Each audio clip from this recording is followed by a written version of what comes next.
DeShazo, Adam Klein, Robert of the Robert Strauss Center of International Security and Law are going to speak to that. I think that's going to be compelling. I'm looking forward to that. Secondly, microelectronics production. One of the things COVID taught us is supply chain is really critical. It's critical to the nation. It's critical to the nation's security.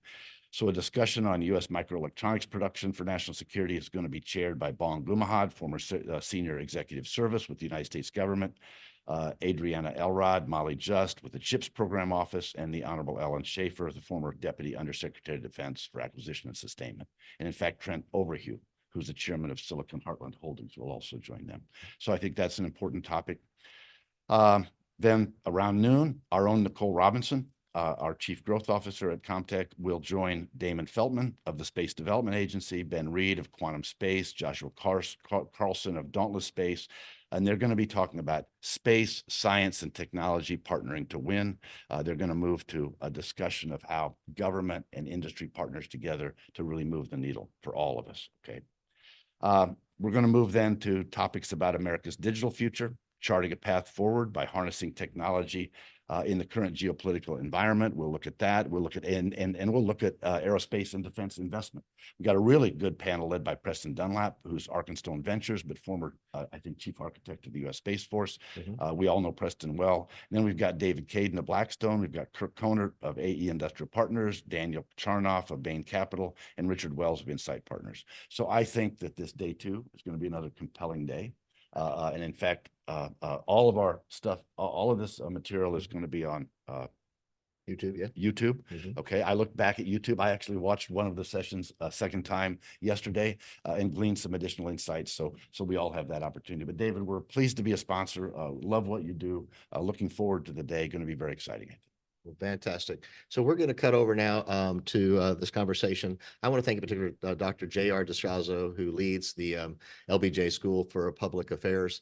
He's going to have this great conversation, as Ken mentioned, with Adam Klein.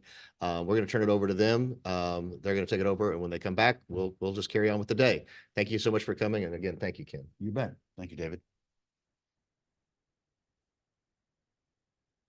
Well, good afternoon. My name is J.R. DeShazo, and I'm Dean of the LBJ School of Public Affairs here at the University of Texas.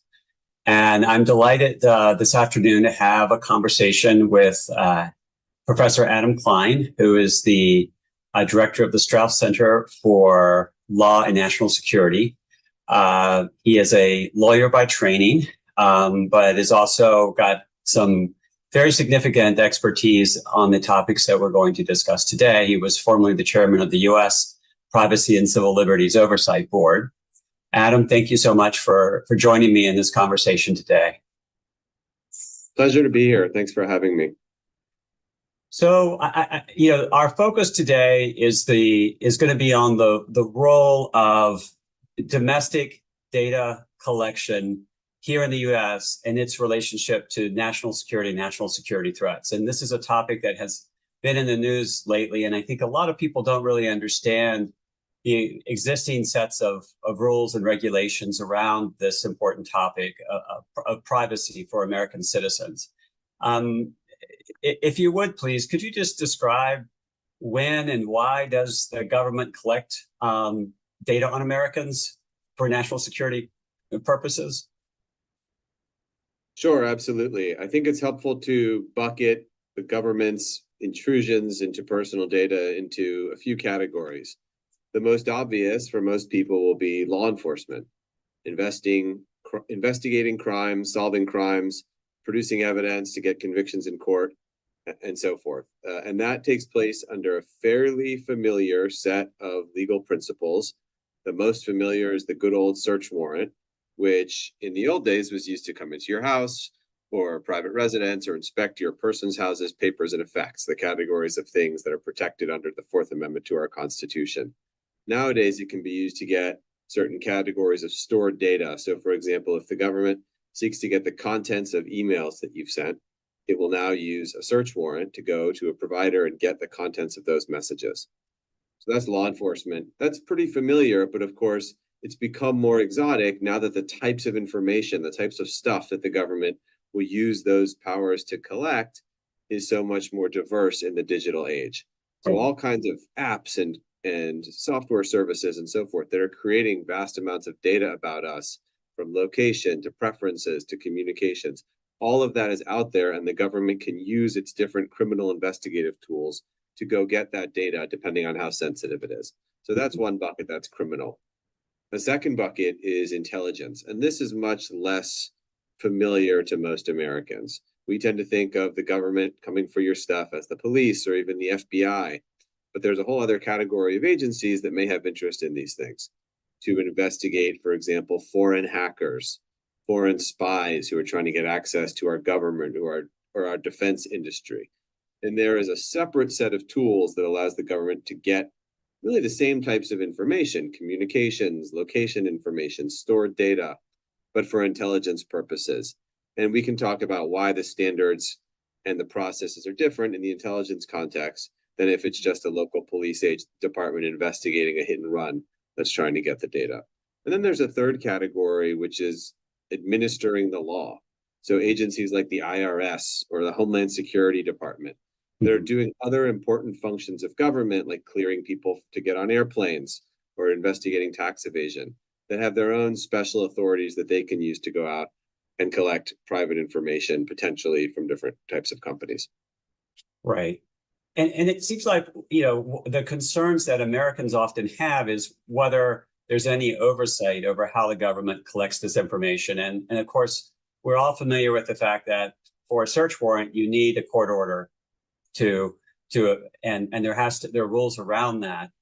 And lately, there's been a big focus on the Foreign Intelligence Surveillance Act and all of its amendments over time, because I think a lot of people feel like that's got more far-reaching implications.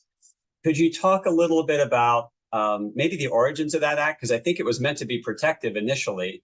And now I think folks are concerned that maybe it's gone too far. And I know you've been very involved in trying to reassure folks that there are ways to do this that protect their privacy and protect national security interest as well. Can I fight the question in a true lawyerly fashion for a minute? Yeah. Because I think it's useful to bring up some of the unspoken assumptions that we bring to these kind of discussions. So you started with the search warrant, and that's kind of familiar to Americans from TV shows and movies. Get a warrant. You want to come in here, get a warrant. And so we assume, with some reason, that the search warrant is very well established. It's familiar to us. It must be the gold standard of legal process. But remember that search warrants are issued by judges in what, and I'm going to throw a little Latin out here, what lawyers would call ex parte hearings, which means only one side is present, only the prosecutor is present. And the government has to establish probable cause to believe that a crime has been committed or is being committed. And then the judge, without hearing from the other side, will issue this piece of paper that enables the government to come into your house, to take your emails, or to do other very sensitive types of searches, potentially even on your person. So drawing blood to collect evidence of drug use or alcohol consumption, for example, in a drunk driving case. That's very, very intrusive. And again, that's issued without any adversarial process. You can challenge it later, but by that point, the deed is already done. And in the digital age, remember that all of the data that is stored by companies about us, all of the apps, health apps that people use and other things, the government can potentially get just by getting that piece of paper to a judge on suspicion of criminal investigation.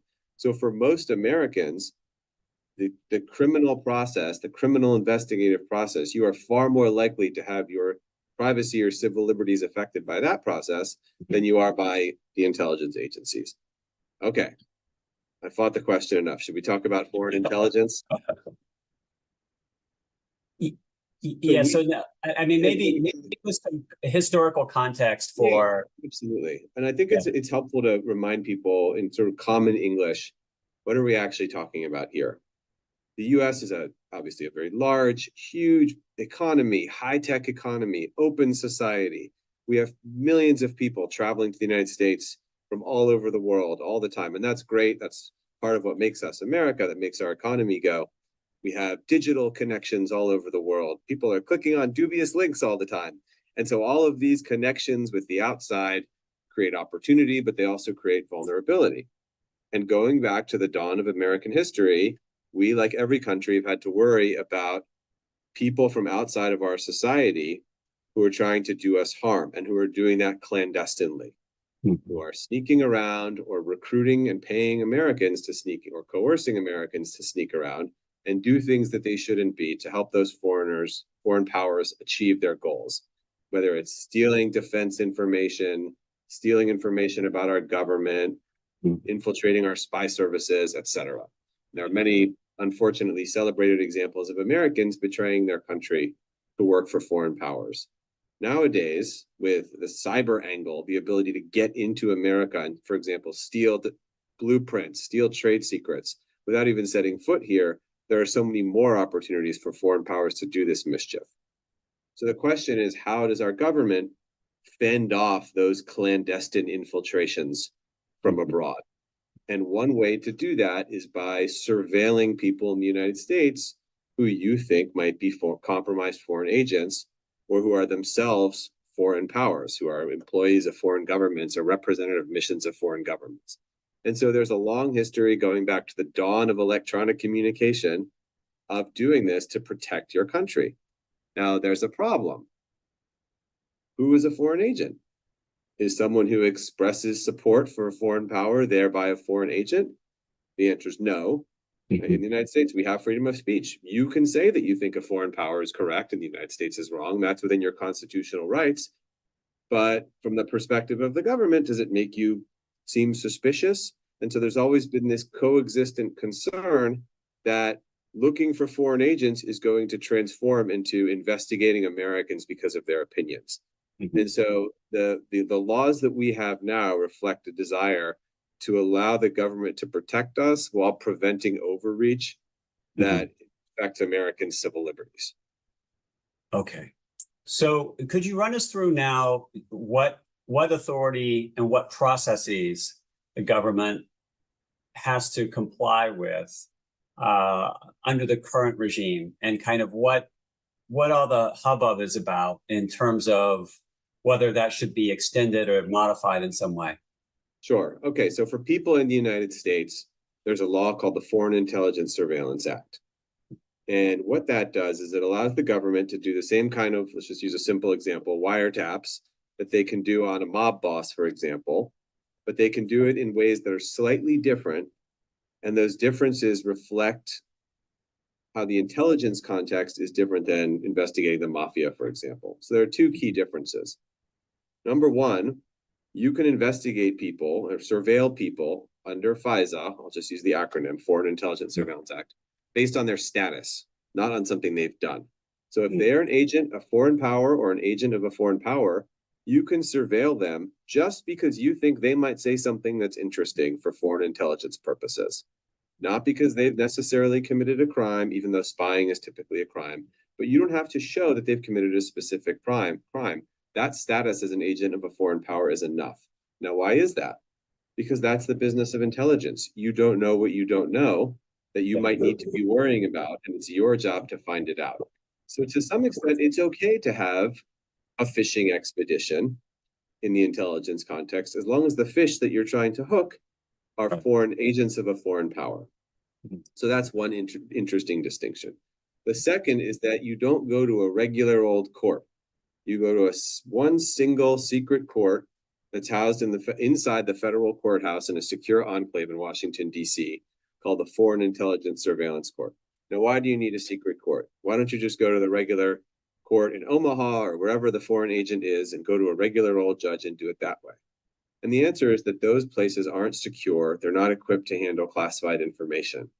And a lot of the information that the government puts into these applications to prove that people are agents of a foreign power is classified. And so if you're introducing classified information systematically into these unclassified settings, that's a security risk that foreign powers like Russia, like China, who are sophisticated, would capitalize on to find out whether their agents are under surveillance, thereby blowing the whole operation. And so because your adversaries are operating in this clandestine way, the process has to have a degree of secrecy attached to it. So that's the old version, the traditional version of the Foreign Intelligence Surveillance Act for people in the United States with this whole court process. I think what you're alluding to is the newer internet age version called Section 702, I'll pause here, and if you want to get into that, we can talk about that. Yeah, let's move on to that. I mean, my understanding is that as technologies have evolved, the scope and reach of FISA has also expanded over time to keep up with that. And maybe if you could sort of talk us through that, and if there are any particularly interesting or concerning cases in your mind, why don't you share those with us? Yeah, so traditionally, the type of FISA surveillance we were talking about, the old version, has a person who's in the United States, suspected foreign agent, and they are using communications facilities in the United States. And so because they're in the United States, maybe certain constitutional protections attached. There's actually some uncertainty around that if the person is a foreign power agent of a foreign power. And the people they're talking to are more likely to be Americans as well. So there are more ancillary civil liberties considerations, right? Have you ever called a foreign embassy? Have you ever spoken to someone who worked for a foreign government here in the United States? Probably. You're the dean of a public policy school. You're having contact with foreign nationals here all the time. Those people's networks, because they're in the United States, will have more Americans in them. And so the general civil liberties concern around those is higher. Mm-hmm. Now, what if you're dealing with a person overseas who's using communications networks here? That's a very different situation. That person's contacts are going to be mostly foreign people whose civil liberties interests vis-a-vis the US government are much lower. Now, you might ask, how could that happen? They're foreign people abroad. Why are they using communications infrastructure here? And the answer is because of the internet. The US is the leader in the global internet. Our services, our providers are dominant. You know, these are household names, you know all of them, you probably use all of them. And so people around the world, sometimes unknowingly, often willingly, for very good reasons, because they're the best, are using these platforms, using these services.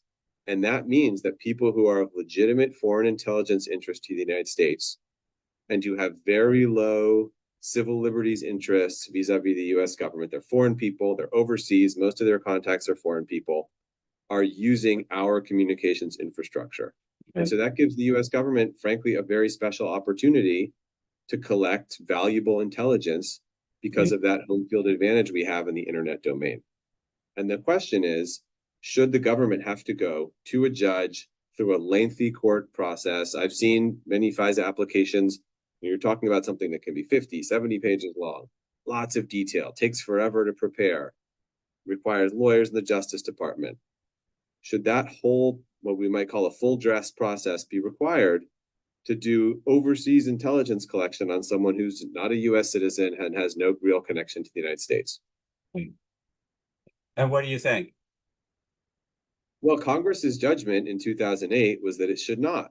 And it's not feasible for us to do that. And to give you a sense of the numbers, that traditional process with the court hearing and all that stuff that an American would get, last year the government did something on the order of 200 to 300 of those. Very small number. I think that's actually way too small, given the numbers of foreign agents, agents working for the People's Republic of China, the Russian Federation, really strong intelligence powers who we know to be running aggressive operations against the United States.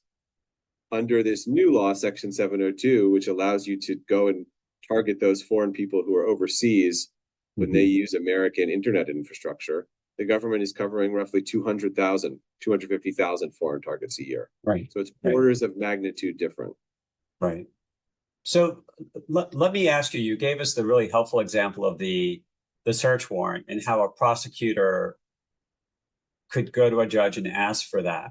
What's that process look like under the FISA framework? Yeah, so there's a judicial role, but it's much narrower.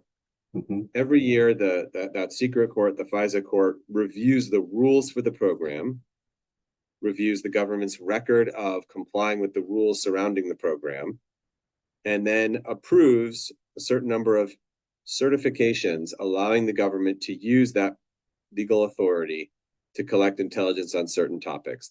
The number and name of the certifications were classified for a long time. They've recently been declassified. So we now know that there are 3 certifications, one for counterterrorism, one for counterproliferation, and one for foreign governments. and their affiliated entities. So we know that the government can use Section 702 to collect information for those purposes. So once that rule set is in place on an annual basis, the government can then go and target specific people using the authority without going back to the court to approve each target. That's how you can do 250,000 in a year. And so Right. there's a process for confirming that the person is not a US citizen or lawful permanent resident, that the person is not in the United States, and that they're a legitimate foreign intelligence target, that they that they are communicating foreign intelligence information in the jargon. Right. And so once that targeting determination is in place, the government can task, I'm going to get a little jargon here, what are known as selectors. So think of a phone number, an email address. It's a personally identifying communications handle or something else that is specifically personally identifying. So it's not the word terrorism, for example. It has to be personally identifying of the target, and can task those selectors for collection, and can then collect that information in two ways. One is by filtering it out of internet backbone cables, and the other way is by going to electronic service providers and requisitioning the account data for those accounts. So if a Russian military officer in Siberia happens to be hypothetically, using a US platform to maintain an account and do various things with that, the government can go to that platform and receive that account data once it's made that showing. Right. Well, and let me come back to American citizens. So let's say that American citizens' data is being collected in this process. I guess I have two related questions. What are the oversight protections that to make sure that the court is affording them all of the privacy and liberty, civil liberties that they're due? You know, kind of who is watching the watchers, so to speak. Yeah. Is there any legislative oversight? There are a few separate questions there, right? The first one is, how would an American get into this data at all? So let's assume that a very large quantity of data is being collected, which is quite a reasonable assumption. 250,000 targets. This is digital, so everything is happening at big scale. Lots of data is coming in through this program. None of the targets are American. That's very important to remember. This cannot be used on Americans. It can only be used on foreign people on foreign soil. But Americans talk to those people, and they are talked about by those people. So there can certainly be information about Americans or even Americans' communications in those databases. But the Americans are not the targets. So we call this incidental collection. You targeted the foreign person, but you incidentally, but not accidentally, incidentally got something about an American. Why do I say not accidentally? Because if we're targeting a terrorist mastermind in Yemen, the fact that that person might communicate with somebody in the United States is actually a great boon for US counterterrorism. If that person is talking to someone in Denver and we find that out by targeting that person in Yemen, oh my God, we need to respond to that yesterday and figure out who that person in Denver is and why are they talking to this terrorist mastermind? And are they planning an attack?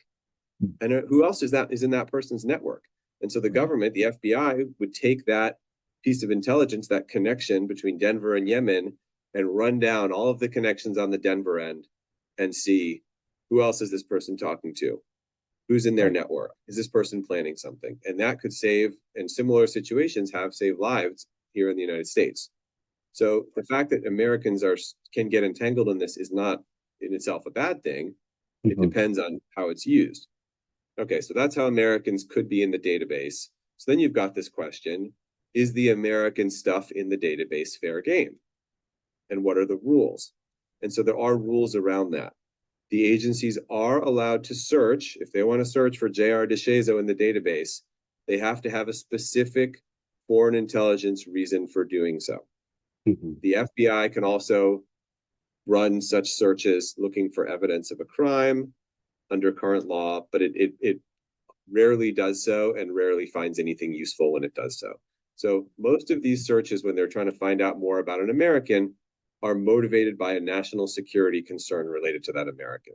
So an example is if the FBI finds someone who's, and this is a hypothetical example, appears to be radicalizing, the FBI can check the database to see if there's evidence that person has been in contact with the many foreign terrorists we're targeting under the 702 program.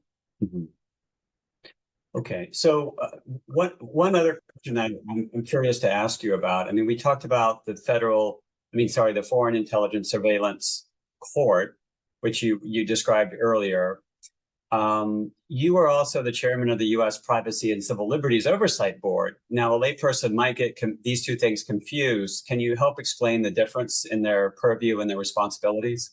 Yeah, and maybe it also helps to step back and just talk about oversight in general, because Yeah. there are many, many bodies, and I'm not going to list them all, but just to give a sense of what the landscape is like. So if you go back to right after World War II, this is when the United States first gets real peacetime foreign intelligence agencies. We get the CIA. The NSA is created in secret, not by legislation, but by a presidential memorandum. We get the National Security Council staff and all these other legal authorities that hadn't existed before. So the US really starts to bulk up its peacetime intelligence capabilities. But oversight, the people who are keeping an eye on this, did not follow. In theory, the Armed Services Committees and the Congress were supposed to keep an eye on the CIA. They barely met. They were not interested. It was a, I don't want to know, don't tell me things I don't want to hear situation. And that more or less endured until even after the Bay of Pigs, even after other situations, until the 1970s, and a series of scandals surrounding Watergate and the subsequent investigations of the intelligence community. People said we need permanent intelligence committees. And so then you start this process of building out an oversight, you might call it an oversight architecture or superstructure, to sit around these intelligence agencies and watch them from different perspectives. So the most important is not the body that I used to lead, it's Congress. Congress has the power of the purse. Congress has the power to make laws. Congress has subpoena power, and they wield it. They have the power over nominations. They have many things that they can use to motivate the agencies to care about what they say. They have expert staffs, people who have served in the intelligence community, people who have supervised the intelligence community for years. So Congress is number one. Then you've got the Foreign Intelligence Surveillance Court. It has certain advantages, right? Judicial independence, the prestige and stature of the judiciary. It also has certain limitations. The courts can only weigh in on what the Constitution calls cases and controversies. They can't just decide to opine on things that seem important. So they're powerful within their remit, but their remit is pretty narrow. Then you've got all of the stuff in the executive branch. And that includes things within the agencies like privacy and civil liberties officers, who are a voice at the table. They don't have a veto over what the agency does, but they're a voice at the table.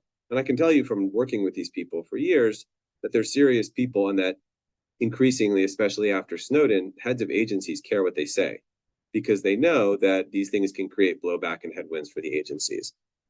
Then there are bodies that are sort of independent within agencies, like inspectors general, who can ruin careers and cause big problems if they find violations of the law.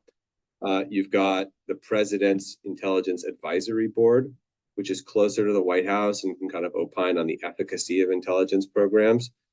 In fact, someone that we both know, Jim Langdon, here in Austin, was a member of that board under President Bush. And then you have my former body, the Privacy and Civil Liberties Oversight Board. And that's distinctive because it is statutorily independent. It has bipartisan membership with Senate confirmation. And so that creates a degree of insulation from political pressures. It also has 6-year terms rather than terms that track presidential administrations. And the board's job is specifically to look at civil liberties issues that arise from what you might call the full stable of post 9/11 counterterrorism efforts. Many of those things are clandestine intelligence programs, and we looked at a lot of those. Some of them are not. So we also looked at, for example, facial recognition in U.S. airports run by the Department of Homeland Security, which is something that continues to expand apace. Great. All right. Well, I think we're out of time. So I want to thank you for sharing your experience and your expertise with us. Any final words you want to leave the sort of listener with who are interested and maybe even concerned about these different capabilities? Yeah, I know this is a pretty sophisticated audience, and many of the people have influence and are engaged in public policy in Washington. With Section 702 now only temporarily extended until April, the idea that the United States might give up this type of intelligence collection would be quite foolish, in my opinion, and would leave us as an outlier among sophisticated countries around the world in intelligence collection. Every country uses its connection with the global internet to collect intelligence on people of foreign intelligence and defense interest to that country. And if the United States were to give that capability up at this time of real instability around the world, that would be extremely foolhardy. And I hope it won't happen. Excellent. Well, Professor Klein, thank you so much for spending this time with us. And I want to thank the audience for listening. Bye-bye. Thank you.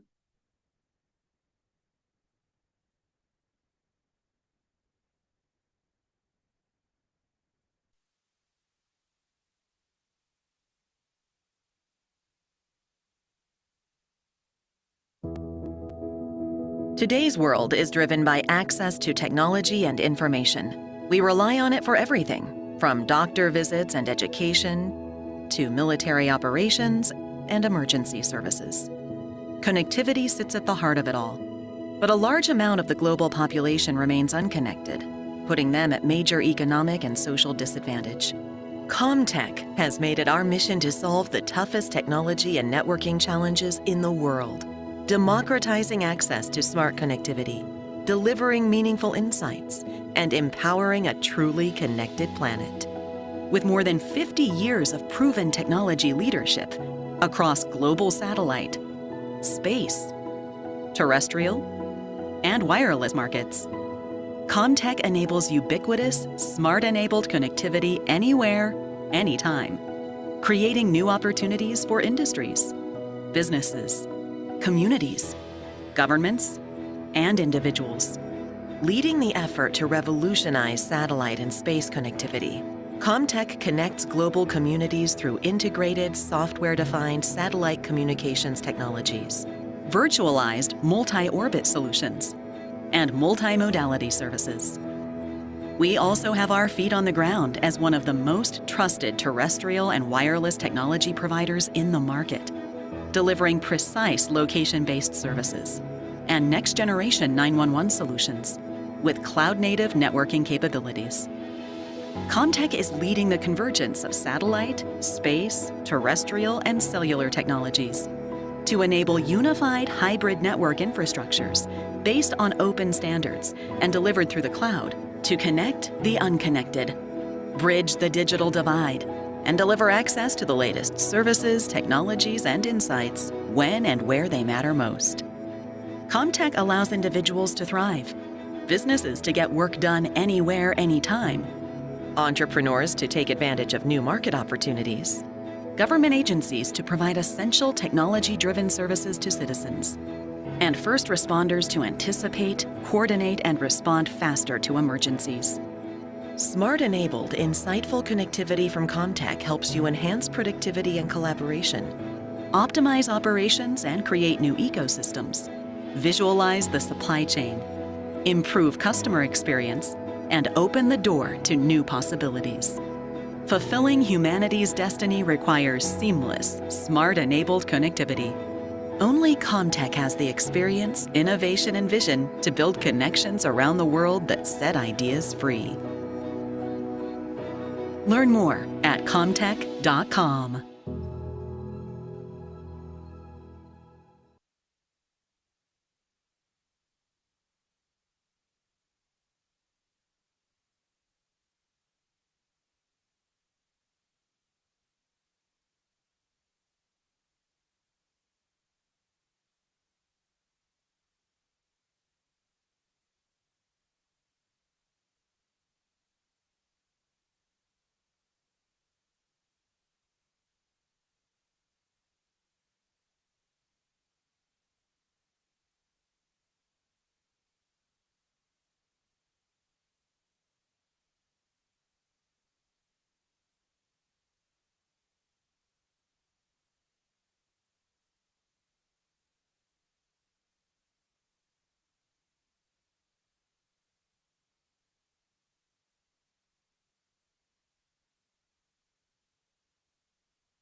Good morning.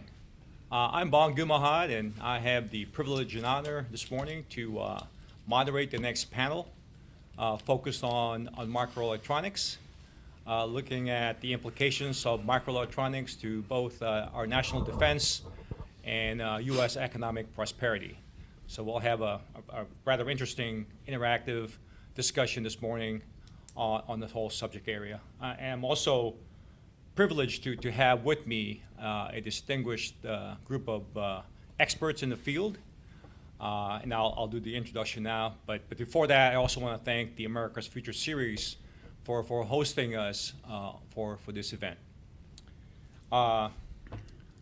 Next to me is the Honorable Al Schaefer.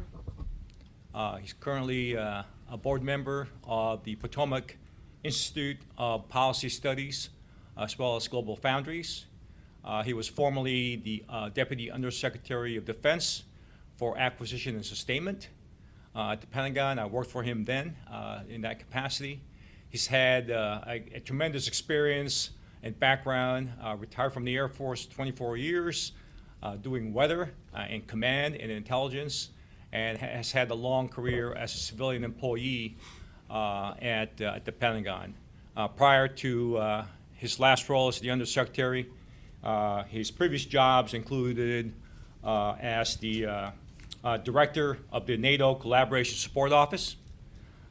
He was also the Principal Deputy Assistant Secretary of Defense for Research Engineering at the Pentagon, and the Executive Director for the MRAP program, a highly successful program at the Pentagon in support of the war.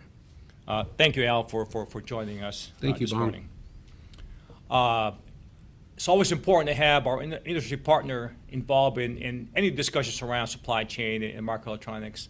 So I'm very pleased to have Trent Overhue with us this morning as well. Trent is an American investor. He is currently the chairman of the Silicon Heartland Holdings, as well as the chairman of the board for Nantero, which is a U.S.-based company focused on nanotechnology and specifically NRAM memory. He's also leading a group to pull together a collection or a consortium of universities, calling it the University Supercluster, with the University of Nebraska, University of Arkansas, in Wichita State, focused on developing workforce development strategies to support the entire microelectronics ecosystem, which we're going to have to ensure that we continue to lead in that group. So thank you, Trent, for joining us. I also have two virtual members kind of joining us virtually this morning, and first is Adrian Elrod. Adrian is joining us from Arkansas. Hello, Adrian. She was most recently, good seeing you. She was most recently the Director of Engagement and Government Affairs for the CHIPS Program Office for the Department of Commerce, where she was involved with the early successes of the CHIPS program and engaging with industry. Adrian's got a very interesting background. She started out as a special assistant to the president under President Clinton. She was also the Director of Strategic Communications for Secretary Clinton. She's owned her own company, and she was chief of staff for a couple of members of of Congress. You might have also seen her on TV. She's appeared in many news outlets like MSNBC, CBS, Fox, and the BBC as a political consultant and advisor. Thank you for joining us, Adrian.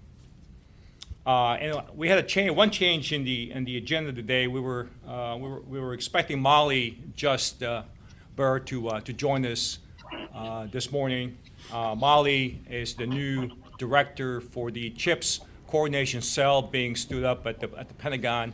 The Pentagon being the Pentagon, she got called out and couldn't join us today. But we do have a replacement for her, Dr. Matt Kay. From Crane, Naval Surface Warfare Crane. Matt is the program manager for the Trusted and Assured Microelectronics program at the Pentagon, at DoD, which is a multi-billion-dollar program looking at ensuring access by the DoD for key microelectronics technology. Matt was also a member of the Defense Microelectronics Functional Team when it was stood up a couple years ago. And I credit him for being the architect for developing a $6.5 billion program instituted in FY23, which is kind of directing kind of where we're heading now with microelectronics at the Pentagon. Matt is a PhD in physics, a distinguished scientist at Crane. So welcome, Matt. Thank you for being able to join us this morning. Thank you. Glad to be here. So I wanted to focus the discussion today around progress we have made around microelectronics, and specifically talking about the CHIPS and Science Act. I know that the CHIPS Act contains other elements within it, including the 5G Innovation Fund, but I want to focus on the CHIPS part of CHIPS, if you will, semiconductors. The $52.7 billion program approved in FY22 to develop and domestic capability, incentivize companies to invest in domestic production of needed semiconductors for the United States. So I kind of wanted to get everyone's sense as the way to kick off our discussion of your views and perspective on where we have been, the successes we've made with the CHIPS Act, and the challenges we have facing us to continue to make sure that we live up to the vision of the CHIPS. I think the CHIPS Acts have done a great job. I think it's actually delivering on the intent and the objectives of it. Companies have announced investments in hundreds of billions of dollars, creating thousands of jobs. So I think from that perspective, it's doing what it's supposed to do. But I kind of wanted to, again, just talk about your particular views on the successes of the program and where we need to go to achieve the objectives and the goals of the CHIPS Act. And I think I'll start with Al, with your background in DoD, Al, and having worked microelectronics within OSD while you were there. Could you give us a sense of where you think things are and what the challenges are to moving forward? Yeah, thank you, Bong, and thank you for a very thoughtful question. I think in general, the execution of the CHIPS Act is going pretty well. Very pleased to see the first two awards announced were for national security, and I think that's a good thing. I do think that we are kidding ourselves if we think that the CHIPS Act is only going to be a one-time effort. When I look at the horizon, I see China doing tremendous amounts of investment and doubling and tripling their capacity over the next decade. I see South Korea investing somewhere around $400 billion in microelectronics. So we have got to, and I think we've been slow in this regard, we've got to figure out a way to better marry up government funding with private capital and equity funding from some of the venture capitalists. We have to tap into the power of venture capitals, and I know that there's some plans ongoing in that direction, but they have, VC folks have to see a return on investment. The other thing I would say, and this will sound critical, I have not yet seen a coherent investment strategy and prioritizing what we have to fund. And in fact, when I've talked to folks in Commerce, and I think Commerce has done a very good job. I mean, the $52 billion is way beyond what their annual budget has ever been in the past. They've done a very good job setting up an organization, but we haven't looked at the problem holistically. And what I mean by that is the Commerce program, the CHIPS program office is focusing on everything from design to package and test.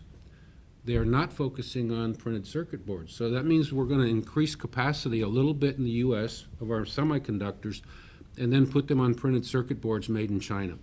So we still will have a vulnerability to outside exploitation. And I think that's something that has to be addressed. If we're doing chips for both economic and national security, We can't be mounting things on Chinese printed circuit boards. That's my opinion.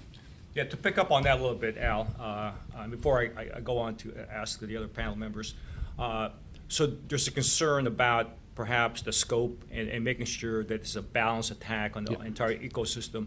How about your views around advanced versus legacy or mature chipsets? You think there's enough of a focus on both for this to succeed? I think so. I mean, initially people were talking state of the art, and a couple of our companies were going out and trying to get very large awards.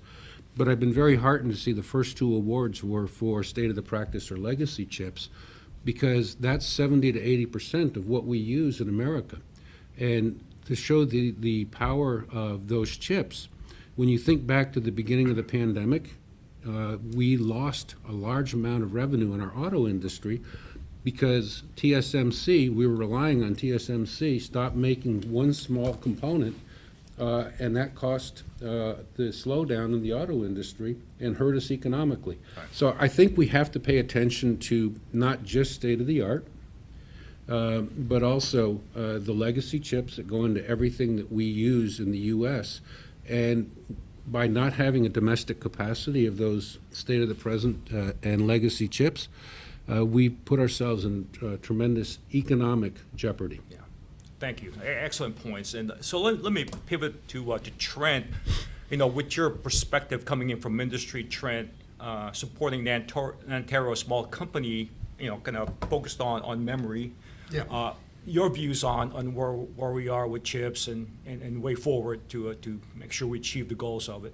No, I would equally voice the concerns that Al just laid out about the vulnerabilities that we have in the United States regarding mature and legacy technology. We have a real lack of capacity in the United States within the mature nodes, and that would be nodes plus 40 nanometers. And as Al alluded to, 90% of an automobile is on mature technology, and that's the same thing for most of the technologies that we use for national security. And so I would like to see added focus, not necessarily on the advanced nodes, but on legacy fabrication. I do think we have some issues within the supply chain with the lack of components in and out of fab. So we have a lack of capacity in substrates, U.S. chemicals. We have a lack of high volume packaging, and then the tail end of that, which is the printed circuit board. And so I do think there is a need for further investment to have a more holistic solution. Yeah. I think this is a great start, but by no way, shape, or form is this going to be sufficient to bring resiliency back to the U.S. economy. Right. So I think, obviously, it's the automotive industry kind of highlighted some of the critical needs of why we need to onshore chip capacity, but with the tensions amongst the world, the vulnerabilities that we have for U.S. manufacturing is real. So I see that from a small scope on the Nantero side. We have a non-volatile memory, and it is very difficult to get technology developed in the United States because of the lack of opportunity to manufacture. And so we look to work with the program office and help mature technologies where they become readily available on the commercial scale. And so we put together a consortium of small to medium-sized companies that look to join together, address DoD interests, but also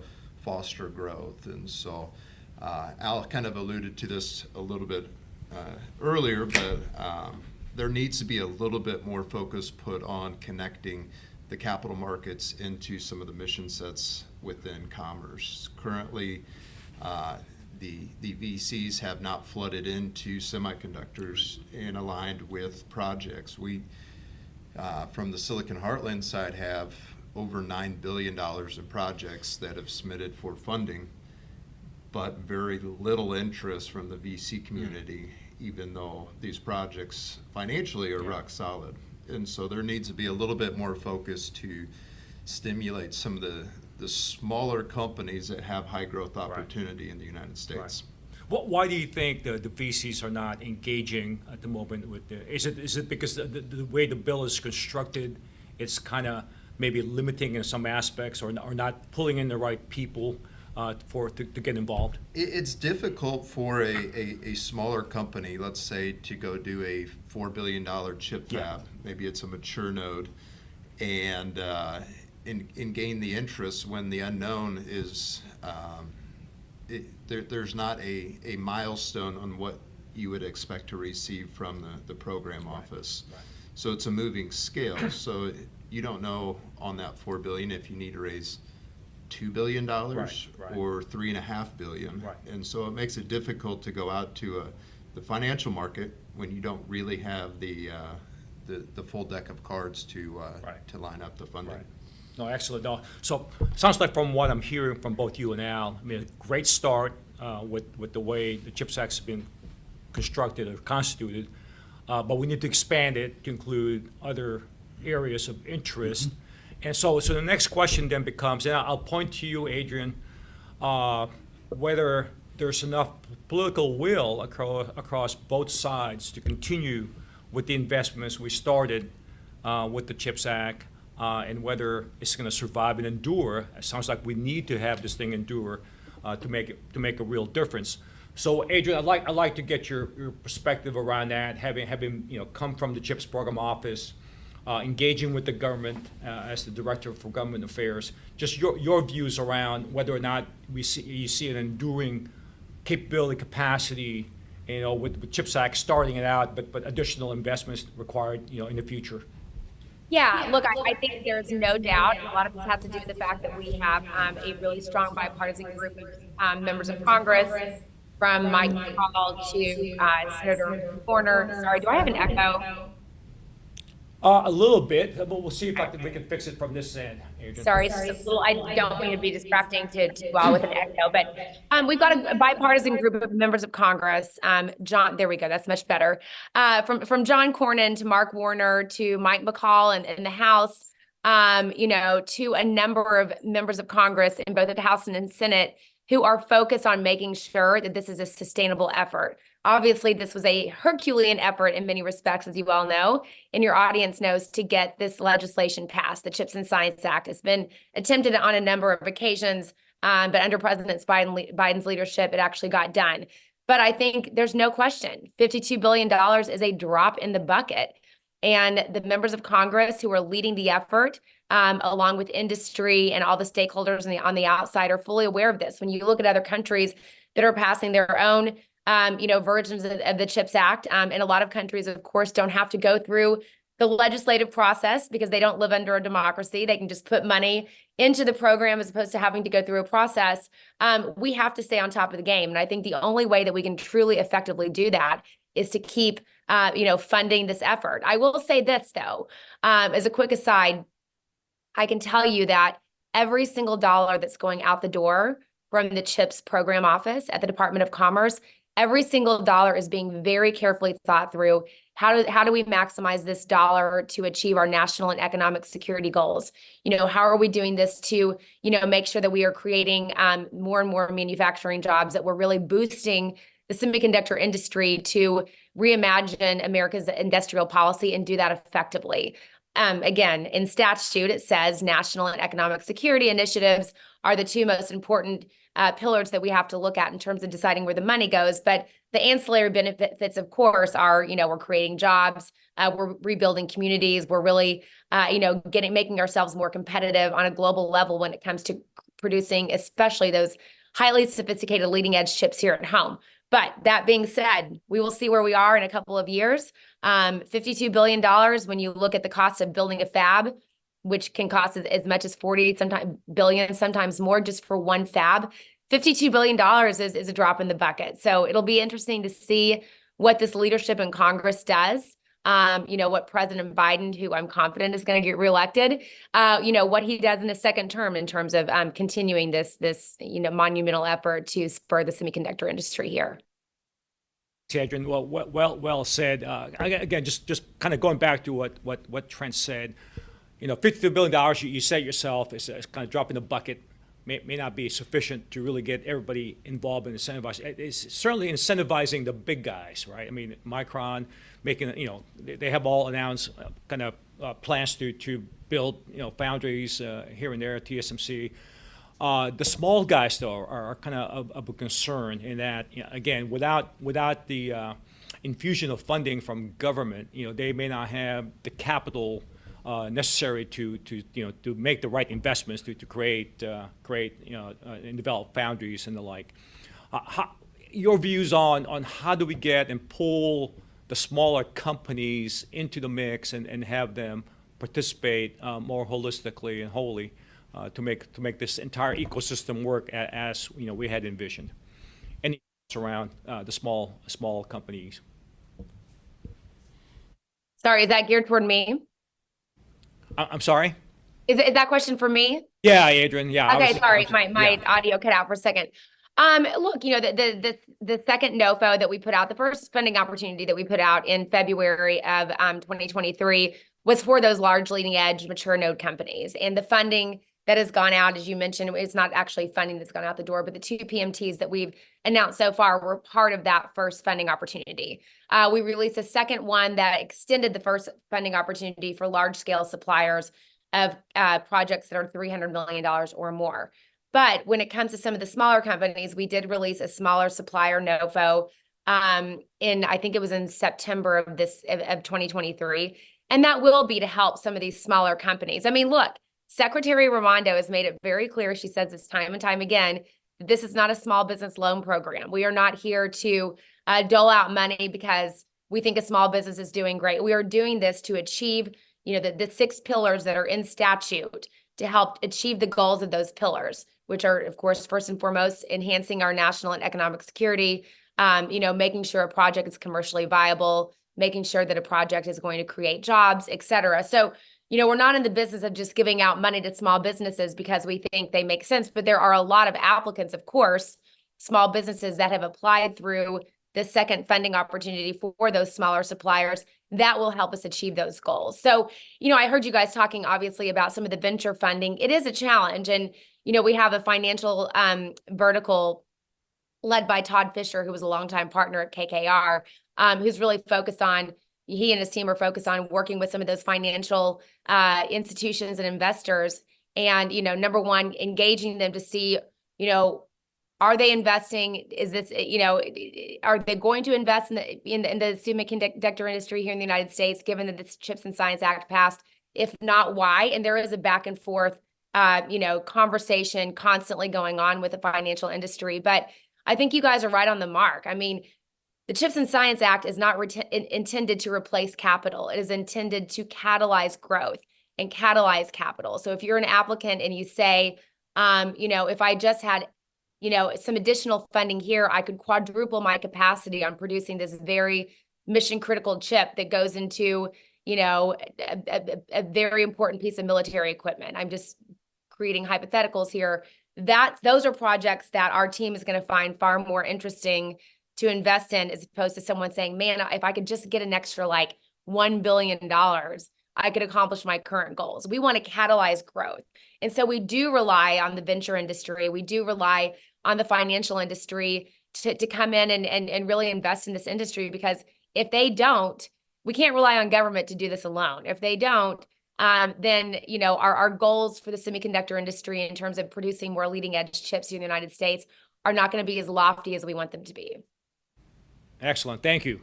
Matt, let me ask you of your views. You're managing a huge portfolio within the Pentagon there for TNAM. Any thoughts around, does your program supplement or complement what's being done from the CHIPS Act and all the derivative programs coming out of that? Could you comment on that, Matt? Yeah, I happy to. A couple things I would just highlight in general. I agree with Mr. Schaefer's points about we need to prioritize everyone. There's general consensus that it's not enough funding, so prioritization is key in making sure we execute that effectively. And appreciate the comments from the other folks that already stressed this point. by the way, that issue paper that you mentioned, printed circuit board was part of that issue paper, and there is investments that we're addressing that. That is a definite concern, and I appreciate that comment as well. As it relates to the CHIPS Act in general and my program, and TNM program has been around since about 2017. It's grown significantly over the course of that time. And so we've had a lot of experience working with the U.S. industrial base. And so we have a wealth of knowledge and experience with prior performance and who's actually executing well. And we are making sure that all our colleagues and partners in the Department of Commerce have access to that information so they can make the most informed investments going forward. So I am excited. I am very appreciative of our great working relationship with our colleagues in the Department of Commerce. And in general, I hope that now that we're taking on this industrial policy, right, to support that overall national security, whether that be economic or defense, that they can onshore that manufacturing infrastructure and capability, and DoD can be very focused on addressing those needs, which require us to augment commercial technology to support our men and women when we call upon to go to war. When we talk about technology, there's three key activities, and this is key to what Commerce is looking at for criteria and investments, is that we need affordable, sustainable, asymmetric technology.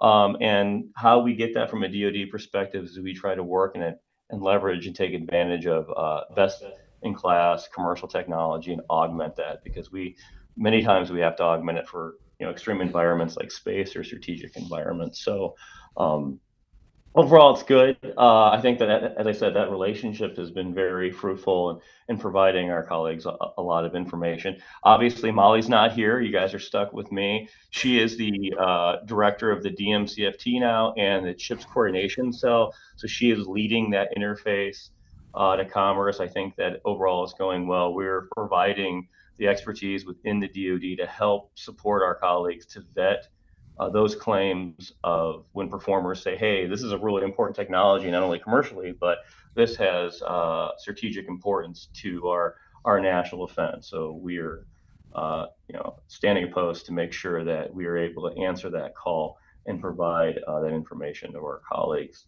And one thing I would highlight in general, though, that I think is key, and when I talk about the TNM program and what we're trying to do at OSD, is that we're trying to provide a complete solution for the warfighter. There are 4 key dimensions to that solution: our workforce, policy, technology, and assurance, right? And first and foremost is our workforce, making sure we have the right men and women with the skills, knowledge, and abilities at the right place, the right time to actually execute that mission. That workforce writes policy, dictates how and what we do and when we do it. And then there's the technology. We really focus on the technology portion, which is obviously key, but that's not the complete solution. ChatGPT is not making our parts for us yet, right? So we got to make sure we have that workforce. And SIA, if you look at their projections, over 90,000 to 160,000 folks needed. There's a dearth of talent in the United States. We got to do something about that. And then finally, there's the assurance piece that's absolutely key, and something that the DoD is incredibly sensitive to when you talk about things like nuke assurity, right?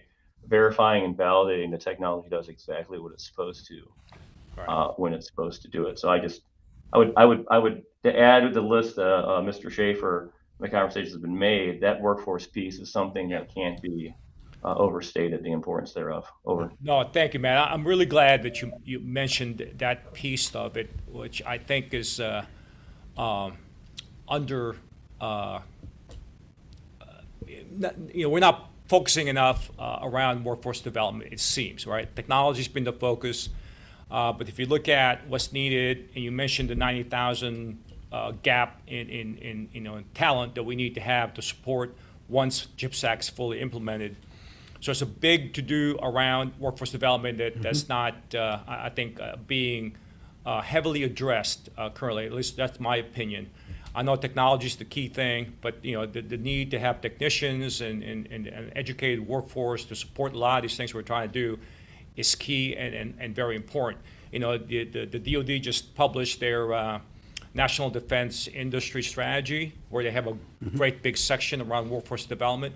So for the next question, I'd like to get your sense as a group here of what we need to do to really focus on that need to have the right people involved with you know, making all this happen, you know, creating the jobs, having a workforce that's, you know, at throughput from colleges and other training places, you know, pushing out trained people to support the things we want to do. And I'm going to start with Trent, because I know he's got an initiative around the University Supercluster, which I think is very interesting. So I'd like maybe for Trent to address that area, Trent, and what you're doing to try to incentivize students, the right people, create the right curriculum, different colleges and so on, to support this initiative. Yeah, thank you, and thank you for the question.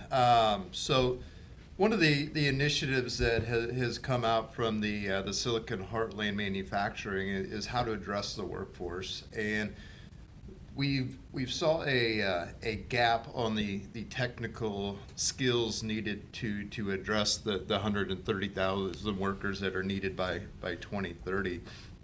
70% of those workers simply need a technical skill set to be able to work with inside of these facilities that we look to create in the United States.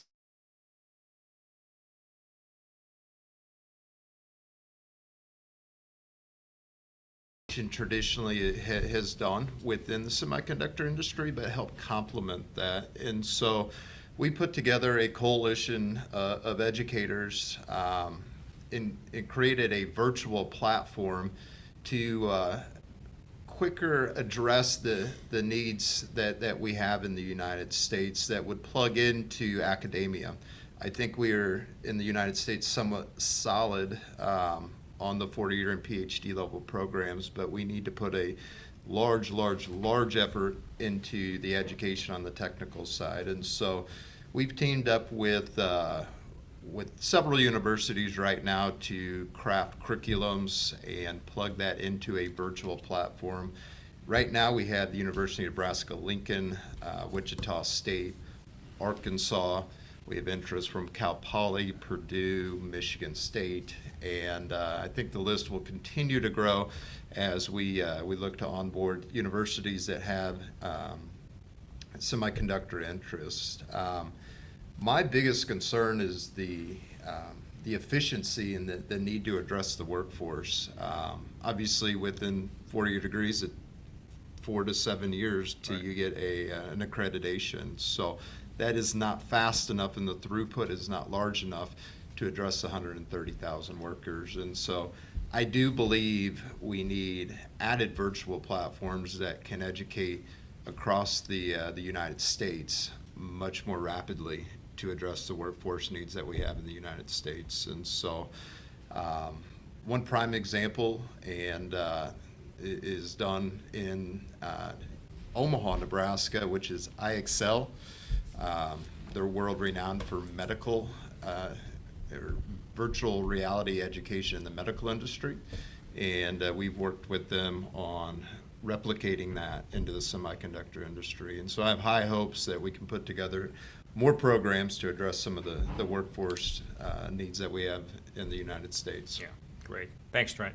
Can I also react to that? I was going to ask a question about that. Well, first off, Trent, I don't think we're okay in our universities. I think the last I saw, nearly 75% of our graduate level electrical engineers are not U.S.-born citizens. They're not domestic. So we have to think very hard about the whole issue of incentivizing domestic U.S. people to go to advanced universities. I think we have to very, very quickly examine our immigration programs and policies. It's much harder now for a foreign student who wants to stay in America compared to how it was when I was coming up. We used to have very, very coherent immigration programs for educated people, but I don't think that that's enough, and I don't think it's enough to say we need to create more workers. I think we have to look at other models that work. I think about Huntington Ingalls in shipbuilding. We don't have shipbuilding in universities. So Huntington Ingalls created Huntington Ingalls Institute, where they give the equivalent of a 2 or 4 year degree for people in skill sets like welding that you need for building our ships. When I was a young kid, IBM was a giant in microelectronics, and they had a factory in the town I grew up in. Most of my friends went to work at IBM, and the first 2 years they were there, they were trained in how to do the technical things that they needed to do. I don't see that happening now, and I believe we need to have a coherent strategy, and we have to help invest in the workforce of the future with concrete steps to increase the numbers of technicians and increase the numbers of advanced people who are staying here and working in U.S. factories. Yeah. No, but it sounds like, though, a model that might work is to have, especially for DoD, the primes invested in making sure that the workforce is trained. And what I was going to ask you specifically, the Pentagon, they don't buy microelectronics or chips per se. They buy weapon systems, right? Of course, chips are embedded throughout the entire DoD ecosystem with weapons and so on, computers to missiles and so on. So we have PMs that may not be knowledgeable of the importance of microelectronics. And while you were the deputy undersecretary, of course, the Defense Acquisition University fell under your tutelage, if you will. Any comments around what DAU can do to train our PMs or upcoming PMs for major programs, in this whole area? So there is a very small block that is taught at DAU. In fact, Jen Santos, who is our Deputy Assistant Secretary for Industrial Base Policy, actually taught that course. But that was a 2-hour course. Yeah, right. It's not enough. We need to expand, to own the technical baseline. We have to demand that our program managers get sufficient technical training so they can make wise choices and trade-offs. And we have to extend that to the primes. I mean, we don't emphasize microelectronics. In my opinion, we don't know what's in our defense systems. But it would be very easy, not retroactively, but to change the federal acquisition regulation and flow down the requirements to get a supply part list of every subcomponent. If you do that and make that part of the contract, that's terrific. Right. We don't do that. Right. So we have not, in the Department of Defense, we have not really set ourselves up as we need to for success. And there are concrete steps that we could take. Yeah. No, thank you. No, matter of fact, I read and was interested in the fact that the industry strategy talked about the importance of visibility to the supply chain. Yeah. We gotta know where things are coming from, maybe all the way down to the third tier level. So thanks for that perspective. Bong, I would like to go ahead, Trent. highlight a little bit more on the education side, if you don't mind. I do think we have to start at a very young age and get kids reinterested into electronics at a K through 12 level. And so part of our effort at Silicon Heartland is how to address kids and to get them excited about the industry. And so I think if we can do that, truly, I mean, from a kids in second grade and up, right. We have a much greater chance to get the dependency that we need, or the workforce that we need in the states. And so that's part of our effort. Obviously, we try to address a holistic solution, but there's a lot that we have to do on the education side to be able to meet the demands of the industry. Yeah, and it's really part of kind of this issue around not having the STEM pipeline, through the colleges, starting early and so on. Well, even and it just compounds the problem. You take a computer science degree, and most of those jobs integrate into the software side. Right. And so we need to have a little bit more throughput on the hardware side that is not near as attractive. And so we do have a little bit of disconnect on that, but I do think with the jobs and the high wages that they demand in the United States, that we can fulfill a lot of that demand. Right.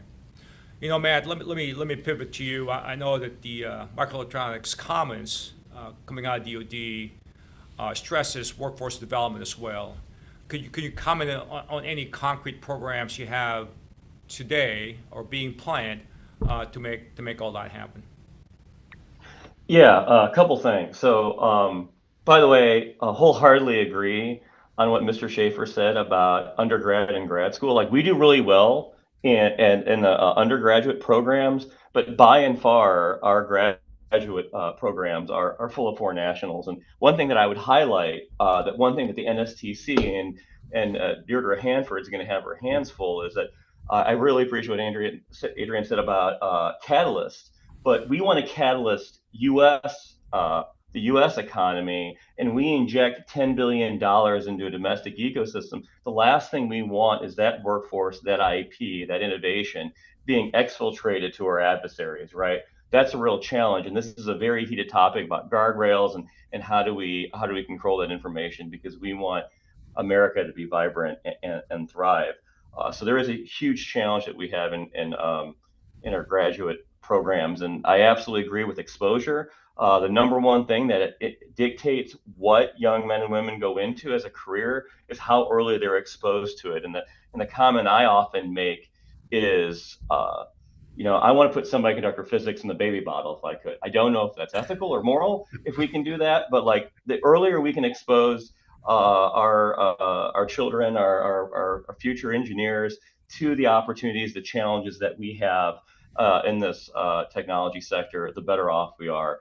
And also, I would highlight that our strategies for workforce are going to be different for K through 12, the 2-year undergrad and grad school, and then there's obviously retraining and continuous learning. These are all things that have to be part of this holistic strategy as we address the gap that we have in the workforce we need.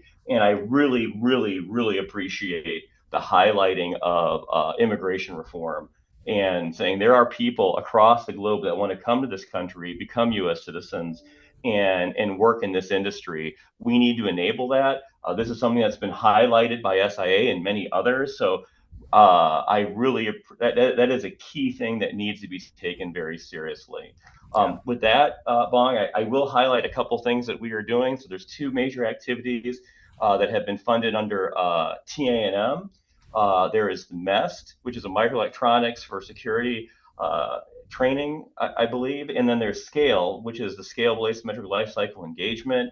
SCALE is a program that I kicked off at my first tour of TANM. And the idea is we want to scale our workforce. We want to do it in an asymmetric manner where we're not educating our adversaries, and we want to engage throughout that life cycle, right? K through 12, undergrad, grad school, continuous learning.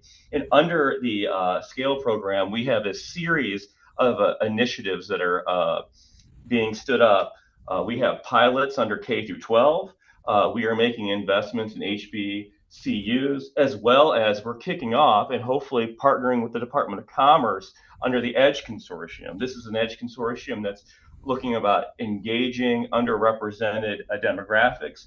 One statistic, 25% of women in undergrad go into STEM. That drops to about 17% as it relates to computer science and electrical engineering. They're probably, I think it's really clear, we spend a lot of money in this country for merchandising and selling things. How we educate, how do we engage with the kids in undergrad is really important. So there is some real pedagogical reform that needs to be done so we can enable people. There's a lot of demographics that drop out early because it is challenging, but how we go engage these students and get them to inspire them to work and enable them to have these careers is really key. So we're working with the Department of Commerce on that and saying, hey, 50% of the population are women. We should really spend some time to think about what we could do better to capture more of that population, support this industry. On the ME Commons, there are hubs that are leveraging SCALE and others. There is a big component with the ME Commons supporting workforce initiative. That's a key part of that.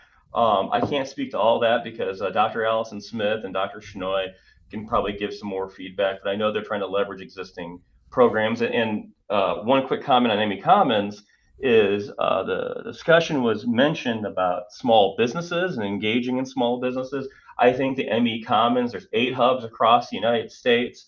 There's projects being vetted right now to move out, and a lot of these ME Commons hubs are engaging with those small businesses, and obviously that $2 billion is part of that CHIPS Act that OUSD-RE is executing in collaboration with the Department of Commerce, and so I think that is a great feeder system and enabler for those small businesses. And 2 of the things that I'd highlight is we talked about venture capitalism. The challenge with that is that the bar of entry to actually get funding and to do something that's innovative is very high in the semiconductor industry. If you want to buy, get some mask set at Global Foundries, it's $10 million. If you want to show you have some hot chip, right, you have to build it and demonstrate it, right? It's a very high bar to entry to get that reward, right? And you could easily go invest in an app or software where there's very little, but then the impact of that and the return on that can be very large. So I think it's very challenging to get those VCs in the semiconductor industry. We also talk about finance and how do we get other investment in this. OUSD-RE has stood up the Office of Strategic Capital, which is enabling small businesses and others to get guaranteed loans to help them enable the opportunity, enable them to enter this market. So a lot of great things happening at Workforce. It's not enough, and I thought I'd highlight a couple other. Thanks, Matt. I'm getting the hook here, so I'll give Adrian kind of the last set of words here. Adrian, I'm sure you've engaged with a lot of these companies, the big guys, even the small. Has workforce development come up in any discussions, and are they focused in making sure that they have the right skill set to help develop things? Yeah, not only are they focused on it, but we require it. If you are applying for funds through the CHIPS and Science Act, you have to submit a workforce plan. And what does that mean? It means that we want you to tell us what you're doing with your local communities to ensure that you can get the workers in these jobs.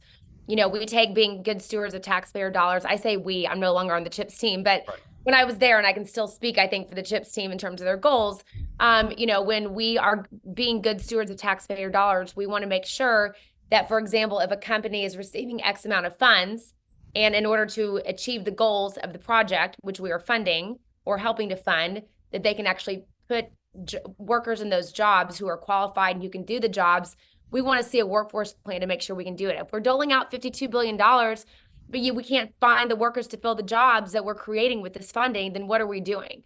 So creating a workforce plan, submitting a workforce plan that is done in tandem with local stakeholders, from, government leaders to workforce development entities in key regions and states. And also we encourage people, when necessary, when it makes sense, to apply via a consortia. So meaning that, you get a couple of different entities that it can all work together and show how, as a conglomerate, they will achieve X, Y, and Z goals.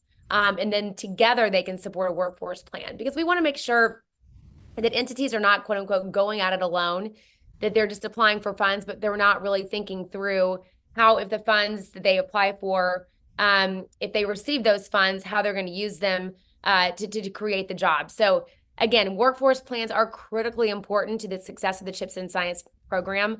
We have the luxury right now in the United States of being in a really tight labor market, which means that the unemployment rate is low, which means that there are plenty of jobs out there for anyone and everyone. But at the same time, we got to make sure that we can actually fill the jobs that we're creating with qualified workers. So partnering with community colleges, partnering with academia, partnering with workforce development organizations is really important. And I also just want to touch on really quickly something that everyone has sort of talked about in terms of making sure that we are training the next generation of semiconductor workers at a very young level. It's critically important. STEM, we've always talked about STEM as being in the United States as being a major goal, and funding efforts around that. But on the CHIPS and Science team, we're going even a step further to say, go work in the semiconductor industry. It is a very promising career. Let's train that next generation of workers at a very young age, so that it doesn't feel like something when they even hit the level of high school, they don't really understand what the semiconductor industry is. There is so much potential, so much, professional growth that can take place in this industry. But if we're going to remain competitive on a global level, we've got to make sure that we're training that next generation of workers starting at a very young age, so that by the time they hit high school, They can get out without even having to go to a 4-year college to get a really good job in the industry. So that's something else that we're focused on. And that's something else that really is going to take, the partnership of state and local communities along with industry to make it happen. Thank you. I wish we had a couple more hours to spend here, but I'm getting the hook.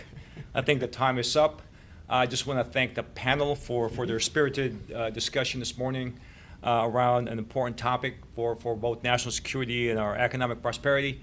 So thank you, Al, Trent, Adrian, and Matt. Thanks for joining me this morning. So we'll say goodbye. Thanks. Thank you all so much.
For 40 years, Space Foundation has been the leader in delivering excellence in education, collaboration, and information to advance the global space community.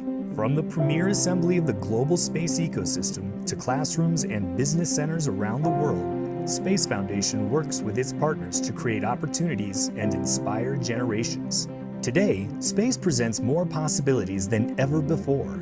With nearly 100 countries active in space and thousands of companies providing operational support, millions of jobs are generated around the world and across diverse sectors: government, business, education, medicine, and more.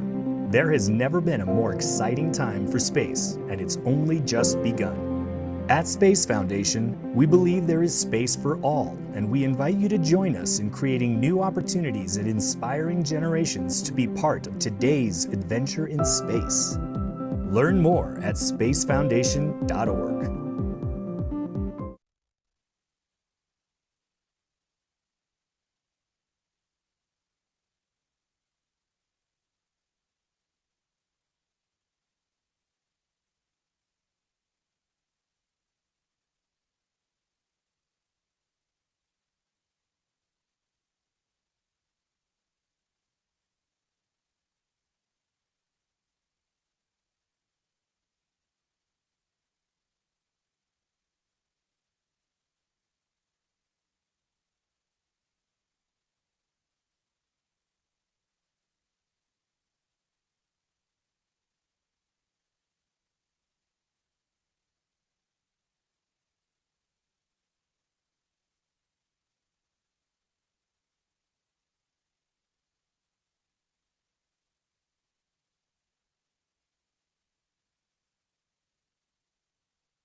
Good morning, everyone. Thank you so much for joining us. My name is Ben McNally. I'm a client lead at Gallium Solutions, where I work with dual-use technology companies that are pursuing government contracts. I'm also a graduate of the University of Texas at Austin and a former fellow at the Clements Center for National Security. Eric Schmidt, the first chairman of the Defense Innovation Board and former CEO of Alphabet, has famously said that the Department of Defense does not have an innovation problem, but an innovation adoption problem. This administration's national defense strategy states that we live in a decisive decade, and that getting the technology we need more quickly is a key step to building enduring advantages for our force. Certain leaders in the Department of Defense have recognized that much of the technology we need in this decisive decade is coming from new companies, and that the government needs to be a better adopter of this innovation coming out of these companies. Thanks to the work being done at organizations like the Defense Innovation Unit and AFWorks, it's never been easier for a new company to prototype solutions to priority military mission problems. But there's still a significant obstacle: transitioning companies from contracts that use funding from research and development budgets to contracts that use funding from procurement budgets, which at present is the only way the department will be able to field new, critical capabilities at scale. Today, I'm honored to be joined by 4 individuals who have all worked this problem inside government and are now leading change in industry. Cameron Holt is a retired Major General in the United States Air Force, where he finished his career as Deputy Assistant Secretary for Contracting in the Office of the Assistant Secretary of the Air Force for Acquisition, Technology, and Logistics. In this position, he was responsible for all aspects of contracting related to the acquisition of weapon systems, logistics, and operational support for the Air Force. He held numerous assignments throughout his 32-year career, including serving as commander of the Air Force Installation Contracting Agency, Director of Contracting for the Air Force Lifecycle Management Center, and commander of the 14th Contracting Squadron. Pete Modigliani is a vice president at Beacon Global Strategies. Prior to joining Beacons, Pete spent 26 years as a defense acquisition professional working at MITRE, where he led initiatives including the Adaptive Acquisition Framework, Rapid, and Software Acquisition Pathways. Prior to MITRE, Pete was an Air Force program manager and assistant vice president with Allian Science and Technology. He is part of 3 commissions on defense innovation and acquisition reforms and manages a defense acquisition substack. David Rosside is currently an investor at Shield Capital, a San Francisco-based firm which closed its first fund at $186 million this past September. Shield Capital invests in early-stage companies building solutions in cybersecurity, autonomy, space, artificial intelligence, and other technologies for commercial and national security use cases and customers. Prior to his current role at Shield, he spent 13 years on active duty in the Air Force as an acquisitions officer, where he served in a myriad of roles to include assignments at the Pentagon, Silicon Valley with the Defense Innovation Unit, Hanscom Air Force Base in Massachusetts, Peterson Air Force Base in Colorado, and a deployment with the Special Operations Command. He's still a reservist at the Pentagon and lives here locally in DC with his wife Lauren and dog Bentley. And last but certainly not least is Dr. Zachary Mears. Zach is Senior Vice President of Strategy at Anduril Industries. Prior to Anduril, he was a senior advisor at Covington and Burling, where he worked with companies in the aerospace, defense, and national security sectors. During his time in government, he served as Director for Strategic Planning on the National Security Council, Chief of Staff to Deputy Secretary of Defense Robert Work, and Deputy Chief of Staff to Secretary of Defense Ash Carter. Gentlemen, welcome. Thanks, Ben. Thanks. I'd like to first start by talking about the threat environment, which is really the ultimate reason why we're here talking about why we need to solve this problem of transition and this problem of innovation adoption. Zach, you served on the National Security Council during Russia's invasion of Crimea, which heavily influenced Robert Work's thinking when he was championing the third offset strategy. It's now been almost 2 years since Russia's full-scale invasion of Ukraine. What has this conflict taught us about the future of warfare and the importance of making it easier to spend money today to get capabilities in the hands of our service members tomorrow? Well, thanks, Ben, first for shepherding our conversation over the next hour or so. Thanks for all the audience members that are tuning in to both hear our remarks and hopefully be inspired to take some actions that come out of the dialogue today. So very much hope this is a back and forth across all of us. Ben, as you laid out, part of the discussion that we had in advance of the panel was, how the department continues to organize itself today against the capabilities needed for little R requirements that both U.S. forces as well as our allied and partner forces are facing forward.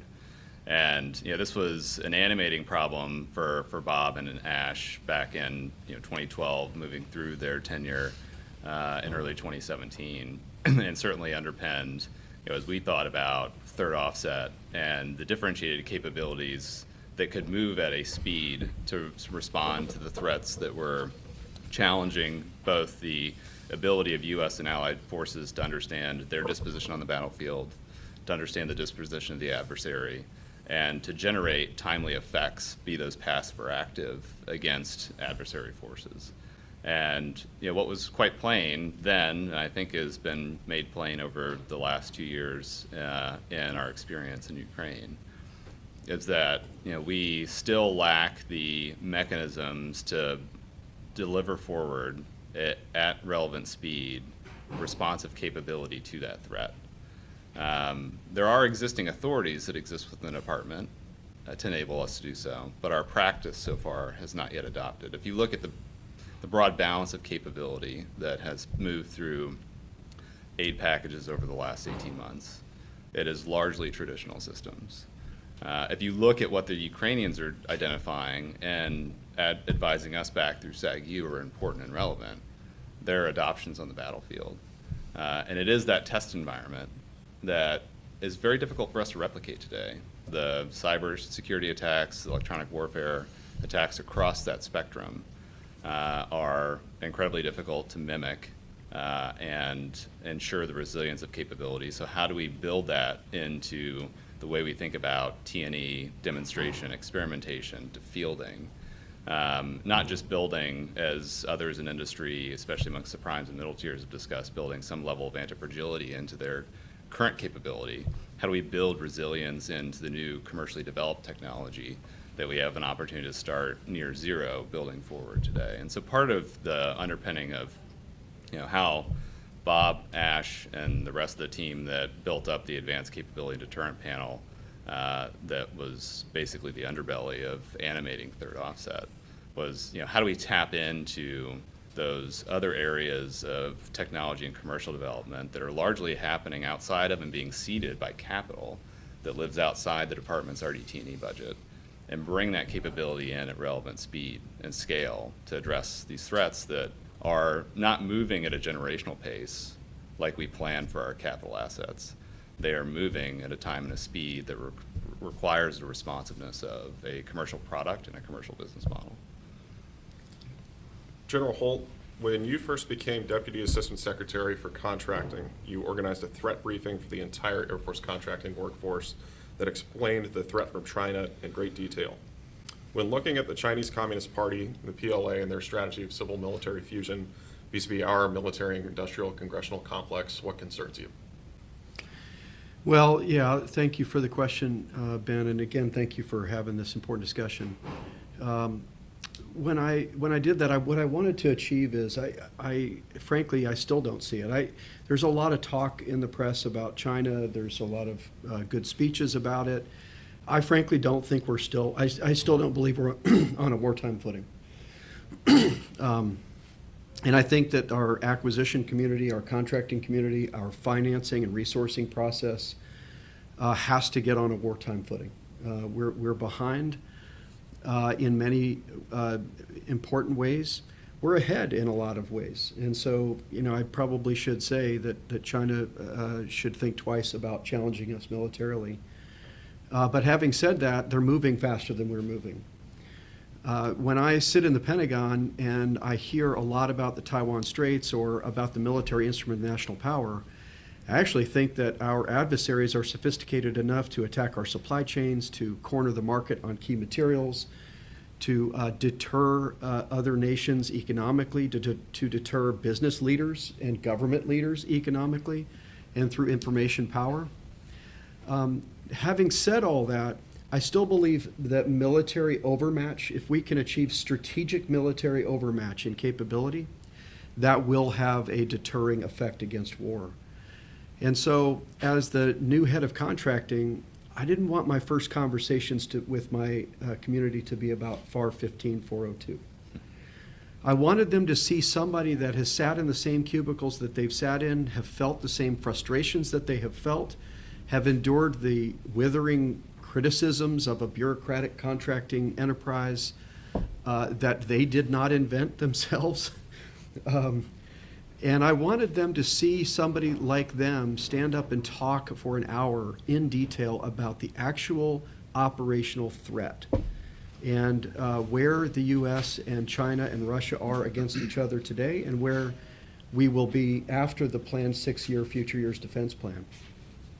And of course, I can't get into the details of that discussion here, but I wanted them to understand their role in disruptively changing it. And I wanted to ask them, not tell them, I wanted to ask them to follow me by using their detailed knowledge of the FAR and the acquisition and the contracting rules that are so far antiquated.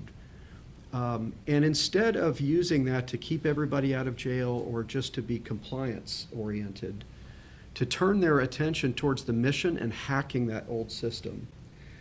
So that we can start to harness the private sector capitalist motivation and align those incentives with national defense priorities. And if we can inspire a workforce and frankly protect them against the recrimination culture in doing that and remove a lot of the barriers and align industry and government, I think we could actually move so much faster than any of our adversaries can. David, Zach mentioned earlier having a good structure for major capital assets, but there being the sort of new dimension of warfare that companies that are coming up, that are being funded by venture capital firms like yours are working with. Dr. Mears' colleague at Anduril, Chris Burrows, wrote a white paper entitled The Moneyball Military, where he advocates for an alternative defense process with the reverse polarity of the PPBE system that would have DIU become more of a program office that's empowered to bypass the traditional suppliers of military power in the PPBE system and deliver commercially derived but appropriately militarized solutions directly to operational forces, with the expectation that those systems will be consumed and quickly bought anew. Do you think that this is an appropriate role for DIU, and if so, what kind of changes would need to be made there to execute this strategy? Great. Well, thank you, Ben, for having me. Thank you to my fellow panelists. It's an honor to be here with you. I had an opportunity to reread Christian's white paper on Moneyball Military, and he's prolific. I also had the opportunity to read his seminal book, The Kill Chain, which I think really did jumpstart a lot of the discussions that we're having today, helping us understand and use the right lexicon to even be able to transverse these different ideals and norms of what the military-industrial complex does on a day-to-day basis, and then how the commercial ecosystem operates. And having been at Defense Innovation Unit and then in the bowels of the Pentagon, I sort of get to see, I've seen that side play out as well. You know, if I were to be petty about Christian's title, the Moneyball, I would say the Oakland A's, they never actually won the World Series. And barring a miracle, they will no longer be playing in Oakland. So I'm not exactly sure if that's necessarily the strategy, but the intent of what he is getting after, I think, is spot on. And that's saying that the planning, programming, budgeting, and execution, the PPB&E, which is, the 4-letter word that everybody sort of rankles at around here for why we can't move and modernize faster, certainly has a part to play. And what Christian is advocating for is that we start to move away from that centralized sort of Soviet-style central planning mode, right? That preferences huge R&D for long-tail sustainment where you're making 9 to 11% of profit on a cost-plus contract, and instead start to maneuver more of that funding to procurement, relying on the third-party capital markets to help spin up the R&D based on, signaling or just tech advancement that can then be used in consumable ways that will allow us to kind of refresh the defense industry base. And, what role Defense Innovation Unit has to play, I think they've proven that they can take things and prototype them from the commercial sector, apply it to the military context, perturbate the system, right, if need be, to make it more relevant to the warfighter. And then, of course, they've kind of, through the teachings of the General Holtz of the world and the Lorna Tedders and others, crafted a contracting mechanism that allows you to move quickly from prototype to production. So all that being on the table, if you want to scale Defense Innovation Unit, and I think they still need to maintain their strong relationships with the services and the COCOMs, because that's who originates the needs, I think in a zero-sum bureaucracy, unless we're going to continue to fall prey to the Parkinson's law of the bureaucracy just forever grows, we need to start actually making cuts, right? So for every DIU person we add, should we be cutting from the research labs that are predominantly doing R&D that maybe isn't moving at the speed of relevance to meet the needs of the warfighter? I don't see that ever quite being talked about, and I think if we're going to have an honest conversation around putting more resources behind the AFWorks, the DIUs, the Chief Digital Artificial Intelligence Office, then it's got to come out of hide from somewhere else, because we can't just continue to grow and grow and grow, because more people just adds more time, time adds friction, and friction puts us further behind the 8 ball. So I think, you know, love what Christian's putting out there from a Moneyball military affect. I think we also need to recognize what are the secondary and tertiary steps that have to be addressed in order to achieve it. Sure. Zach, any comment on that? Yes, I mean, it won't surprise you to hear, I had many conversations with Chris as he drafted the article, as did many of us within the company. I think rather than debate, like, is DIU the appropriate program office, as I think Cameron would attest, you know, if there's one thing that will turn the services nose up quite quickly, it's an OSD component as the executive agent for a program. You know, and outside of MDA, you know, we largely see OSD as a component that is seeking to support the capability providers within the department, which are our services. At the same time, we do need to reconcile what I think the piece does well, which is diagnose the fact that our current system, relative to what we are currently observing in Russia and Ukraine, and as we think about the benefits of affordable mass across domains using commercially derived solutions, cheaper ways of fabricating our core hulls for underwater vehicles, more available commercial sensors, core basic compute that can power not just one but many smaller devices. As you think about the decision advantage that you can generate from sensing across that network set of capabilities, either within a domain or across, and as you think about those capabilities on some spectrum of attritable to expendable, both relative to each other and then relative to the manned asset that would otherwise be performing that mission, you know, how do we reconcile having diagnosed this problem and align incentives that actually give us the mechanisms to field these capabilities at scale? One could argue that Replicator has the intent to start to address some of those challenges. Sure. I think the proof will be in the pudding in terms of the first tranche of capability that is delivered. And then ultimately, is you know, I think many of us would probably agree with how you think about the command and control of those capabilities. It's one thing to demonstrate mass. It's another thing to use that mass effectively to generate decision challenges for your adversary.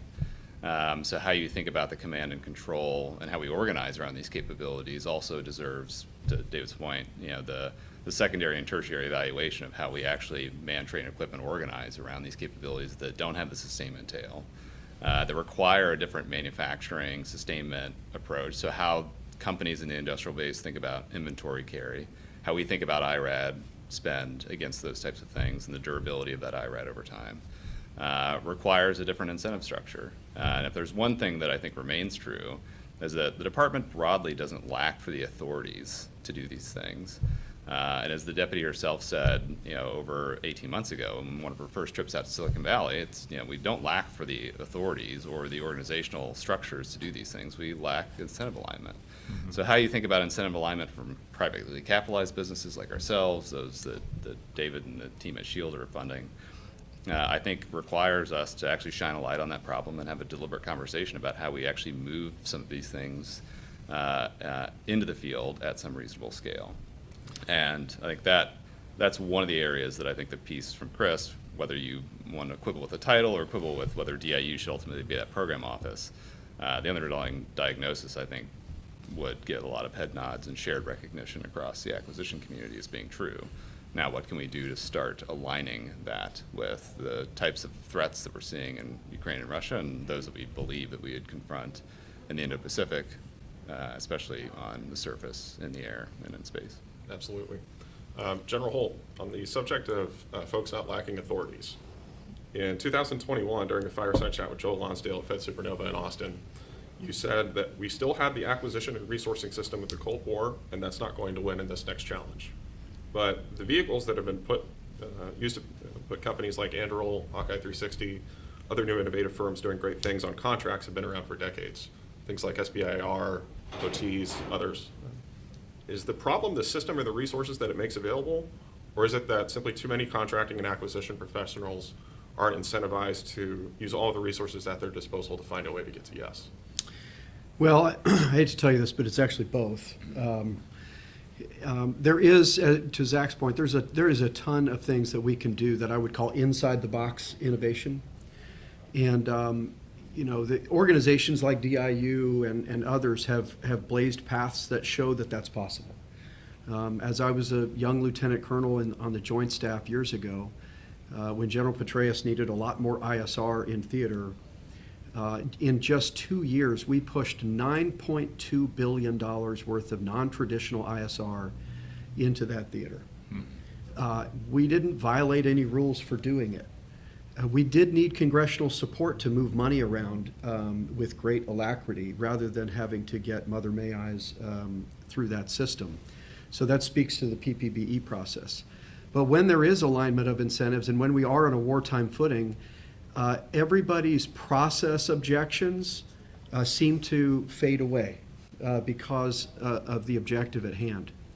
Right before I left the Pentagon, I led a task force to execute the Air Force's responsibilities in the pandemic relief effort. And frankly, we were asked to shore up the defense industrial base that had been threatened immediately and also reshore all the medical manufacturing that was critical to the response effort. We spent $5 billion in a few months building whole factories at a time. We did that in a compliant way. We did that in addition to the regular job that we have. So yes, there's a lot to be said about protecting the workforce from a recrimination culture. And instead of honoring the process, honor the outcome. And if attempts fail because they were just a bad idea or they didn't work out, instead of reacting to them in a way that shuts down programs or ends careers, we have to celebrate those things. Now, ethical problems I don't support. Now, those are inside the box innovations. I led a change effort I called mission-focused business leadership to turn our attention away from what I thought was compliance-focused business advice, a more passive role, a more compliance-oriented role, and instead just hack the system and find the best ways to get the mission done. Having said that, you probably know I sat on the Section 809 panel as well as a participant with Pete and others. And so I don't think that the FAR or some of our structures are necessarily bad documents. They certainly never stopped me from doing anything that I wanted to do. But the assumption that all of those rules have been based on since the 1960s in the PPBE process that Robert McNamara gave to us, and we're still using that to fight the CCP? Are you kidding me? The assumptions that underline that rule set have changed. And there's no acknowledgement, really, that that's happened. And as a result of that, you get a lot of inertia from Congress and the way they oversee to industry and the way that they get money in the bills to be spent by the Department of Defense and to several jobs in the Department of Defense and org structures in the Department of Defense that protect themselves by making sure that you're in the right lanes, you're following the right process, not that you get the right outcomes. So there is a lot of structural outside the box type of systemic change that's necessary. We talked about PPBE. That's definitely in sore need of change, and frankly, it's not DOD down, it's got to be Congress down. Congress has a right to oversee, and that's their constitutional responsibility. We should never do away with that. In fact, I think the transparency level needs to come way up throughout the POM build and all the way through execution. It should be transparent to all, apart from classified lines. But at the same time, we've got to stop trying to centrally manage everything. We're not going to beat China by being China. And so we've got to start allowing real authority to get results in these PEO portfolios where PEOs can actually move money in execution. And instead of protecting an established program of record that it took everybody 8 years to go through the requirements process and the budgeting process and the acquisition process to get to, we're buying old technology to begin with, and the industry is incentivized to lose money up front and then make sure that weapon system's around for decades so that they can get their money back. That's going to lose with our adversaries in the world today. So there is a lot of change that's necessary. I would tell you the commercial tech marketplace has automatically changed their approach from a very much so IP vendor lock type of an approach to a speed to market approach for sustained profitability. And I think that's a lot of what Chris is talking about. Yes. Is why do we think that we have to develop everything with a very, very slow and linear process?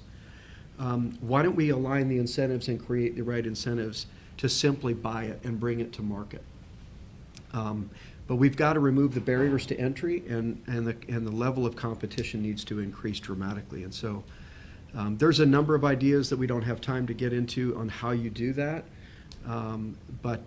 So the answer to your question is there's a lot we can do without asking anybody's permission, but there is structural change and systemic change that's necessary, and it needs to be done really, really rapidly. We are wasting time just talking about it. So Pete, obviously on this panel, as well as very often in these kinds of discussions, we hear people talk about the vagaries of the PPPE process. We also hear people talk about the need for acquisition reform, which is a whole other conversation. But one thing that we don't often hear people talk about is the need for the joint capabilities, integration, and development system to be modernized for an era where lower cost, hardware-defined, software-enabled systems are redefining warfare. What should or would a 21st century JCIDS process look like?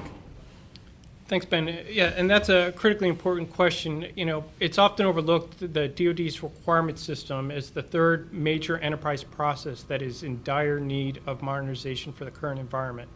Because if the requirements aren't set up properly, you're just setting up the program to fail. We have the JCIDS process, which has been around for a while, managed by Joint Staff. It is a massively bureaucratic, painfully slow, rigid process that needs to change. You look at the policy, and the manual itself is 500 pages just to navigate the process, where we'll spend years up front documenting, defining requirements for a new system that replaces a 30-year-old legacy system. We'll define it, lock it down, and then say, all right, that's your requirements for the next, X number of years of development, then production, with the hopes that we'll keep it operational for the next 30 to 50 years. Guaranteed to get that wrong. So we need a modern approach. And we talked about this with the Section 809 panel as we were fixing acquisition. We clearly understood you needed to modernize requirements. We've had reports that were included in NDAA legislation. In the recent Atlantic Council Commission, which we just finished up, had a key recommendation on modernizing DoD requirements, and it's now in the current FY24 NDAA. So for that modern approach, it's a much more rapid and dynamic approach to capturing requirements that harnesses what leading technologies out there, particularly in industry, to move from hey, I'll have a rapid iterative approach. We'll do an MVP. We'll have a prototype. We'll experiment with some commercial technologies. If it works, great. Let's scale it. If it doesn't, let's pivot to a new environment. But break from that mindset of I'm going to define a program system-centric requirements document and navigate that through the process and focus more on what are the broader threats? What are the combatant command's priorities? Where are the capability gaps that they see? And put it in that broader, whether it's mission threads, broader capability areas, and have that integrated suite of capabilities to deliver that. Highlight what's the priority to the operational commanders, and let the community come and build capabilities to meet those needs. How do we move the needle on whatever the operational performance priorities that they value? We need better alignment between the requirements and acquisition pathways. We need better alignment across the various organizations. what Joint Staff is doing versus the services versus combatant commands versus OSD and the broader community. There's so many disconnects and competing interests. So it still goes back to how do we get better capabilities faster to the warfighter? How do we harness what's commercially available? So again, it's that operational pull versus the tech push. If industry has some great tech, clear military capability, how do we validate that and get that out to the field? But it all, fills into that broader portfolio approach. So it's the greater alignment, greater speed and agility in the system. So, Pete, it's really interesting that you mentioned, building capabilities in the absence of requirements. David, during your time at DIU, you worked at an organization whose charter was to accelerate commercial technology for national security. Practically none of those commercial technologies had requirements, but quite a few of them ended up providing a really important capability to solve the military mission problem. In 2020 on the DIUX podcast, you advocated for being able to do a cash infusion for a promising technology that has a DoD customer, but requires a bridge to wait out the 2-year-long PPPE cycle. And you've also talked about the need for DoD to dedicate more money to funding scale-ups that have the promise to deliver critical capabilities to service members, but again, because it's not a requirement, sort of gets stuck in the valley of death. Do the hedge portfolio that HACD proposed for DIU, new programs from the Office of Strategic Capital, or OSD's APBIT program get after that problem, or is something else needed? Yeah, thank you. And just real quick before I answer that, Pete, 500 pages for the JSIDs. General Holt, what's the FAR? It's between the FAR and DFARS, it's over 4,500 pages. Yeah. And the financial management reg is 7,000. 7,000. So, come on, Pete. Chop change. Okay, so let's talk about some solutions. So on that podcast, I was 2020, so well done, Ben, on finding me. I was talking about this idea that I've now sort of refined and called it the preemptive year of execution. So what happens when you have a prototype project that's just crushing it and the COCOM says, I need that now? What if you had a kind of a revolving door fund where you could, instead of paying for non-priorities with your unfunded requirements end of your slush fund, which is what happens today, and I would guess 10 to 15% of procurement, R&D, O&M funding goes towards that valley of nowhere, right? Which pays for TVs and all kinds of things that aren't truly critical because we're making decisions at the last second. You could actually forward fund promising technology that is making its way into the POM for the future year, and then you back pay it the next year. So this requires a flexible funding format that I don't think the appropriators are going to go for yet, but I just don't think we've advised them in a compelling enough way to really send it home. So this is one idea, and I got to give credit. It was on a conversation with Moshe Schwartz, who at the time was at the Congressional Research Service. Now he's with Etherton and Associates. He's a brilliant guy. Yes. And we talked about that years ago. On the other idea, scale-ups. So, General Holt, 20% of all contracts, primes must go to small businesses, 30% of subcontracts must go to small businesses. This is a federal agency-wide mandate, so it's not just the DoD.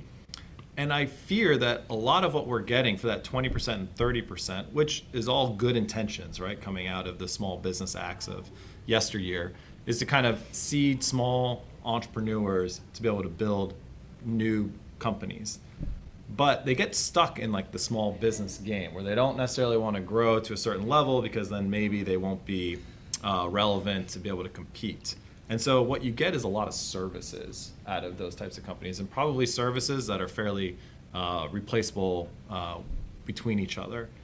Instead, with scale-ups, what if we created a policy that mandated a certain type of structure, maybe the Andurils of the world and other venture-backed startups that are building product that want to grow. They don't want to stay small. They want to be able to compete, and they're going to sell into the defense tech market. They're going to sell into healthcare. They're going to sell into fintech, right? And there's probably going to be a through line that makes that technology relevant regardless of the industry. And we had a subset of mandating that certain amount of prime contracts, and I think even more importantly, subcontracts went to this pool of folks. You now have you've pushed the contracting officers and the program offices to really think hard about who's going to win these competitions because they've got to meet the policy mandate. but you're also going to get the defense primes thinking a lot more about who are they going to partner with and start pulling that technology into the system. And this breaks that barrier where the appropriators are mandating where the money is exactly going, because this is a policy that HASC and SASC on the other side of the Congressional Defense Committee can kind of force. And now we'll see a proliferation of new non-traditional defense contractors, which the Atlantic Council talked a lot about, but didn't maybe make this type of recommendation to be able to think through, like, how do we really accelerate and adopt change?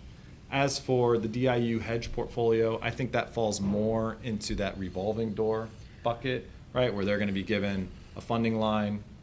And we can talk, I think, a little bit later about how they can ensure some guardrails that they don't become a self-fulfilling ice cream cone, or self-licking ice cream cone in that respect. You know, Office of Strategic Capital, huge fan of what the department is doing, and Jason Rathje. But that's, I think, tackling a much larger, more macro problem around how do we put different types of funding to work, leveraging authorities that other agencies have to be able to shore up the defense industry base, not necessarily tied to direct funding to specific companies. And then what was that third piece of it? It was APFIT. Yeah, I think APFIT, it's starting to address a little bit of this bridge, you know, to get across the valley of death. I don't, you know, personally think it's maybe being executed as judiciously as maybe it ought to be, with when you look at how the process is being worked. But I think it's a start in the right direction. I think Rep. Calvert's intent is definitely in line with the types of innovative thinking we need to able to harness and bring compelling technology to the forefront. Zach, speaking from industry perspective, you know, running into these kinds of issues on a daily basis with you know, navigating these different procurement contracts that exist, what do you think the impact would be to a company like Anduril if Pentagon did a better job of doing this? Be $6 billion? Would you be like $60 billion? Yeah. Well, I don't put this just on the building. I don't put this just on the services. It really is, to Cameron's earlier point about being more transparent against need and how we can characterize that need more effectively for commercial companies to address. I think for privately capitalized companies, it's transparent about how we think about product and where we're building product. So how can we give each of the service acquisition executives a better shadow of the future to understand where we're investing our capital, how we've structured that capital investment against a suite of products that are tackling a mission-oriented problem. We're not tackling a big R requirement, we're actually tackling a mission need. So how do you marry up the balance of operational end user need validation to an acquisition strategy that is laying in the right incentive structure to attract our continued investment in capital? And so this is the interesting valley that we find ourselves in right now, where like, just reflecting back on the joys of sequestration back in the early 2010s, and what, you know, the harm that frankly that we did to ourselves within the building, and then, you know, in conjunction with Congress to delay hard decisions. Ultimately, this is about trade-offs. And this is about leaders making decisions that actually trade, to David's point, capability that we might otherwise being invested in today to that is proving most effective.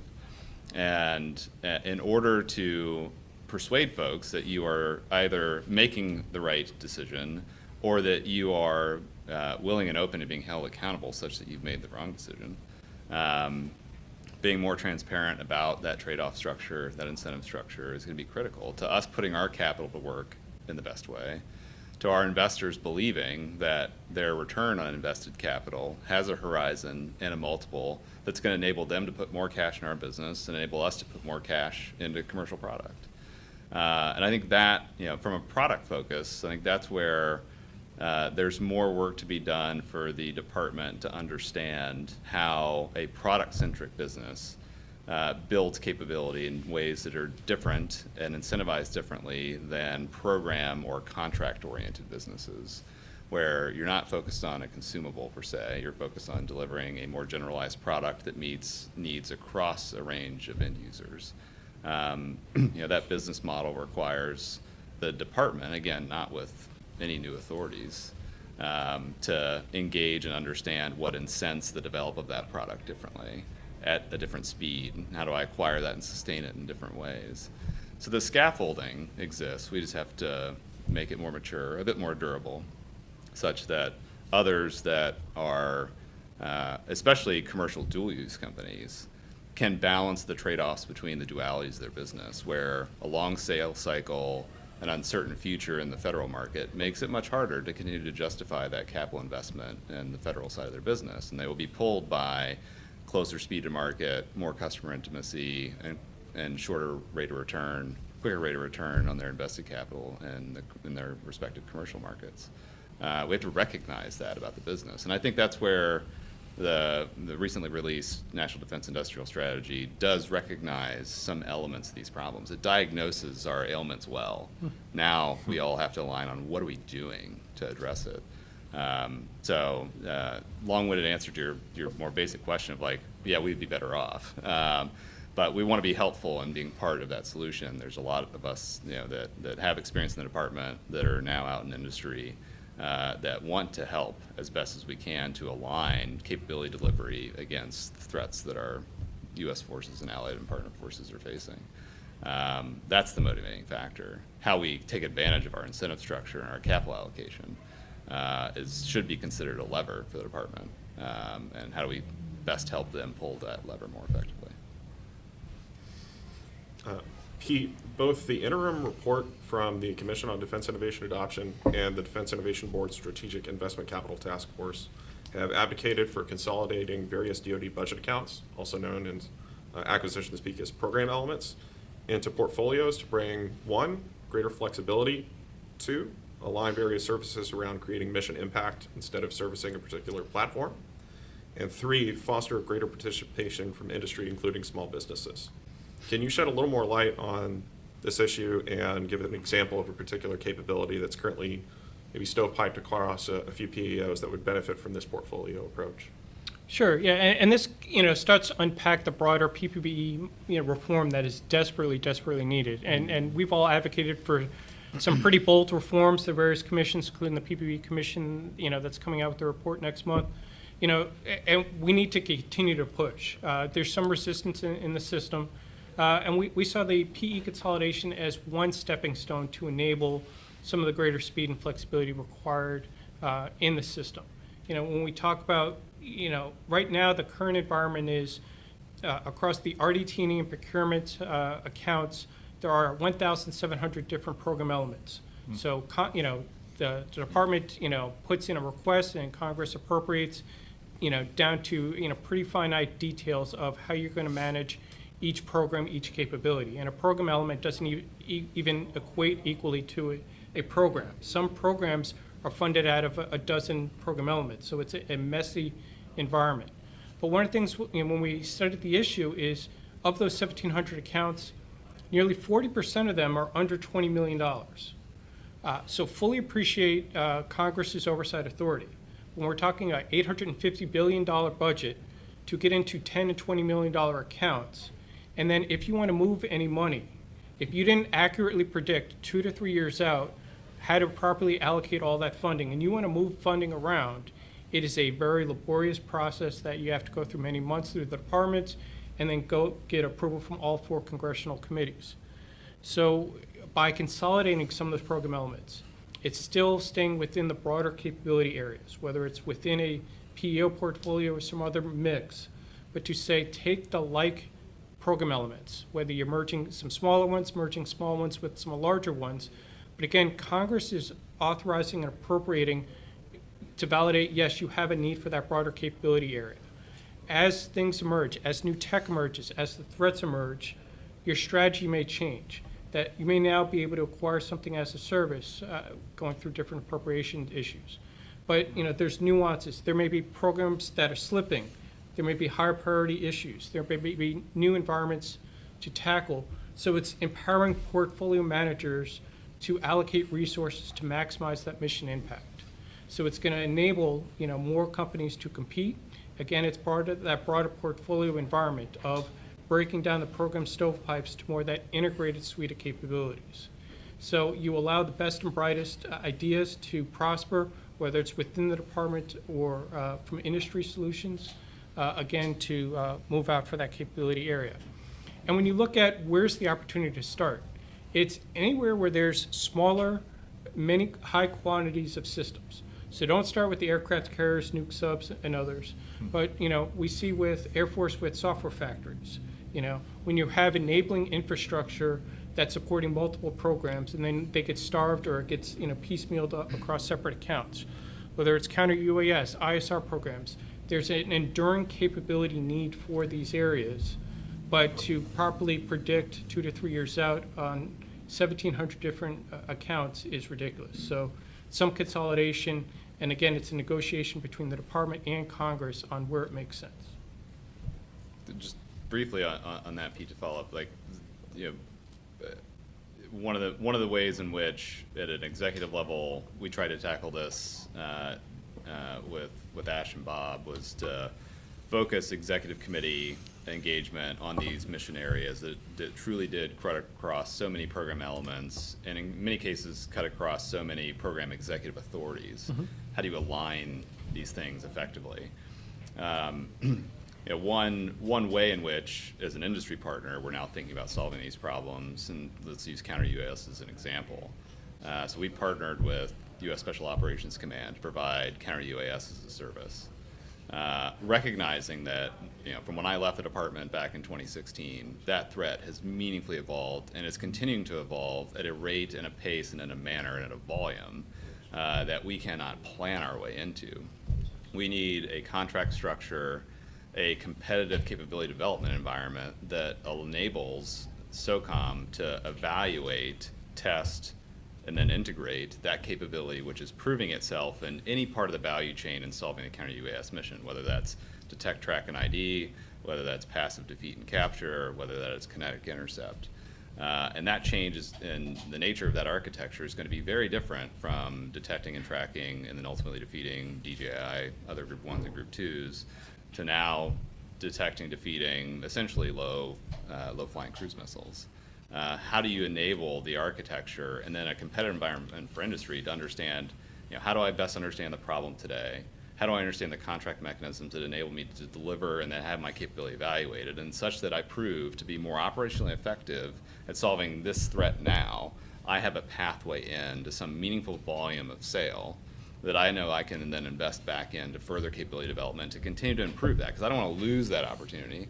I want to make sure that my passive detect is the best passive RF detect that's out there.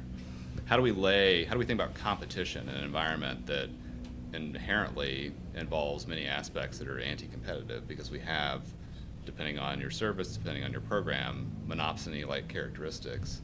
For those programs and those mission threats, especially where you're trying to derive capability that's commercially developed, how do you think about breed competition and take advantage of that in different ways? I think these types of missions actually enable you to think about the contract structure, incentive alignment, in ways that are not capture laden with the aspects of PPB that we all recognize are a challenge to confront and ultimately not well suited to fielding capability at speed and relevance across these mission areas. Yeah, so that ties perfectly into the portfolio management approach. The combatant commanders are screaming about the UAS threat. Dr. LaPlanta at Reagan National talked about we need production at scale for counter UAS solutions like we did 155s. So it's capturing that broader requirement set. We have the JCO, Joint Counter UAS Office, that's supposed to look across the services, but capture the broader requirements set, Group 1s and 2s, 3s and beyond, and then what each of the services and agencies are doing, and then from a program aspect, from an acquisition strategy and a contract strategy, weave it all through. David, real quick, the main critique I've heard from Congressman Calvert's hedge portfolio proposal for DIU is that it would result in them transitioning technology in this parallel acquisition system that would allow PEOs to tell people receiving OTs from DIU, hey, you have your own budget, leave us alone. Do you think that that's a valid concern, and what could be done to prevent that? Right, so the fear is if DIU gets its own funding, then they don't need to create transition partners for the follow-on production contracts. And with the hedge funding, which is, it was proposed to be $1 billion, we'll see where it ends up shaking out in the appropriations bill. I think the reality is that that's not nearly enough money to be able to like provide the long tail for the types of projects that DIU has undertaken. So, I think I look at it as like 3 steps. There's the validate step, the accelerate step, and then the codify step. Today, we're already doing the validate. So they're getting requirements, whether they're JSIDs approved or JUONs, UONs, GEONs, just commander letters of intent. They're figuring out a way to go ahead and do these prototype projects with small dollars to just validate that this thing works. The hedge fund operates as the accelerant towards, let's go from prototype to, let's call it LRIP if we're staying within the acquisition framework. Let's get it out to the users. Let's see it operationalized in small contingents. But there's still that long tail of like going full on, or full rate production. And I think in order to apply money to the accelerate, step 3 or stage 3 of codify is you need to make sure that the combatant commanders have put that requirement high on their priority list through the integrated priority list, which is how they tell the services what's important to them. And then you go back to the services and you say, before I put this money in, you're working the POM right now for 2 years in advance. Are you going to highlight which program element this accelerant of hedge funding is going into so that Congress and the American people can trace back exactly what you're doing with that hedge fund and how it's leading towards faster adoption into the areas that are very important and already codified within the justification books. So this is all procedural. I think it can be done. We already have a framework for it. This is just, again, like a way to ensure that DIU does not become sort of self-fulfilling, that they are engaged and entrenched with the larger system, but getting the needs of the combatant commanders solved much faster at the speed of relevancy versus the speed of bureaucracy. So, General Holt, from all your experience, all the time you spent in government and now in industry, if you became Undersecretary of Defense and Acquisition and Sustainment tomorrow and had to make 3 changes to the way that Pentagon buys capabilities, what changes would you make and why? Yeah, and I have 2 minutes to tell the audience about that. No, it's a great question. I would work transparently with the Congress, with the defense industry, and with the department to do 2 primary things. One is immediately put us on a wartime footing. Stop talking about it, let's do it. And one of the things that means is removing all the barriers to entry. Every single regulation, DoD 5000, the financial management regulation, all of those provisions in there would have to defend itself against my cut. I did this in the Air Force. We called it Operation Clean Sweep. In the first year of my change initiative, we deleted every single mandatory procedure in Air Force contracting and every PGI reference because people were trying to hide the mandatory procedures in the PGI. We deleted over 700 pages of mandatory guidance, and it freed up an enormous amount of innovative thinking. I don't think we can rely on just what I call the cool kid organizations, the rapid acquisition cells, the DIU, the haves versus the have-nots. And I'll tell you the truth, with the right rule set and leadership, I can grab at random 100 people across the department acquisition program will stand up a rapid acquisition cell. The other side of putting us on a wartime footing immediately is standing up a DPA Title III line that actually gets after it.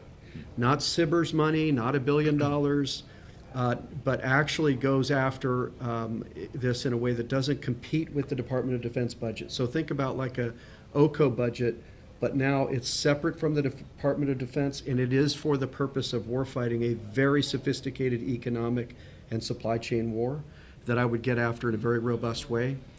And then on the other side, I would change the acquisition system, the enduring acquisition system, from a capabilities-based acquisition system to a threat-based acquisition system. And so maybe you'll have to invite me back more later, and we'll talk about what exactly that looks like. Well, that sounds like a plan. Thank you all so much for joining. This has been a fantastic discussion. I really appreciate you all's time. I want to thank our audience for tuning in, and the next session will begin in a few minutes.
The world today is on the brink of remarkable technological transformation.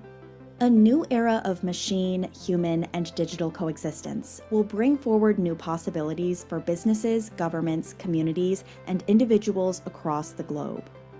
The rate of innovation is moving faster with each year that passes. This belief led to the creation of Evoke, Comtech's Innovation Foundry. Evoke creates new solutions that empower global communities by providing access to technologies others never imagined possible. Working across businesses with partners, suppliers, customers, and academia, our Innovation Foundry serves two vital purposes. First, Evoke is pioneering new technologies to disrupt existing markets and create future networks that are focused on better customer outcomes. Second, through our relentless innovation, Evoke is enhancing Comtech's existing offerings that will enable the transformation needed to usher in a new era of machine, human, and digital coexistence.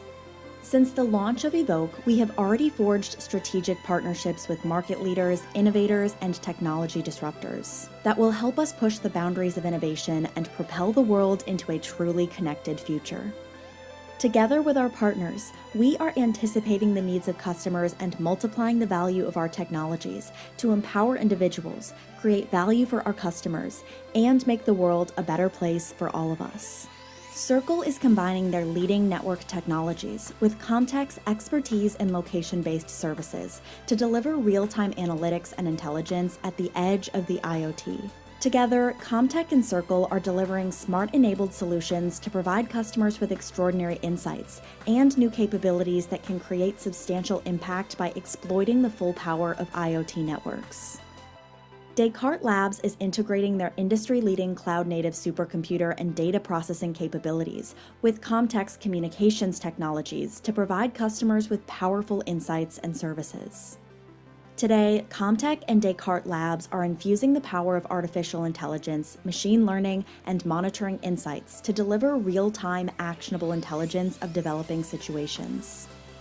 Wishnish brings leading distributed ledger solutions to further enhance Comtech's technologies and improve secure information exchange and enhance privacy applications available across industries, institutions, governments, and developers. Together, Comtech and Wishnish are integrating highly secure, flexible distributed ledger technologies to build trust in a democratic fashion and drive automation from the outer boundaries to the very core of a business. Arna Networks' leading zero-touch edge and 5G service orchestration and management, combined with Comtech's dynamic cloud platform, is opening the door to groundbreaking cloud-native network services. By integrating cloud-based network technologies, Comtech and Arna Networks enable customers to add and manage applications that can significantly improve business performance across public, private, and hybrid networks. But our partnerships don't stop there. We're also forging alliances with leading universities worldwide to ensure we empower future leaders who will build connections that set ideas free. As we innovate to deliver intent-based, insightful, on-demand technologies and services, Evoke will transform global technology landscapes to empower the world. Welcome to the new era of connectivity and collaboration. Welcome to Evoke.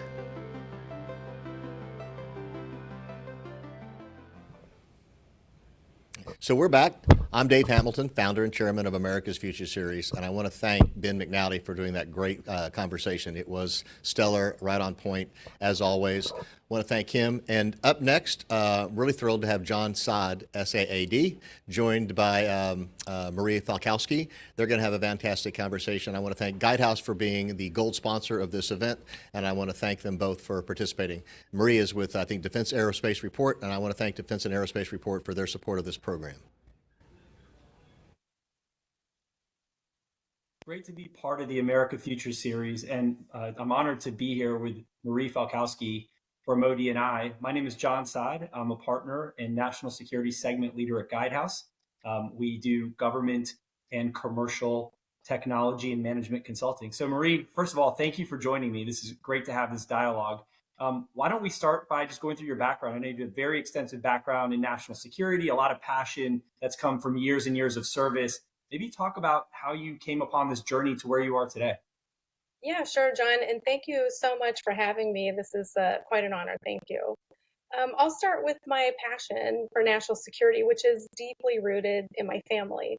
I come from a long line of people who have served our country as far back as the American Revolution. Everything from enlisted to officers, scouts and spies, to those who enabled supply lines and worked in early state and federal government roles. So there are strong relationships in my family to our country's founding fathers. So for me, the goals of democracy are inherently personal. As far as my leadership journey, it began when I enlisted in the Air Force in 1990 as an intelligence specialist, and within weeks of training, Saddam Hussein had invaded Kuwait. So I found my 19-year-old self giving current intelligence briefings to very senior officers, just kind of thrown into the deep end of the pool for a real-world situation. And during my military career, I served both on active duty as well as a civilian. And I'm a veteran of Desert Storm, Desert Shield. I served in the Combined Air Operations Center at Incirlik, Turkey during Operation Northern Watch. And so much of my experience naturally has a counterterrorism slant. And all of it is what we would call kind of joint positions, where I worked closely with big intel community agencies, which was a little unusual. I've also spent a few years at the Department of Energy, where I got a very interesting view of working in a cabinet level organization and with the national labs. In those roles, I served as the Deputy Director for Counterterrorism and later as the Director of Operations in the Office of Intelligence and Counterintelligence. So it was about, I want to say 2010, when I went to the CIA as a senior analyst and later led their Middle East and terrorism efforts for open source intelligence, and eventually became their first CTO for the CIA-led open source enterprise. And that's really where I cut my teeth in the technology space, and more recently as the Director for AI and Data Analytics within the CIA's Agency Data Office. So in my current role, I work for the intelligence community's Chief Data Officer as the executive lead for IC Mission Analytics and Technology Acceleration. And because I have such deep and varying experiences, I think it's made me a better advocate for using tech for mission while understanding the urgency that we face in today's very hyper-connected, digitally transforming world. Marie, that's fascinating. And I mean, first of all, thank you for your service and your continued service, and just the very depth of experience and expertise that you're bringing to the mission today. Clearly, you have a passion that spans your entire career and even growing up. And one of the things we often say is the folks that are most effective in supporting our government counterparts are those that love the mission first and want to tackle those problems. And clearly, you're one of those people as well, which is just so great to see. Now, you talked about technology advancement and the role it's played over the past 15 years. How has that changed from you being in the battlefield all the way to the roles that you play today? How are you seeing that transformation occur? And are we getting there fast enough? Yeah, well, that's a great question. There is a great deal, I think, to be said about the democratization of technology, and with the development and how ubiquitous the use of mobile devices, the advancement of cloud computing, and the increased global access to the internet for people, for businesses, and for governments. Everyone has incredible access these days to data information that they didn't have maybe 5, 10, 15 years ago. And I can remember a time in the mid-90s when my fellow airmen and I were first introduced to a Microsoft user interface so that we could sift through intelligence messages. And it was such a game changer. So prior to that, it could take me a full day to read maybe 1,000 intelligence messages and a week to write a product. So now we have the ability to automate alerting and indications and warning. We can use natural language processing to summarize large sets of documents, derive intelligence insights from near real-time streaming data, and use things like computer vision to automate image classification and object detection in photos and videos. So when you think of technologies like, say, AI, in one decade, this technology has gone from what I think is funny, finding cats in online videos, to enabling a string of text to create artistic renditions of any image in any situation. And so this evolution has taken us from large-scale object detection and image classification to generative AI within a decade. But I would also say that this democratization of technology is also a challenge for national security. You can take misinformation and the ability for things like deep fakes to be so realistic that they can challenge even a trained professional. And these tools that generate misinformation are increasingly available. So it's not just somebody with advanced tech skills that could use them, but anybody with a computer or smart device. And another example I would give is commercial drone technology and its increased use on the battlefield. You can consider that non-state actors and terrorist groups and insurgents typically had little to no access to military air power. They didn't have the money, they didn't have the skills for such capabilities. But now these drones can be flown autonomously at a fraction of the cost with no casualties. We saw this back in Iraq in 2016. We see it today in the Ukraine, where Ukrainian forces have been able to use commercial drones to destroy Russian tanks. So, the price of a commercial drone and some explosives, about $1,000 at a pop, and taking out a tank, which costs hundreds of thousands or millions of dollars to build and maintain. So there are kind of two sides to that democratization coin. That's exactly what I was thinking. I mean, it's a double-edged sword, right?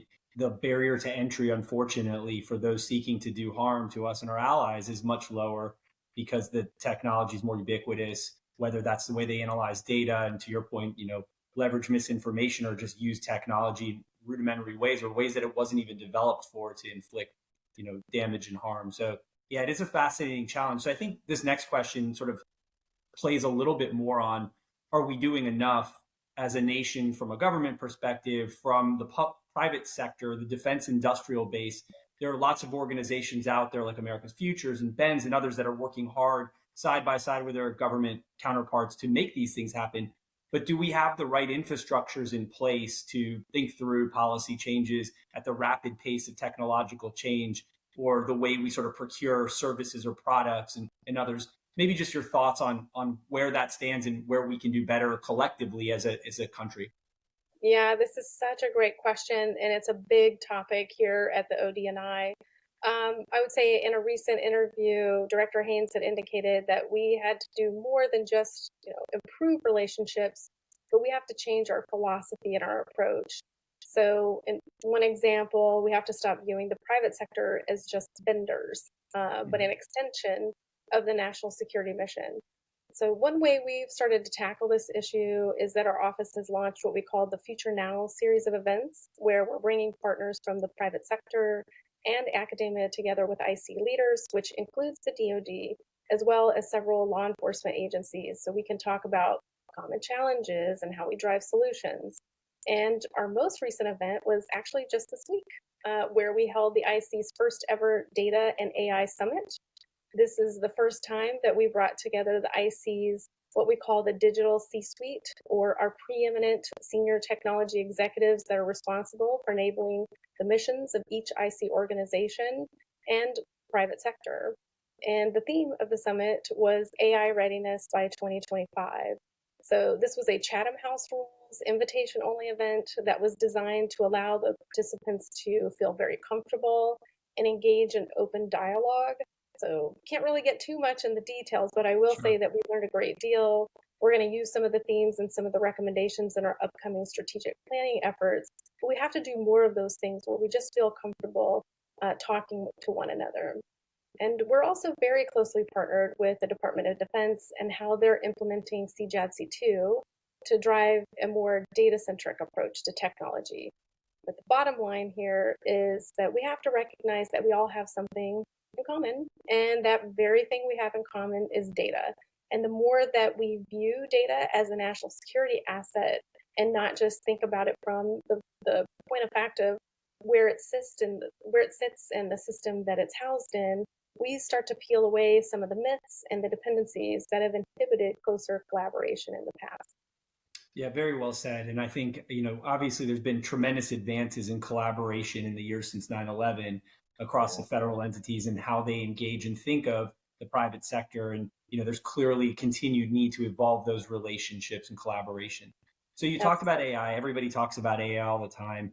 And if you think about it, both from an internal organizational perspective and sort of an external mission tool, can you comment where you see that landscape changing over the next 10 years? And, obviously keep it high level, but just sort of, give everybody a preview of how we're thinking about that. Yeah, well, in my opinion, data and AI will be just as ubiquitous as your smartphone. It's going to drive all aspects of decision making, all the way from strategy to operations. And the technology that we're seeing today is going to change how we work, how we play, how we fight, and how we live.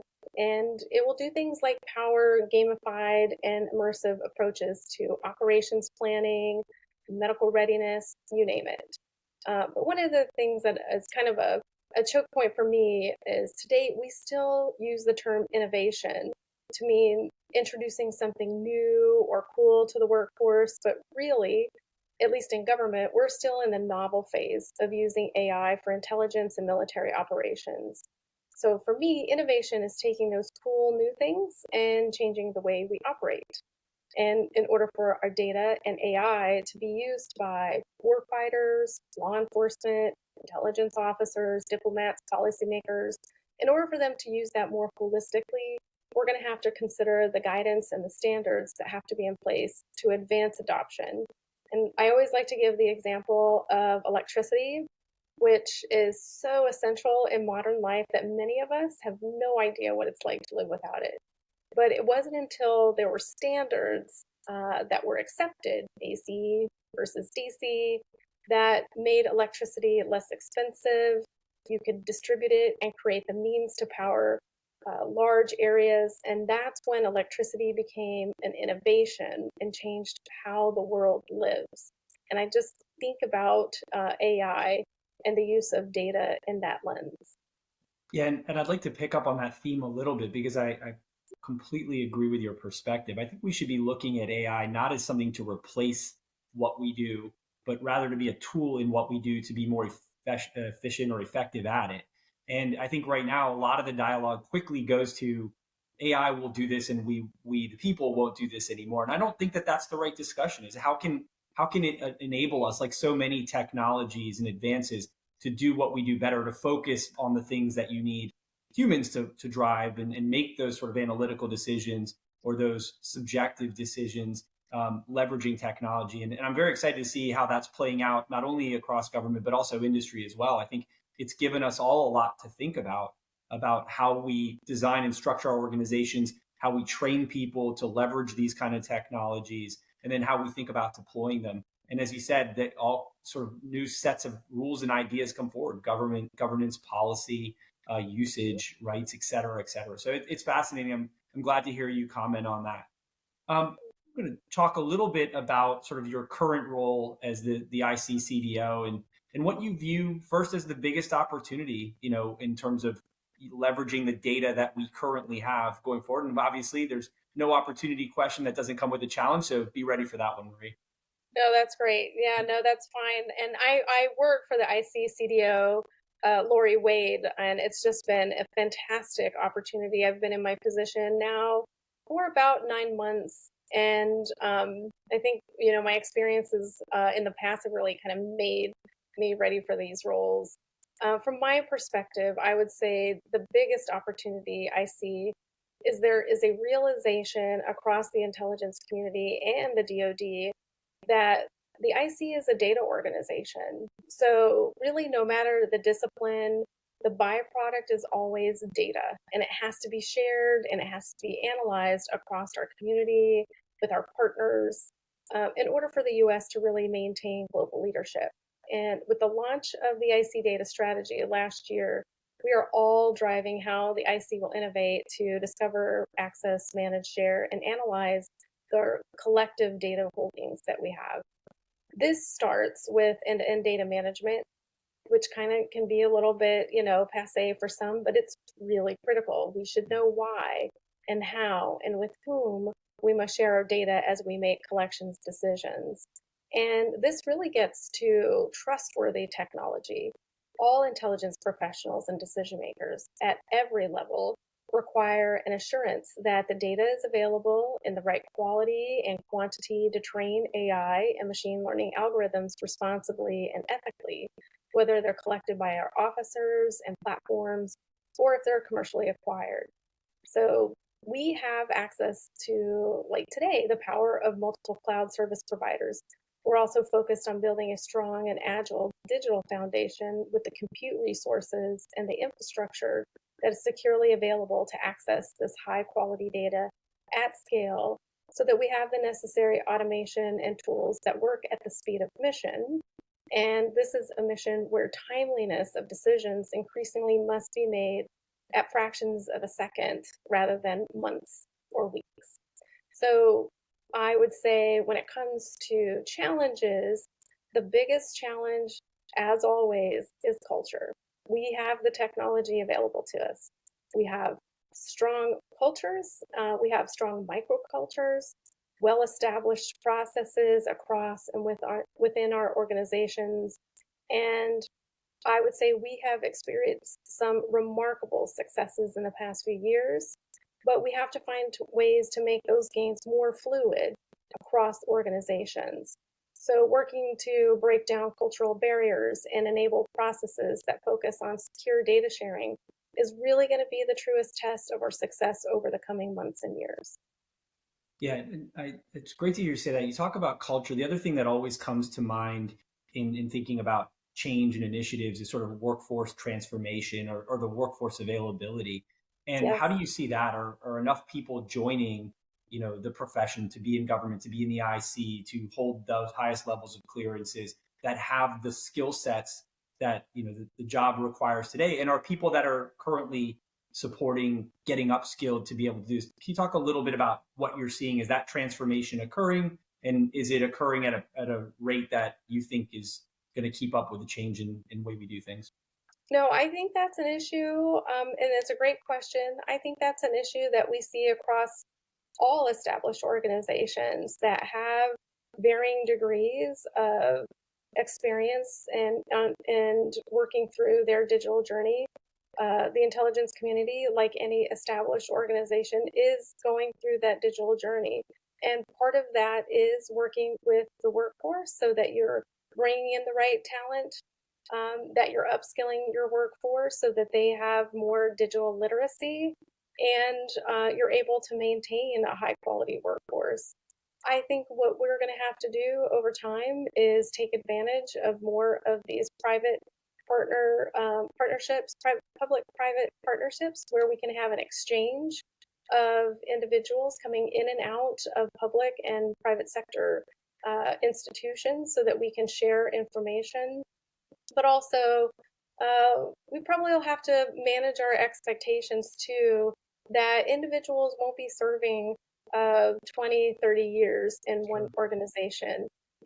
This generation that's coming into the workforce, they are digital natives, they are used to working technology, and they're going to be interested in moving around, getting different opportunities, and seeing different things from multiple vantage points. So it's not going to be the way that people look at their careers and how they stay in government is not going to look the same as it did when I had joined the Air Force back in 1990. You're so right. And in fact, it's not unique to government. I think it's just across. We see that in the private sector all the time as well. And I fully support that. We have to find structures and models to allow people to sort of fulfill their passions and support the missions they care about, kind of lower the barriers to the greatest extent possible. So we're getting that information sharing more organically. We have an audience today that is comprised of senior government executives and senior executives from the private sector. If you were to sort of reach out and ask them how they could best support and help these missions and the work that you and your colleagues do, what are some of the things you'd love to see, as a community that cares so deeply about national security? I think the number one thing that I would like to see from the folks in this audience is, come in with an open mind. Again, we're an organization, we have some very established workflows and processes, and we do have a culture that is really focused around secrecy. and maintaining national secrets. So it's very important for us to establish trust with other organizations that we partner with, make sure that we know that they understand what we're asking for, and also sometimes help us understand what we're asking for. We don't always know. We spend a lot of time behind what I call an artificial firewall, and working out a daily grind during world events that can often be chaotic, and we don't have a lot of time to produce whatever information that needs to go downtown, needs to go to the president, needs to go to that warfighter. So it's going to be a lot of trust that is going in, and feeling less like something's being sold to us. Perfect. Well, Marie, first of all, thank you so much for taking the time to sit with me and answer some questions. I really appreciate your perspectives. Marie Falkowski, the Senior Director of ODNI, so grateful, and thank you again for your service. Absolutely. Thank you for having me, John.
Well, thank you, Marie. Thank you. I really want to appreciate you. I want to say thank you and appreciate you doing that great interview with John Saad. I also want to thank Guidehouse for being the gold sponsor of the two-day summit, and also of the reception that we're having right now going on outside our studios here. That was fantastic. And next, I also want to thank Josh Carlson. Joshua Carlson has been a longtime supporter of the America's Future series, and he's moderating a discussion with Brigadier General Damon Feltman, Nicole Robinson of Comtech, Ben Reed, the CTO of Quantum Space. It's going to be a fantastic conversation. We're going to turn it over to you guys.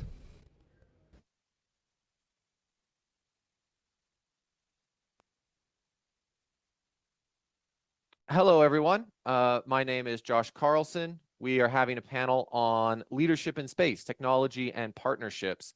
I'm joined here by an outstanding group of people from both government and industry, here to talk about exactly those topics. So real quick, as we go around, if you could please introduce yourself and discuss very quickly your organizational R&D approach. Nicole, if you could open up, please. Absolutely, and thank you so much, Josh, for having me here. What an esteemed cast of participants we have here today. Really looking forward to the discussion. I'm the Chief Growth Officer of Comtech. Comtech today is really leading new ways of developing ubiquitous, smart enabled connectivity anywhere, anytime. We've been about this business for 50 years or so with proven technology in the ground systems infrastructure domain, modem technologies, really bringing our capabilities from a satellite communications perspective to those unconnected, helping to bridge the digital divide, empowering our customers globally with access to critical insights and connectivity where they need it most. In my position as the Chief Growth Officer here, R&D is actually near and dear to my heart here, and as is the evolution of our business. So I'll try to connect those two together succinctly. Over the past year and a half, we've been hard at work here at Comtech, taking what was previously 14 different disparate operating units, bringing them into 2 different segments. We have our satellite and space portfolio and our terrestrial and wireless portfolio. Why that matters for an R&D perspective, our entire approach to the market has evolved. So in the past, as a product-oriented enterprise, as you might imagine, you're developing a product, you're developing componentry, putting it on the shelf, pricing it, and pushing it to market. We've evolved in that ecosystem, bringing all of those different critical communications and connectivity elements together to now more of a solutions orientation. So when we think about R&D, instead of starting with the product, it starts with our end user's requirement. So if we understand that our customers need insights to the tactical edge to get their geospatial data to those who need to make decisions in the field most rapidly, we're then in position to integrate a solution for both the connectivity layer as well as the geospatial layer coming in as an example. So our R&D philosophy has evolved, as has our organization over the past year and a half, and really exciting times here for Comtech and a lot of the connective tissue going on with some of the government and industry colleagues here on the panel today. Colonel Neasley, if you wouldn't mind next. Well, thanks for having me. So my name is Colonel Rich Nisley. I am the senior material leader for the Commercial Space Office here at Space Systems Command, part of the United States Space Force. And really what my job or my organizational's mission is to search out relevant and game-changing commercial technologies that help us stay ahead of the threat and to stay aligned with our mission areas and to integrate those capabilities into our overall technical roadmaps and mission area roadmaps to get those capabilities out to the warfighter faster to stay ahead of the threat. We do that in 4 distinct steps. First, identify, which is really what are the needs for our mission areas? How can commercial capabilities help bridge a capability gap or build resiliency? Or is it robust and mature enough that we can pivot to that capability and get it out there? Implement is that second step, have the most flexible contract available and sometimes not necessarily own that contract, utilize contracts through our partners in the NRO, the NGA, possibly even some of our partners in NASA or the Space Development Agency if they have an open contract. But then it's actually integrating that, making that capability, getting it out there to the warfighter, building it into our concepts of operations, our exercises, and ensuring that this is something that gets after the need. But then that last step, which is assess, constantly looking for innovation, making sure we leave openness in those contracts for innovation because the pacing challenge always gets a vote, and we need to stay proactive to those threats. So going back to your question of my philosophy on R&D and also the Space Systems Command philosophy is to stay ahead of that pacing challenge and to go fast. In order to stay ahead of that pacing challenge, we need to go fast, which means we need to get on contracts sooner, which means we need to move money faster, but also not confine commercial industry and allow them to come up with the solution. So lower the stringent requirements and allow commercial to come up with some of those solutions.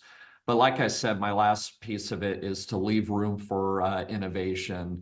With R&D, don't just lock it in and you're in production and don't look back, but constantly leave room for innovation, whether that be through open standards, open API, allowing other technologies to influence the end result. Excellent, thank you. Damon, if you could go next, please.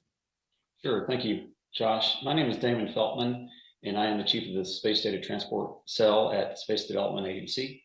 SDA is one of Space Force's special acquisition organizations. We were established at about the same time as the Space Force under OSD R&E, Office of Secretary of Defense Research and Engineering. And in 2023, we were moved under the Space Force as a special acquisition organization. Our principal activity there is to field what is called the Proliferated Warfighter Space Architecture, which has two major lines of effort. One is a transport architecture, space data transport architecture, and the second is a missile warning, missile track architecture. And inside of those architectures, we have major technology increments called tranches. Right now, we have Tranche 0. That is our tech demo tranche that has been launched over the past year and is proving out some of the technology concepts that we have. Our first major operational offering tranche will start later this year, where we will launch approximately 126 space data transport spacecraft, followed by 44 missile warning, missile track spacecraft, all in proliferated LEO.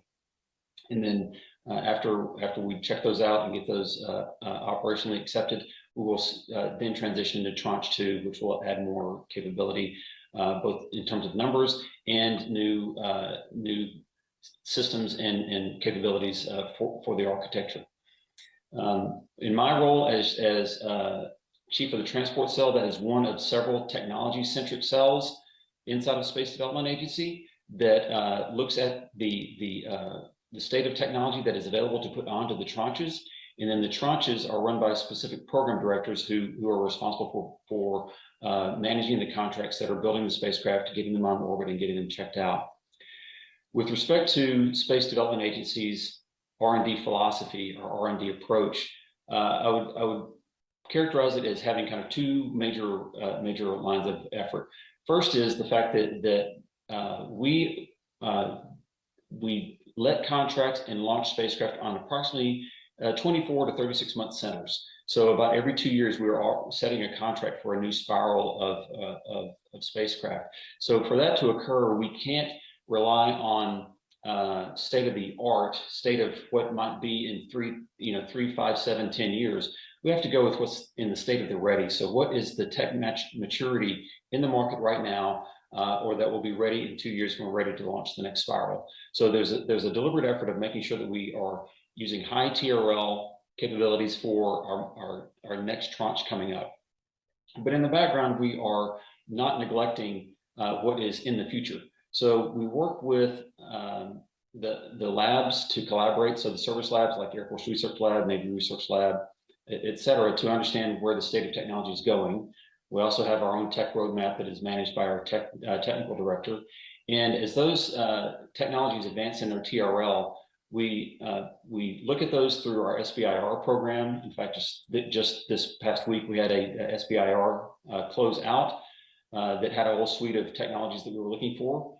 And then as those technologies mature, we then advance into a broad area announcement for what I would loosely characterize as operationally representative capabilities. So something that is very close to being ready for operational implementation, that might be ready for putting on to a next tranche, or be usable by one of our end users.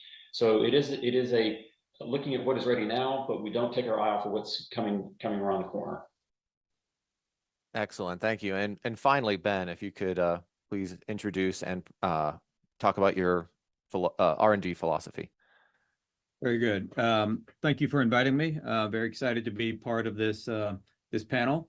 So my name is Ben Reed. I am the co-founder and Chief Innovation Officer at Quantum Space. My background is 22 years at NASA, where I was involved with both human and robotic servicing. In particular, with robotic servicing, my division was focused on robotic refueling. The sky is filled with fantastic satellites that do amazing things every day. And when they run out of fuel, they're decommissioned. So we were focused on bringing to operational status the ability to refuel satellites. And I certainly have carried that over into my new role with Quantum Space. Our R&D philosophy at Quantum Space is to focus first on the mission, focus first on the end state, bringing value to our customers. We are passionate about enabling infrastructure, not just in LEO, but in GEO and beyond. The LEO market is very well served with choices with different rockets, with different GNS service providers, with different ground port entry sites, both domestically and internationally. GEO and beyond, much fewer options for both the national security element, the civil space agencies, as well as commercial.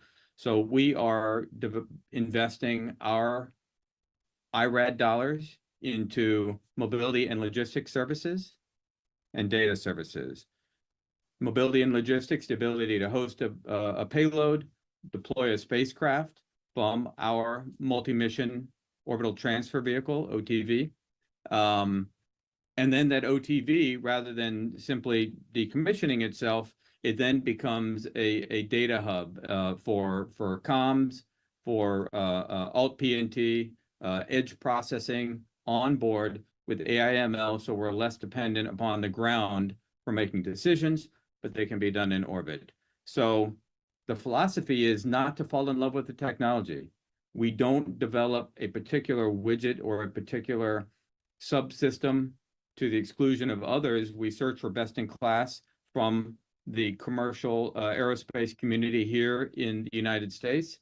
If there isn't something available, we'll develop it in-house, but we look at what is the existing supply chain, and that allows us to bring best in class, shortest timeline so that we can bring our systems to bear for our customers as soon as possible. Excellent. Thank you. So thank you very much for introducing yourselves, everyone. So as we move into it, so we talked all about the research, what each of your organizations are doing independently. I want to ask a question about how we're all working together, because together your companies comprise a notable part of the space architecture, both government and commercial. So I wanted to ask, what are your organizations doing now to partner in order to win? In other words, both intergovernmental, so between SSC and SDA, for instance, intercommercial, so between Nicole and Ben's companies, and then also in private-public partnerships, so between the government and commercial. As applicable to your organizations, could you talk about that for a minute or two for each of you, please? Yeah, very well. Happy to do that. Couple different ways. I'd say, maybe start off with MOSA. So we're actively today at Comtech a member of the Modular Open Systems Architecture Alliance, and very active participant in the Agile User Terminal Group as well. That specific group, the Agile User Terminal Group, is sponsored, in fact, by the Space Force.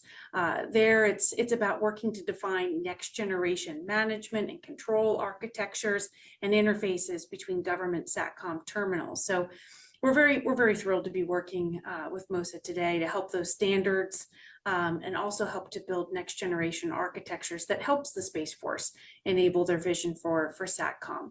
We also participate in a number of other organizations that are focusing on enabling that collaboration and setting the standards across the space and the satellite industry. Some of those include the DIFI Consortium, which is the Digital Intermediate Frequency interoperability. That's why we call it DIVI. It's a lengthy one. That's looking to create standards-based digital ground architectures as well. And in the U.S. Army, even if we take that example of collaboration, they've recently signed a contract with Comtech to deliver what we call our EDIM modem. That's Enterprise Digital Intermediate Frequency Multi-Carrier. Again, we love acronyms, but the EDIM modem is really helping the U.S. Army SATCOM digitalization and modernization program.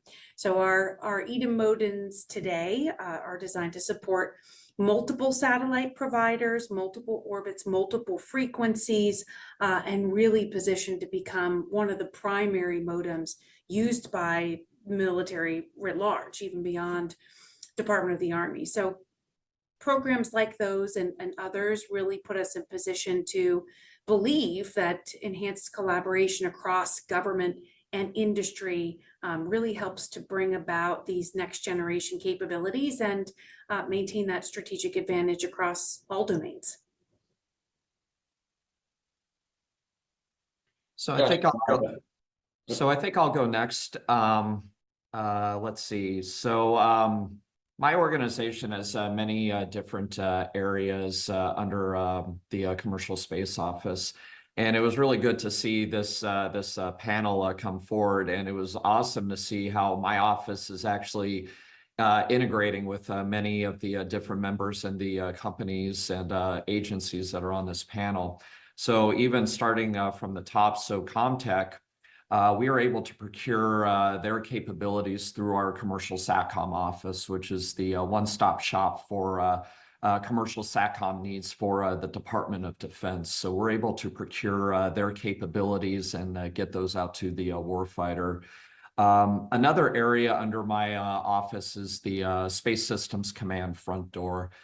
We felt it was a big need to have a one-stop shop, if you will, for industry to figure out how to do business with the government. I think you mentioned earlier to us, well over 500 companies, and a lot of them are coming from startups and don't understand how to do business with the government or even who to talk to.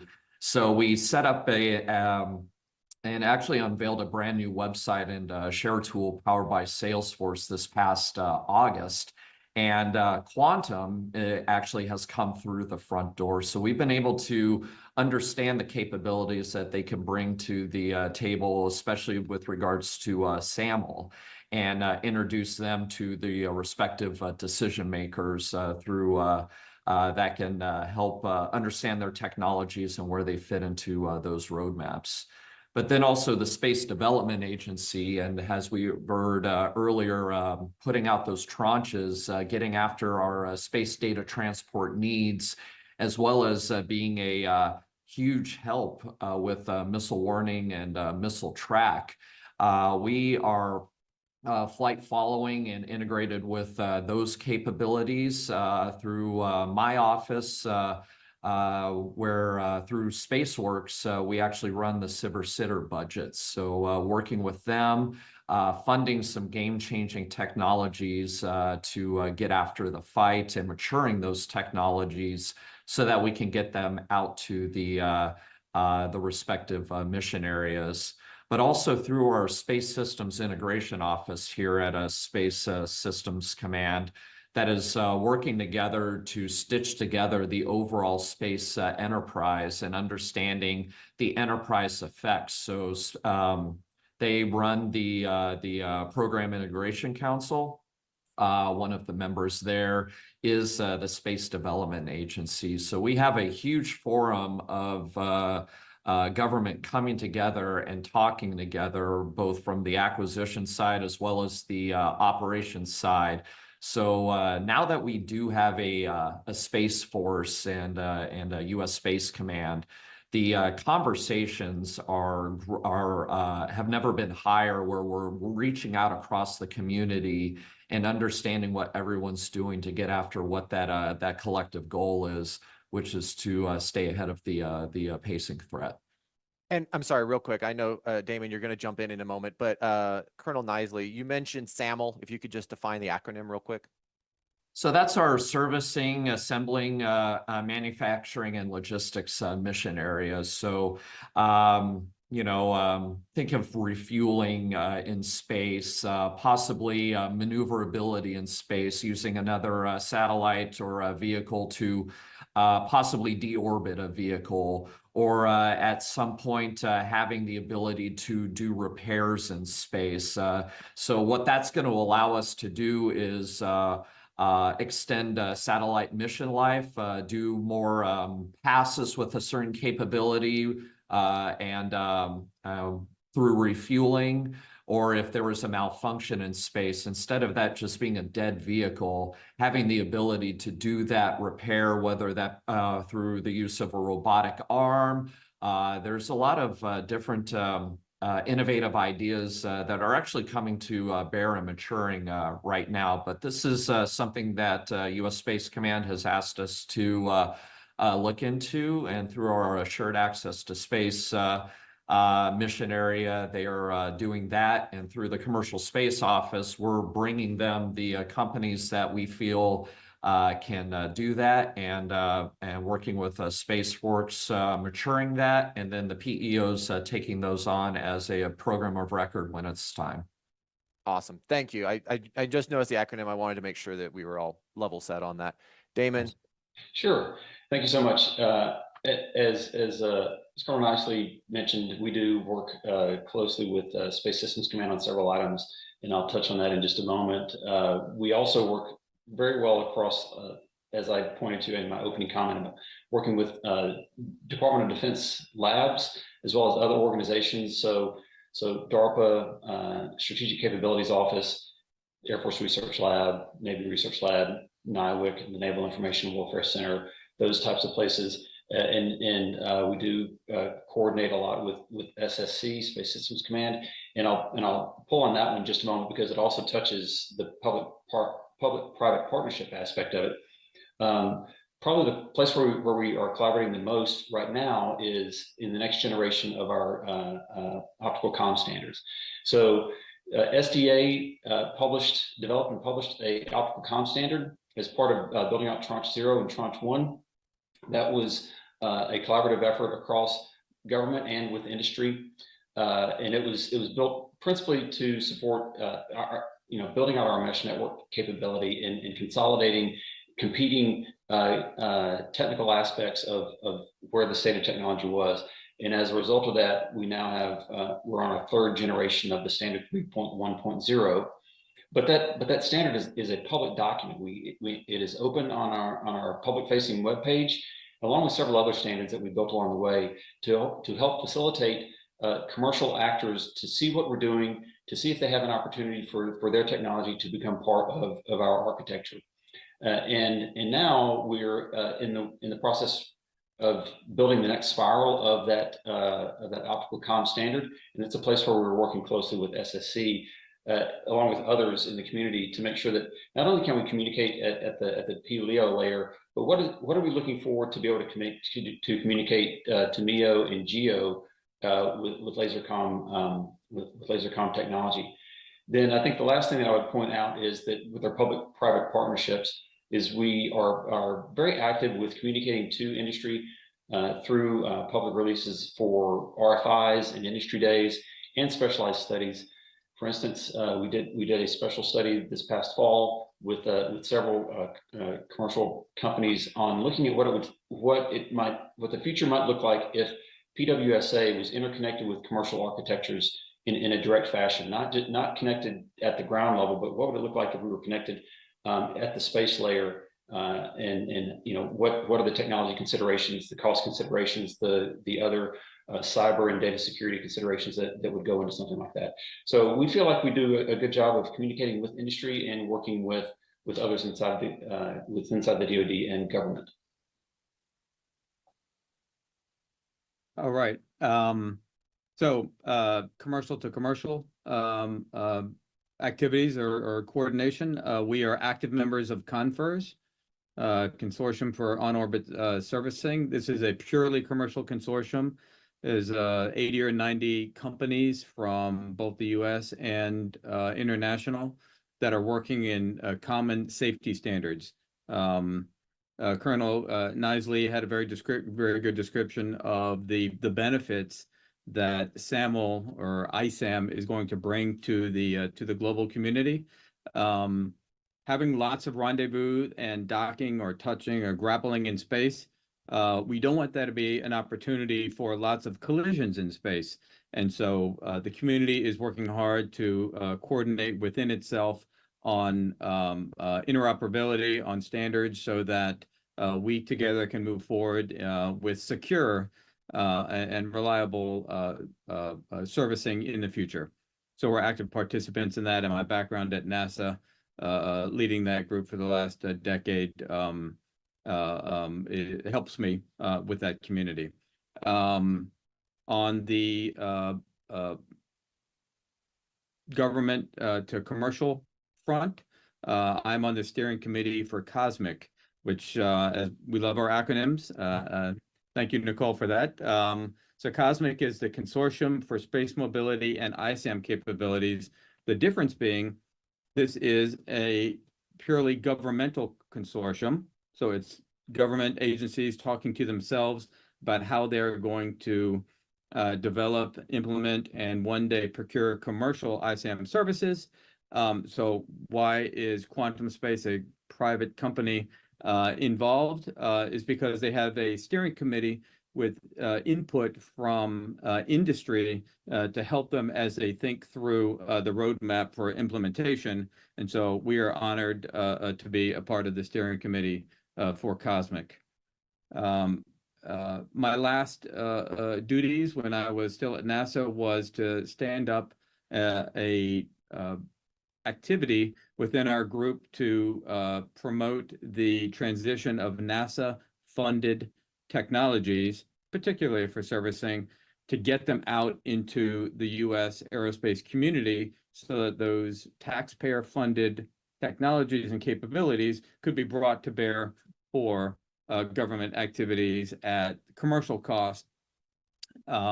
So now that I'm on this side of the fence, we are actively pursuing several licensing opportunities with these technologies to take advantage of bringing capabilities to bear sooner, less expensively, at scale for national security as well as civil endeavors. So we are we're happy to do that.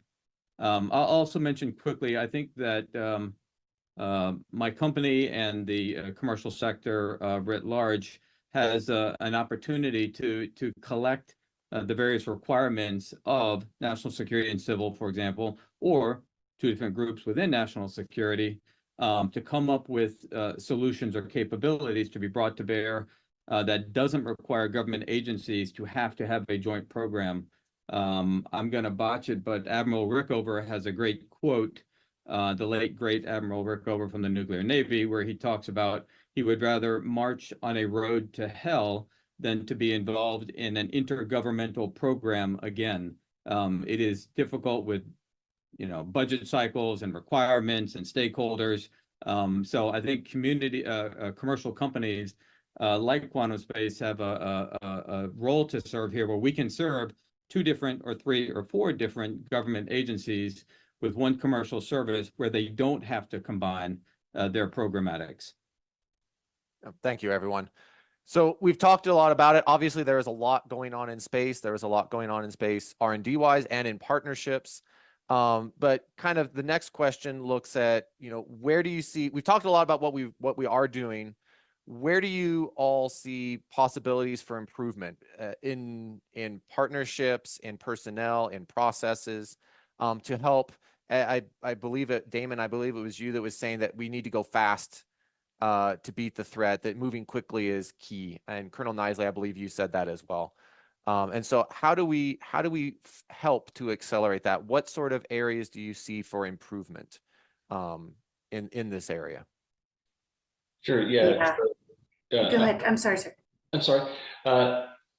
From my seat, I think the place where we're seeing opportunities for improvement are in the government-to-government coordination, because and Colonel Nicely can probably attest to some of this as well, that as we are attempting to accelerate inside of the DoD, inside of the Space Force in particular, the requirement setting cycle, the contracting cycle, the build and launch cycle, those things are now outpacing the rest of other government cycles. So SDA is awarding contracts and launching on about a 2-year center, and the budget cycle is 5 years, is 5-year based. The legacy processes for when we were doing 10-15-year development cycles, where you had a lot of time to collaborate and coordinate with external government agencies, whether that would be NASA, Department of Commerce, Department of Transportation, FAA, FCC, international, et cetera.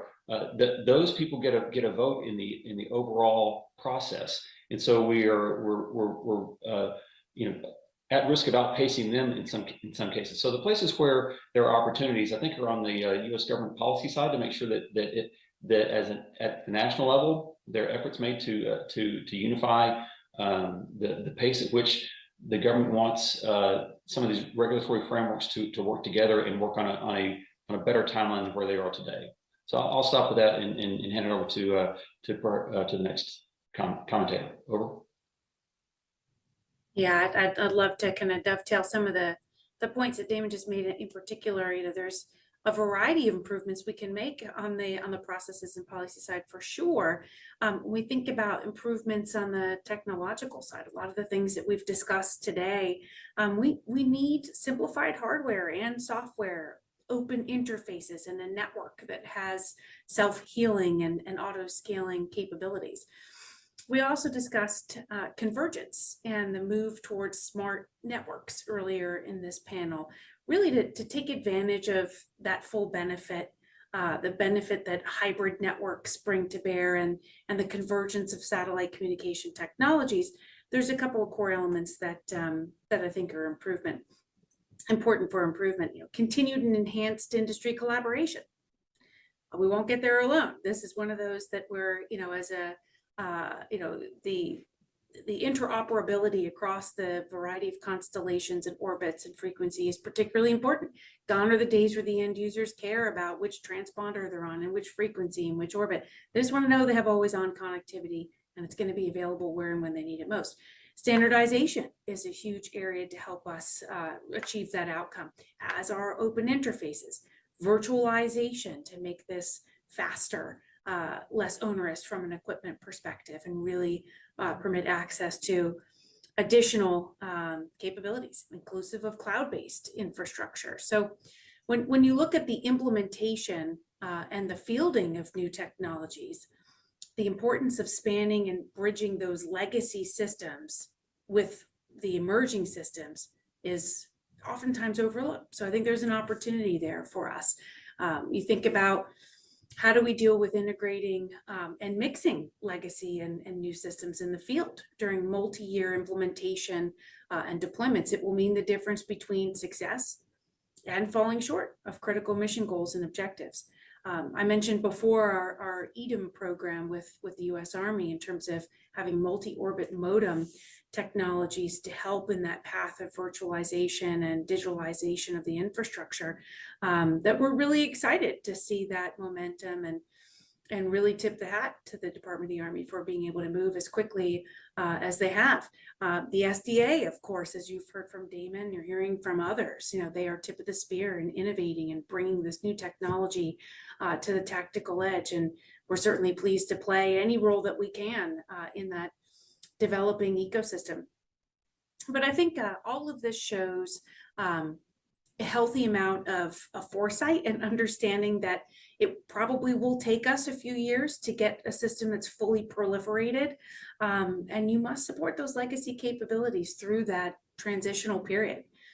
What we're probably most excited about at ComTech are the capabilities that aren't yet fully formed and that we'll continue to see fielded over those next 10 years of, as launch costs continue to drop and compute power continues to increase.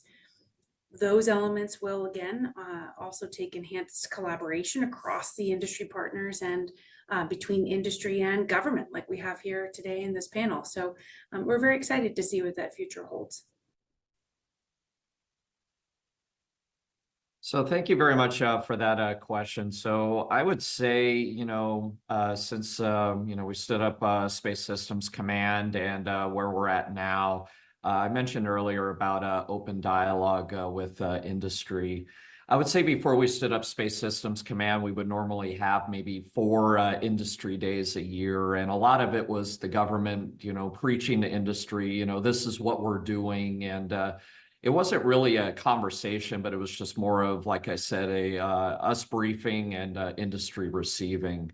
We kind of changed that path. And in 2022, we started having more industry days and specifically gearing them more towards what we're calling reverse industry days, where we would provide industry a problem statement or a vignette. And we would have one-on-one dialogue with industry, and the vignettes and the problem statements were things that we were looking to get answers to. And industry would propose what those answers would look like. Not so much a marketing pitch, but here's how we would tackle this, because I still view industry as the smart people. And they're going a mile a minute, and we need to tap into that innovation. So in 2022, we had over 20 industry days alone. And in 2023, we kept that pace with over 17 industry days. And we're about to kick off our very first industry day of this very young year on the 30th of January down in Orlando.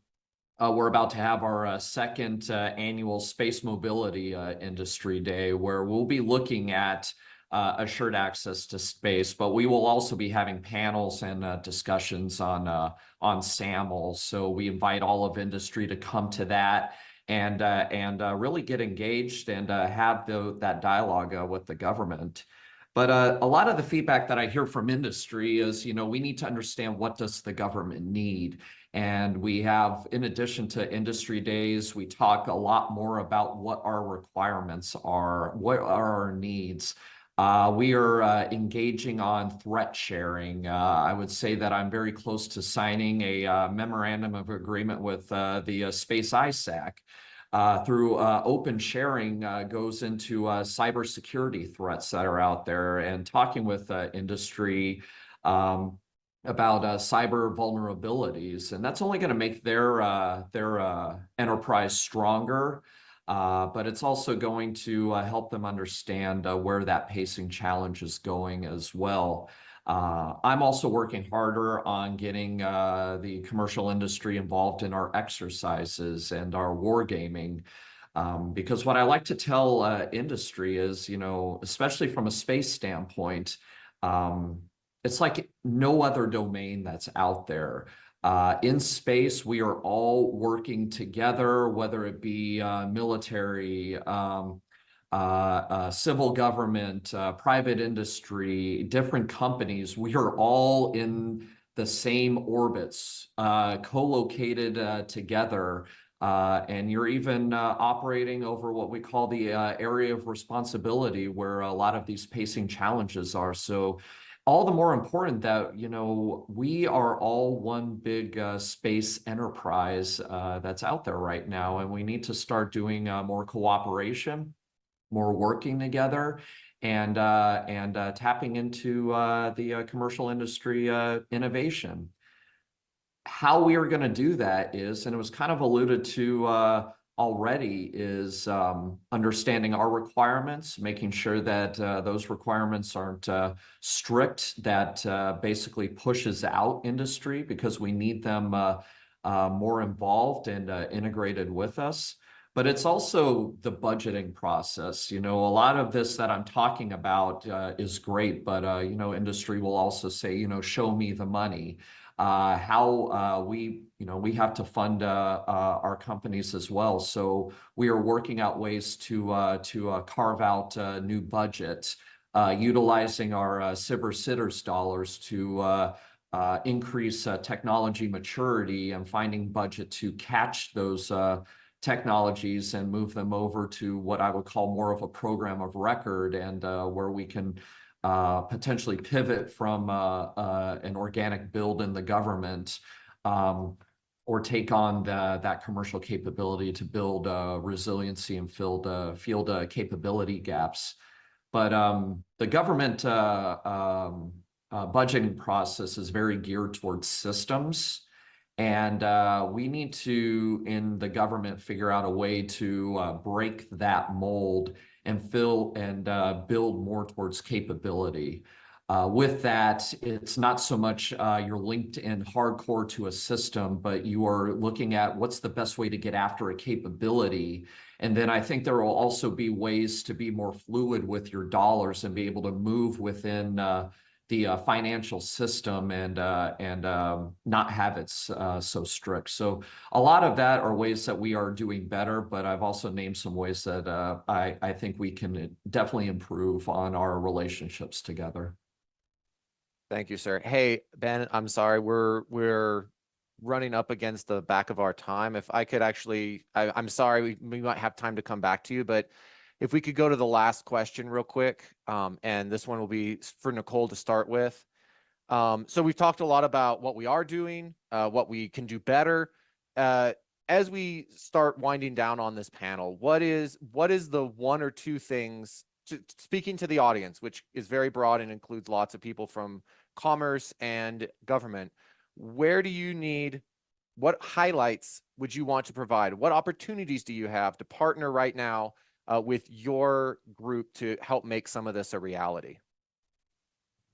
Oh, I love that you asked that question. Thank you so much. And I think the way we started this conversation is maybe the way I would, put a bow on it towards the end. And that's in our R&D philosophy. What you heard from most of the participants here, whether it be industry or government alike, was that our philosophy is to innovate and evolve at the pace of relevance, and even more so ahead of the pace of need. So the opportunity here to be very collaborative across government and industry through wargaming exercises, through predictive indicators and understanding what are you seeing in the field today that's a challenge to you? How might we continue to lean forward so that we're able to integrate the incredible technology that's coming out of industry today, line up as industry partners to bring that multi-orbit, multi-frequency, multi-modality capability to the tactical edge, so truly we can do things at speed and continue to save time, money, and lives. That collaboration is central to all of that. I know we've seen a scrappiness come across the industry in the last couple of years in particular. I think we've all kind of caught the startup bug and learning from what some of the new space companies have put forward. And the bigs are taking notes, and they're learning to innovate at the pace of need, ahead of pace of relevance, and something that only can be made possible with that frequent and early dialogue and exchange across industry and government. So really thankful to have had the opportunity to have such a thoughtful discussion with the colleagues here, and I'm grateful, Josh. Thanks. So where does the government need help? I think, kind of like where Nicole was going, I think we need to, number one, we need to continue the dialogue that we're having.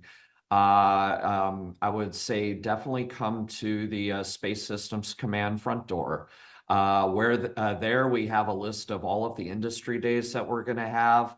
We also even mentioned the ones that are, not SSC sponsored events, because a lot of times we actually attend those. So, you'd be able to see a lot of the government folks there to have those dialogues. But what the front door also helps is some of these newer companies really get their foot in the door and understand what we need. So it's important for them to go there, but also through the front door, we're able to capture your information and understand better the mission areas that you want to get involved in. And from there, we can make those connections to those appropriate mission area owners. So that'll help you understand the requirements, where those problem sets are, and it'll help kind of guide the company's innovation and the R&D.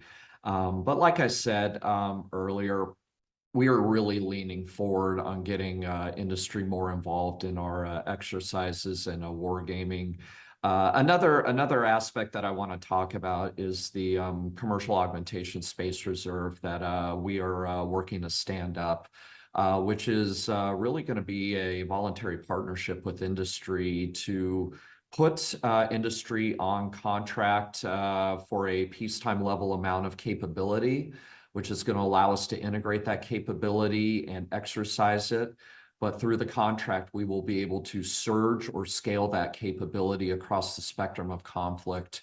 And then it also provides the reliability that we need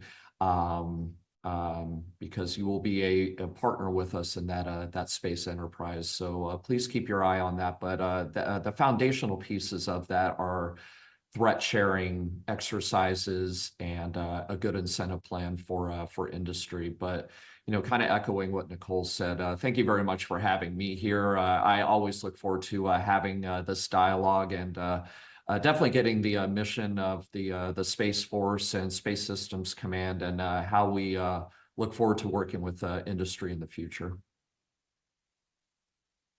Yeah, I'd like to bring up a topic that I don't believe we've touched on yet, and that's a billet or SCI clearances and how we're kind of in that. We think there's a little bit of a catch-22 that is preventing the U.S. government from taking advantage of more investor dollars, more commercial innovation. There's a lot of opportunities that, for very good reasons, are only released on the high side in the classified environment. Companies, young companies that have access to a lot of investor dollars here in the domestic market are unable to see those opportunities for a lack of billets, and therefore are unable to let the investors know, hey, if you provide me these funds, we'll be able to bring these innovative ideas and capabilities to bear on the U.S. government. So the U.S. government misses out on getting access to those investor dollars because these companies aren't able to see the opportunities. And of course, you can't get SCI billets until you're on contract with the U.S. government at that level to be able to get it.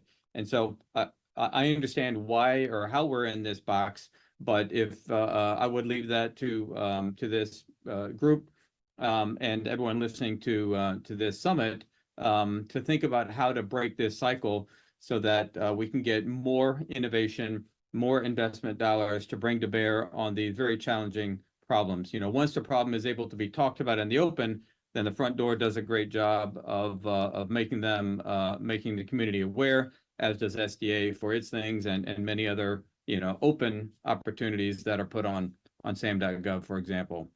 So I leave that as a challenge to the community, as a way to help both industry and help the government get access to more capabilities that they might be missing out on. Hey, Josh, thanks to you for moderating. Thanks to America's Future for putting together this panel and this event. And of course, thanks to the panel members for such a great conversation. I'll take the topic of the opportunity and step back one layer and maybe talk about the opportunity for the space enterprise, the space ecosystem here in the United States, and not just unique to maybe the government or a particular commercial enterprise. I think the great opportunity that we have here is to rethink workforce development inside of the United States in order to leverage the space economy that we're right here on the bleeding edge of. So there's tons of focus on STEM related development, and that's well placed to do rocket science. You need rocket scientists, and that's an engineering based kind of function.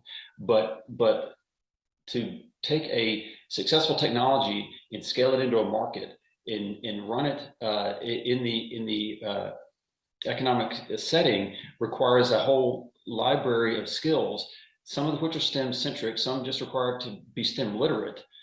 STEM just requires STEM awareness, and others need to just have a place for folks who have a passion for space and can work great with their hands. So what I'm talking about is space is infinite, and there should be a place for every type of work skill in the space economy, whether it's STEM or the arts or business schools or trade schools. Skilled workforce who can fabricate the pieces of equipment that we need is just as critical a skill as the folks who design those pieces. So to me, that's the great opportunity that we have before us.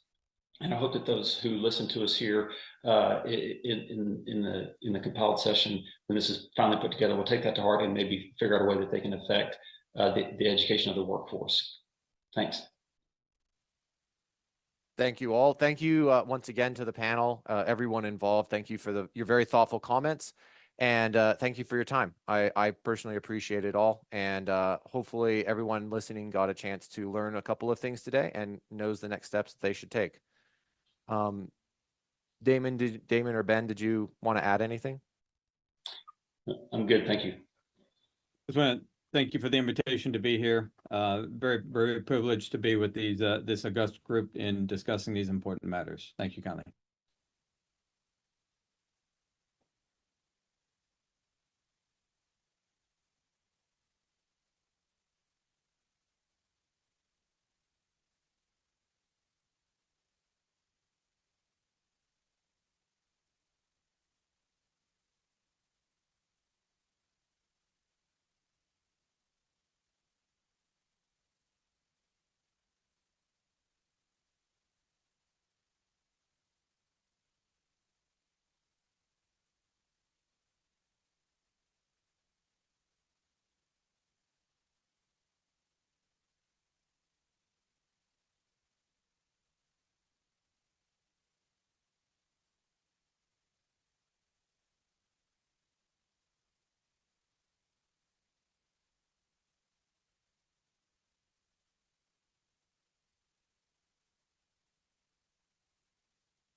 Well, thank you, Joshua. That was fantastic as always. Really appreciate your pulling this group together. I want to thank Damon Feltman, Brigadier General Damon Feltman. I want to thank Nicole Robinson of Comtech. And I also want to thank Ben Reed, CTO of Quantum Space. I really appreciate you guys coming together, sharing your insights. That was very interesting, and you guys are at the cutting edge. I next want to thank in advance Joshua. He's going to be coming back, and he's going to be bringing in Dr. Joel Moser with the Space Force, a very, very accomplished technologist. Looking for your conversation. Thank you so much for doing this. Hello, everyone. So this is our fireside with Dr. Joel Moser, previously the Space Force Chief Science Officer. Very happy you can join us and very much looking forward to the conversation. Well, thank you, Josh. Thanks for having me. Sir, so just if I could have you introduce yourself. You're probably well known by many, but some might not know much about you yet. Could I get you to describe your career for maybe 30 seconds to a minute or so? Sure, and I don't know how well known I am, but as you said, I just finished a stint as the Chief Science Officer, the very first Chief Science Officer of the United States Space Force. I've done that since the stand up. of the Space Force back in December of 2019. Before that, I was the chief scientist of Air Force Space Command, so did essentially the same job for the Air Force Major Command before the Space Force stood up. And before that, I spent most of my career at an Air Force Research Lab doing research and space experiments as part of my daily job. I've had a great career in all aspects of space, and even before that, terrestrial research that I was doing. So I have the pleasure of being able to retire just at the beginning of this year. So I'm 2 weeks into retirement, trying to figure out what to do with myself, but glad to be able to chat with you here today. Outstanding. And I really appreciate you joining us. That really leads very nicely into the first thing I wanted to bring up, which is as you've retired, obviously you've had a couple of weeks at this point to kind of think about your time in the Space Force. I wanted to get your thoughts on the vector of the service, and especially as it relates to science and technology, which was really your wheelhouse. Yeah, no, thanks for that question. Bottom line up front, I think the vector is pretty good. We're off to a good start. We're 4 years into it. From a science and technology perspective, there were a couple of really positive decisions made by the first chief of space operations, General Jay Raymond, when the Space Force was being stood up, and the fundamental essence of the space staff was being determined. And one of those decisions that he made was that he wanted a presence of science and technology on the space staff. So somebody that's on his staff to give him advice, but more so look out after how to convert his commander's intent and top level strategy into science and technology projects and priorities. And that's significant because it was outside of the acquisition system. A lot of times people think about science and technology being part of acquisitions. It's more, we're fielding new material solutions, for example, in S&T, and that is true. But the fact that the chief of space operations had an office, the Office of Science, Technology, and Research, which I led, it speaks volumes in the importance that the Space Force put on science and technology. General Raymond would go around saying, we're going to be the most technologically advanced service the world has ever known, which is true. If you think about it, we can't operate one iota in space without some of the deepest technology that we have. So science and technology is very important to that. So that put the Space Force on, in my opinion, on a very good vector when it comes to science and technology. It also shows that there's a long-term commitment. The Space Force is started out very small. It's still very small compared to the other services. We're just a few thousand individuals, where the Air Force and the Army are hundreds of thousands or a million folks. So we're small. But we have to cover down on a lot of different things, and science and technology is one of them. And the fact that we have the offices that I led and worked in tells me that we have a commitment to the long term. Our force development process can take many years, going from a basic idea or a new phenomenon discovered in the laboratory to something that's fieldable and usable on an operations floor can take 20, sometimes 30 years before it reaches fruition. So you have to think, you have to anticipate and think in advance of where you need to invest your precious science dollars, so that when the time comes, you're ready for those operational capabilities. And depending on the unexpected things that might happen between now and then, you have options to go in different directions. So that's another good vector that Space Force got off and on. And the third one I guess I'd highlight is related to the laboratories. So the Air Force Research Laboratory, which was principally the in-house government laboratory for the Air Force, now supports the Department of the Air Force, so both the Air Force and the Space Force. And Major General Heather Pringle, early on in the stand-up of the Space Force, came up with a mantra, one lab, two services. So it was really recognizing that there was duality of the mandate and the leadership and strategies that were going to drive what AFRL does. And that was a big challenge for the labs to be able to figure out how to work that out and make sure that both the needs of the United States Air Force, the United States Space Force were taken care of. So that's a very good thing. I think there's still some challenges there because of things like the other services, you know, the Navy, the Army, the Coast Guard even have capabilities that are relevant to the Space Force that we need to take advantage of. And we have burgeoning partnerships with those other service labs, but we need to continue to develop them in the same way that we have with Air Force Research Lab. And similarly for other interagency collaborations and partnerships, such as with NASA and NOAA and Department of Commerce. So I think we're on a good start. There's a long ways to go. I think we have some challenges ahead of us.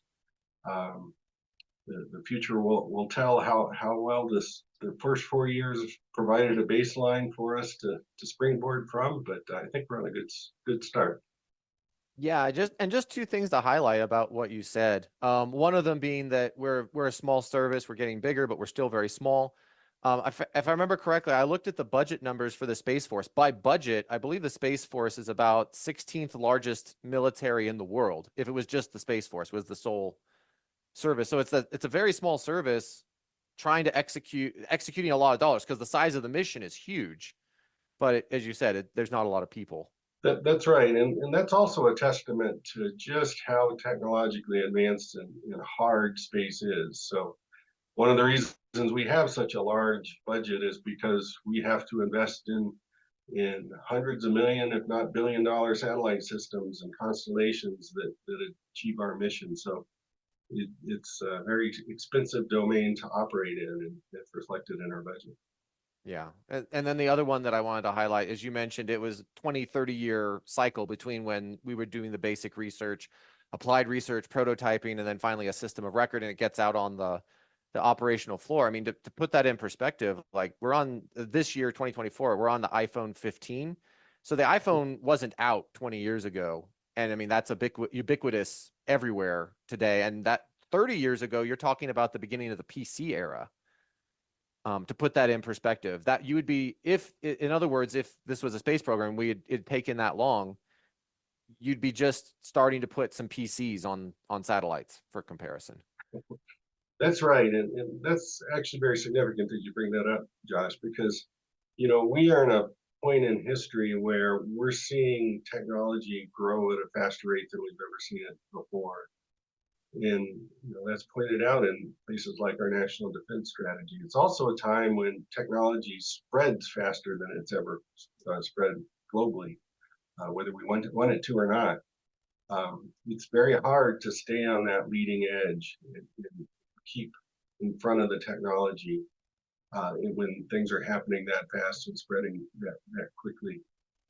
And that really gets back to the point I was trying to make is, the military in general, but Space Force just as much as any other service, have processes that we develop new capabilities, new force development capabilities, and it's a good process. It's stood us well for many years. Where, for example, when a new concept is developed, where somebody has a new idea to do something, use GPS for navigation, it would be a concept.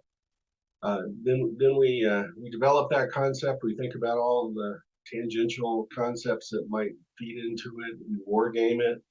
We develop doctrine and tactics and procedures. And then when we've done a lot of that kind of thought, we will then start defining requirements and acquiring the system and then fielding it and operating them and applying the full .mil-PF entities to that capability. And that's the part that takes the 20 to 30 years to go through that sometimes. Now that we're in this era where technology is growing so quickly and spreading so fast around the globe, we really need to figure out not how to short circuit that force development process, but to figure out how to make it more agile. So as new technologies are developed, we have to be able to insert them midway through that whole chain of things and insert the new technology or respond to a new threat, technology that's a threat to us. And so that's part of the challenge that we as a nation need to face is how we become more agile in our institutions and our systems when it comes to science and technology. Yeah, I would agree. I think speed and agility are absolutely essential. And as the Chief Science Officer of the Space Force, you also were leading a lot of what's referred to as strategic foresight efforts. Would you mind talking about how the Space Force has applied strategic foresight, especially as it relates to the future of the space domain and how that influences what we invest in today for the fight in the future? Yeah, absolutely. I'd love to talk about that.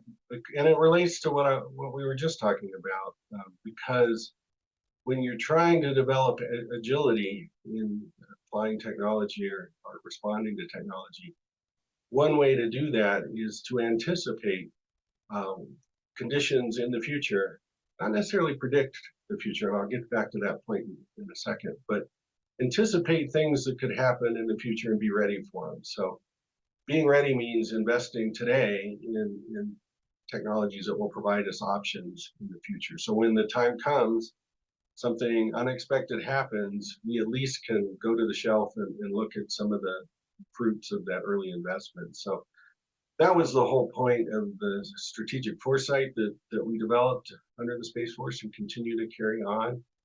The tagline I like to use is prognostic future operating environments. Is something that a lot of folks in the military strategists do. We try to predict what the most likely or the most dangerous future operating environment might be.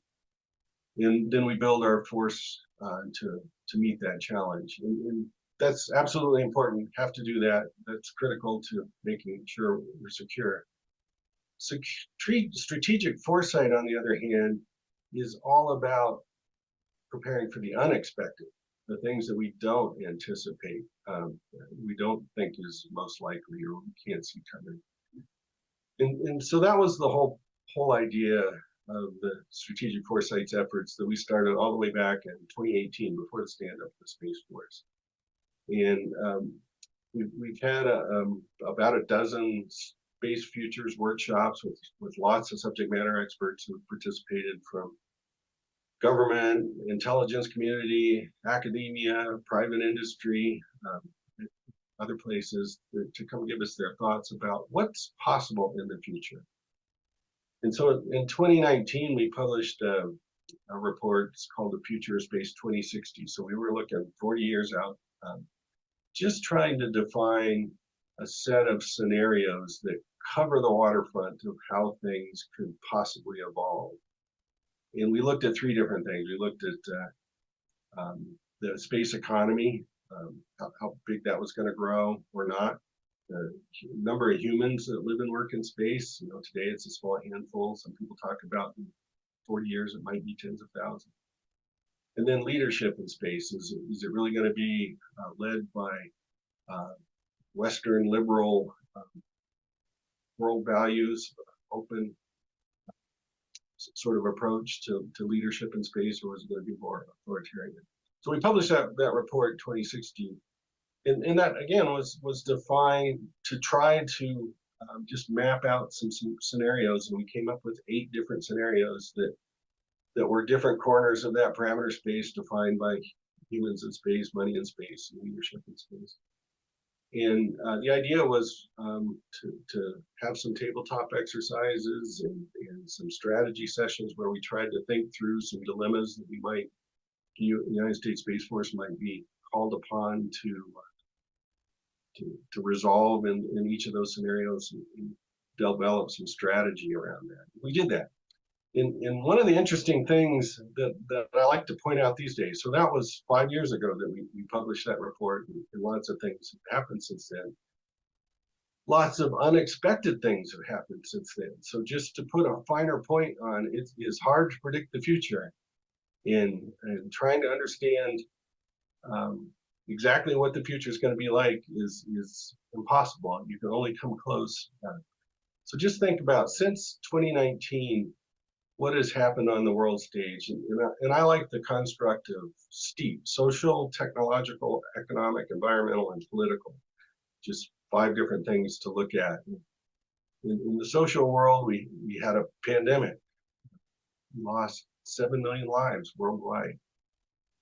One thing about that is 8 out of 10 of those people that died from COVID-19 were above age 65. So in a sense, we sort of lost a generation. Those were our fathers, our teachers, our sage mentors. We just lost a generation. Kind of associated with that, we had the Great Resignation, where 36 million Americans quit their jobs. In the realm of technology, lots of stuff's happened in those 5 years. The size of the internet has tripled. It was in 2019 about 41 zettabytes. Today it's about 120 zettabytes. So that continues to grow. We've seen just over the last year or so the rise of generative AI and large language models, ChatGPT. Just think about the conversations that have happened around that technology over the last year. About a year ago, we saw the first net positive fusion reaction. Quantum computers back in 2019 were 10 or 20 qubits at most. Late last year, IBM announced their system with over 1,000 qubits, so 2 orders of magnitude increase. So lots of technology changes. In the environment, global warming has marched on. We've seen global change, lots of different effects, including the increase in global average temperature by about a degree. We saw fires in the West caused about $20 billion worth of damage in 2019 alone, or 2020 alone. In space, we've seen orbital debris grow 10 times, especially between 500 and 600 kilometers altitude. The amount of stuff up there is just growing crazy. And economics, the size of the space economy is almost doubled. We've seen the space industry grow to about $450 billion a year. It used to be about $250 billion a year. And of course, in political realms, we've had things like Ukraine and Israel. So just in that 5-year period where we were trying to predict 40 years out, there's all these things that happened that we didn't anticipate.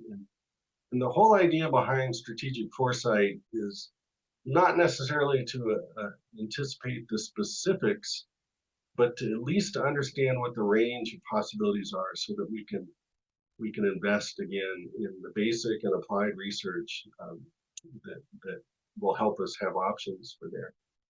And you asked what's come of that. One of the things that's come out of that strategic foresight is that the Space Force, with the help of Congress, has decided to invest a lot in academic institutions, in setting up American universities. We still have the best universities in the world, and let's put them to use for solving specific problems for the Space Force. So we've stood up strategic space technology institutes, for which you are the program manager of. So you can speak very much in detail on that. But essentially, those are virtual institutes of multiple universities coupled with industry around key technology areas, things like cislunar operations, or power and propulsion, or advanced remote sensing, cyber data trust in space. We're standing up those things, engaging the best minds in academia to help us with that, because we know that the future is going to be uncertain, and those are the areas that we've seen that we need a strategy for. So that's my pitch for strategic foresight in a nutshell. Yeah, I appreciate it. I mean, that was a very thorough answer. Thank you. I mean, we've talked about what the Space Force is doing, all of the good things we're doing. I wanna invite you to make a little bit of a more pessimistic turn here as we look at what if the USSF fails to protect the nation's interest now and in the future. What sort of stuff would that look like?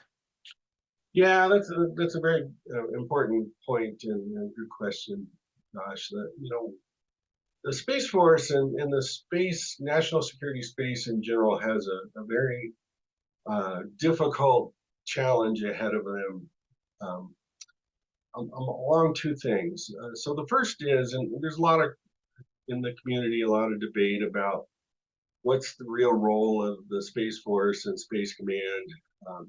Is it to support the joint terrestrial warfighter, or is it to more generally protect us in space in case war extends into space? So that what we've come up with through our strategic foresight work is something that we call the dual mandate. And that really refers to the two different fundamental jobs that the Space Force needs to organize and train and equip for.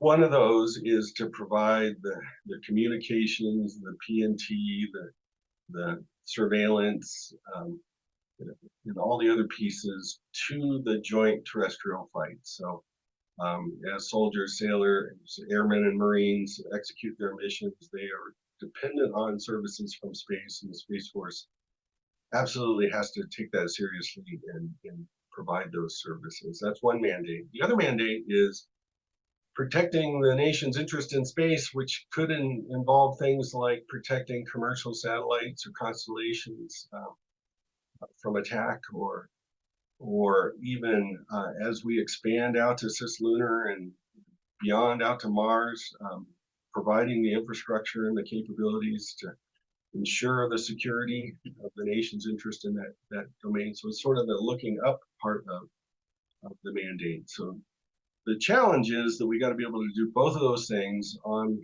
a limited budget with limited manpower, and do them well. So the challenge is to do that in a balanced way. So I think one thing that could go wrong there is if we spend too much time debating which one of those two things we need to do more of, whether we need to be a quote blue water Space Force or a brown water Space Force.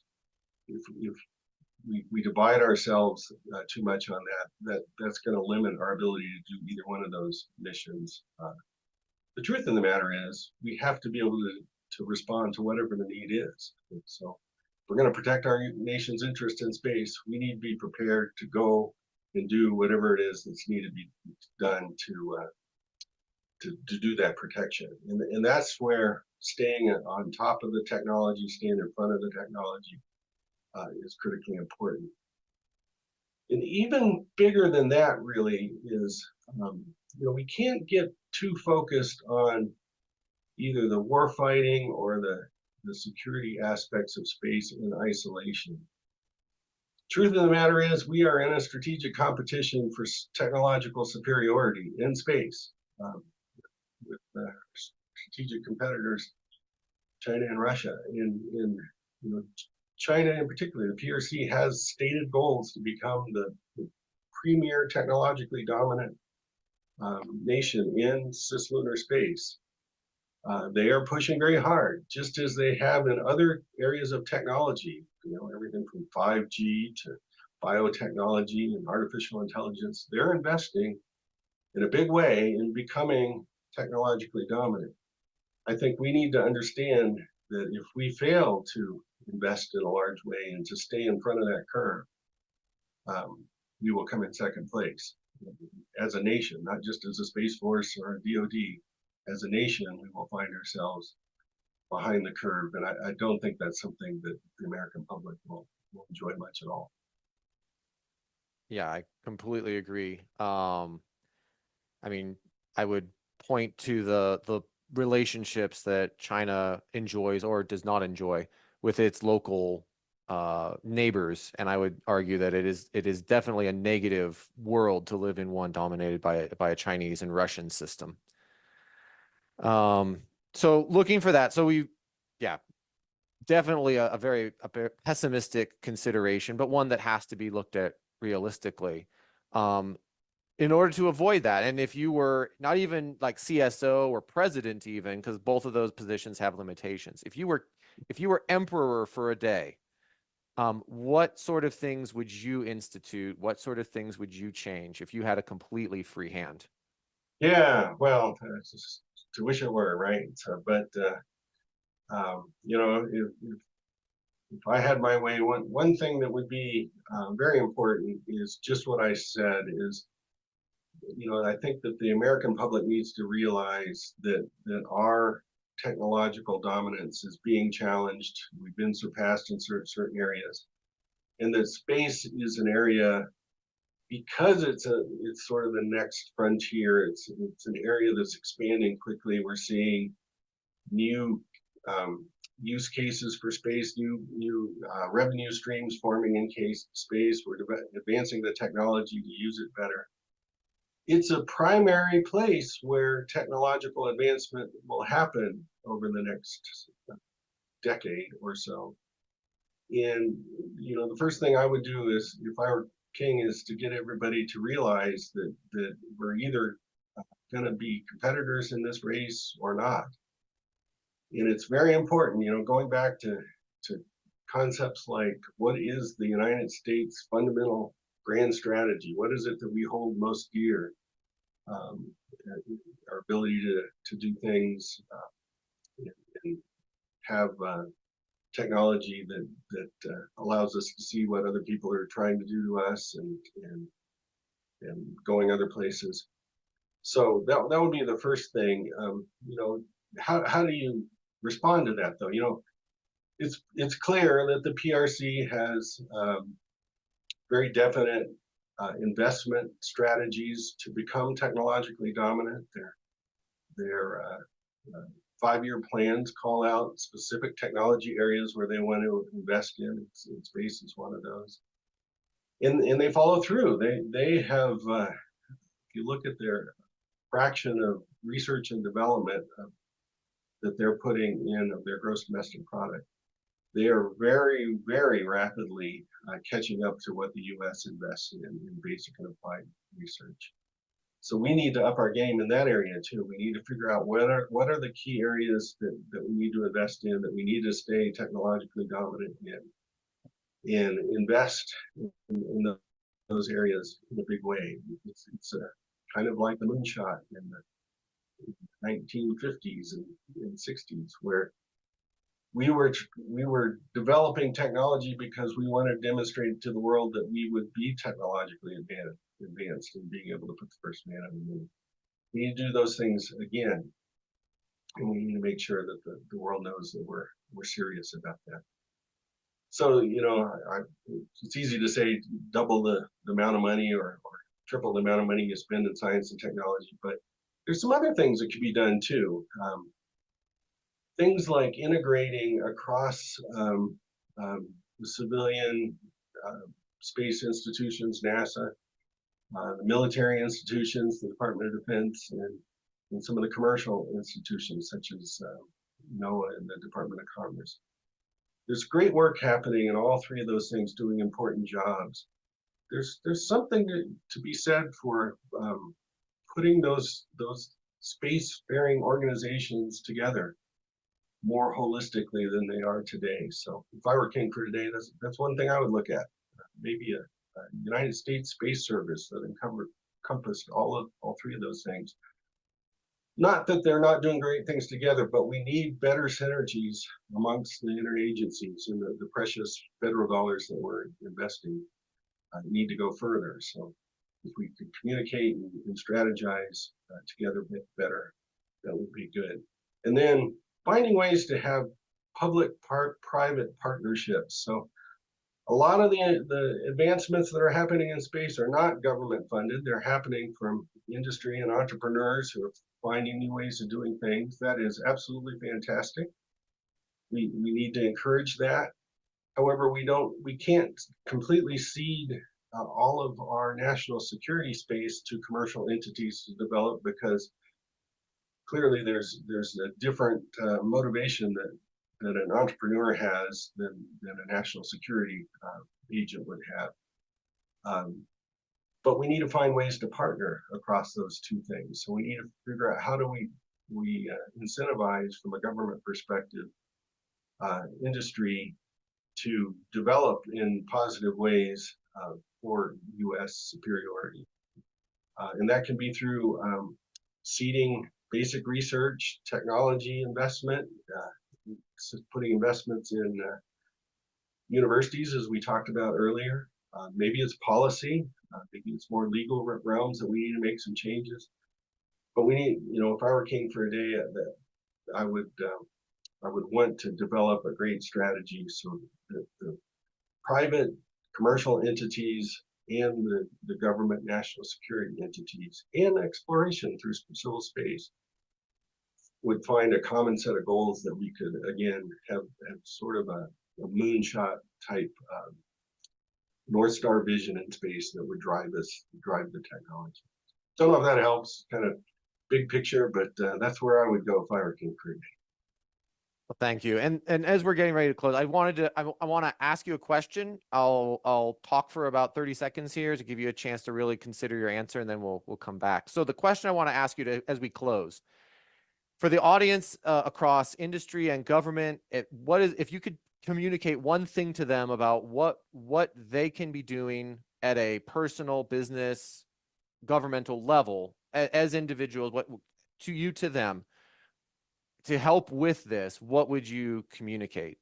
As you consider that, I do want to say you mentioned that there's a second space race, or that there's a space race going on, very similar to the moonshot in the 50s and 60s. And I've often heard it referred to as the second space race. That the first one was for national pride and a demonstration of technology. The second one is ultimately a competition. There is also ultimately a technological competition because you can't do it without that in space. But it's ultimately one of economics and national power, being able to be the cornerstone of the future space economy that radiates out from Earth first into cislunar, and then you mentioned Mars and even beyond. And so it is, I don't think it's too strong to say it is in many ways an existential conflict that we are in fact in. And so with that context, if you not to put too much pressure, but if you could communicate one thing, what would that be? Yeah, no, excellent question. And I agree, it's an existential conflict that we're in, whether we realize it or not. It's a challenge that's going to make or break us as a nation, along with many other similar challenges that are being put out in front of us. And if there's one thing that I would emphasize with down at the individual level, individual companies, individuals, government organizations, it would be to emphasize the need for highly technical workforce. So we need to, all the usual things, promoting STEM education, increasing diversity, getting more folks to go into these not only high-tech fields, and it doesn't have to be space, it could be biotechnology or cyber, lots of different areas, but we need a broad base of workforce because everything else sprouts from that. Everything else comes from having the trained capability. And just this morning I was reading a report that was co-written from the NASA, Department of Defense, and Department of Commerce for the National Space Council meeting that happened in December. That really was pushing the idea of getting a better, stronger workforce prepared for advanced manufacturing jobs in the future, and that includes space. So, everything from additive manufacturing, advanced materials, hypersonics, thermal protection systems, digital manufacturing. We need to grow those areas quickly because we're facing threats across the board in all of those areas. So, encouraging your niece or nephew or son or granddaughter to go into a technical field that could support this future technological advancement for the nation should be a high priority for lots of folks. We need those people in the future. Well, thank you for that. And as we close, once again, thank you, Dr. Mosier, for your time. I really appreciate getting to have you on and getting to have this fireside chat. Certainly, thank you for your time, and hopefully we can do more stuff like this in the future. Thank you, Josh. I appreciate it.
All right. Well, welcome, ladies and gentlemen. It is great to join you from the LBJ Washington Center, part of America's Future Series, and what a great virtual summit this has been already. We look forward to sharing a few words of insight into what's going on.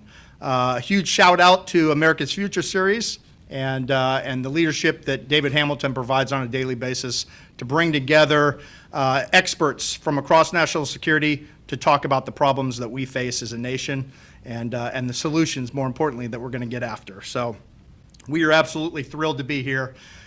David has often challenged me of, I can help assemble the panel that I'm asking you to lead, or you can come in with some like-minded folks.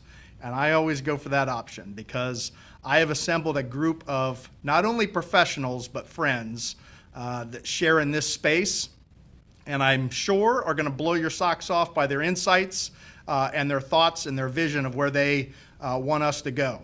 Now, by way of introduction, I've assembled this panel and we call it America's Digital Future, Charting a Path Forward by Harnessing Technology. The way that I'm going to handle this, I'm going to offer a couple of introductory remarks, and then I'm going to introduce each of the panelists one at a time, let them offer some remarks, and then if we have time at the end, we'll kind of get some engagement going, ask a few questions, and see where we go from there. By way of a spoiler alert, the way that we've assembled this panel is a little bit of enterprise and worldview, and then all the way down to the state level. So tactical to strategic, world to state. And so that's a little bit of a spoiler alert about who you're going to hear from today. But by way of introduction, my name is Chad Radege. I had the privilege of serving our nation as an officer in the United States Air Force for 29 years. I recently retired about 2 months ago, and here I am, broad new vision, broad new ideas. The idea was to start chapter 2 by doing something meaningful. And my meaningful search began in the August timeframe of last year, where I cast a wide net, and I talked to anyone that was willing to talk to me, and I garnered some ideas about what was going on outside of the military, what was going on outside of national security. I've always been impressed by the innovation, the speed that our industry partners have been leveraging for many, many years. And so I thought maybe we get into that type of business. And so my chapter 2 was pretty simple: find something that was meaningful. And so along the way, I've been able to have some amazing conversations and talk to some visionary people in industry, in national security spaces, and in academia.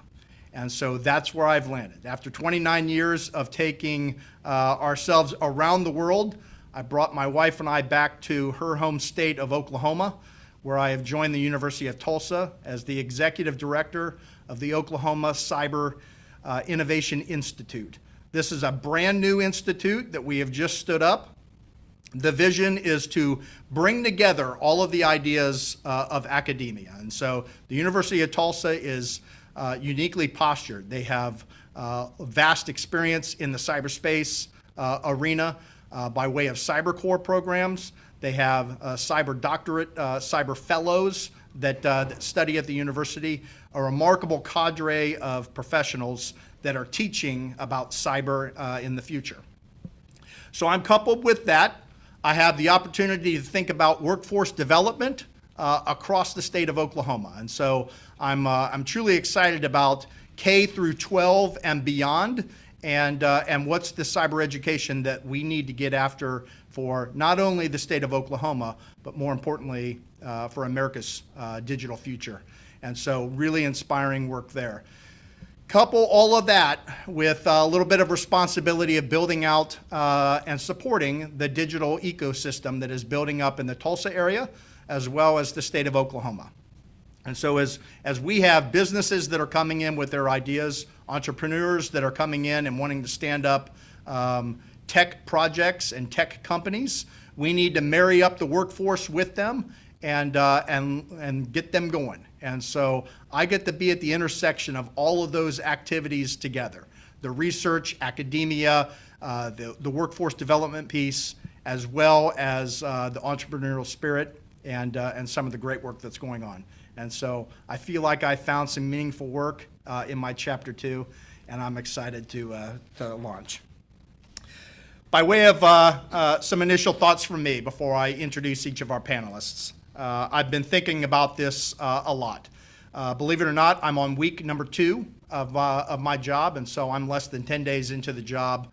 A lot of my work up front, kind of studying for my exam, if you will, was researching what's going on across the enterprise. The White House has provided some remarkable guiding principles with their workforce task force and their technology workforce, the work that has been going on with our National Cyber Director.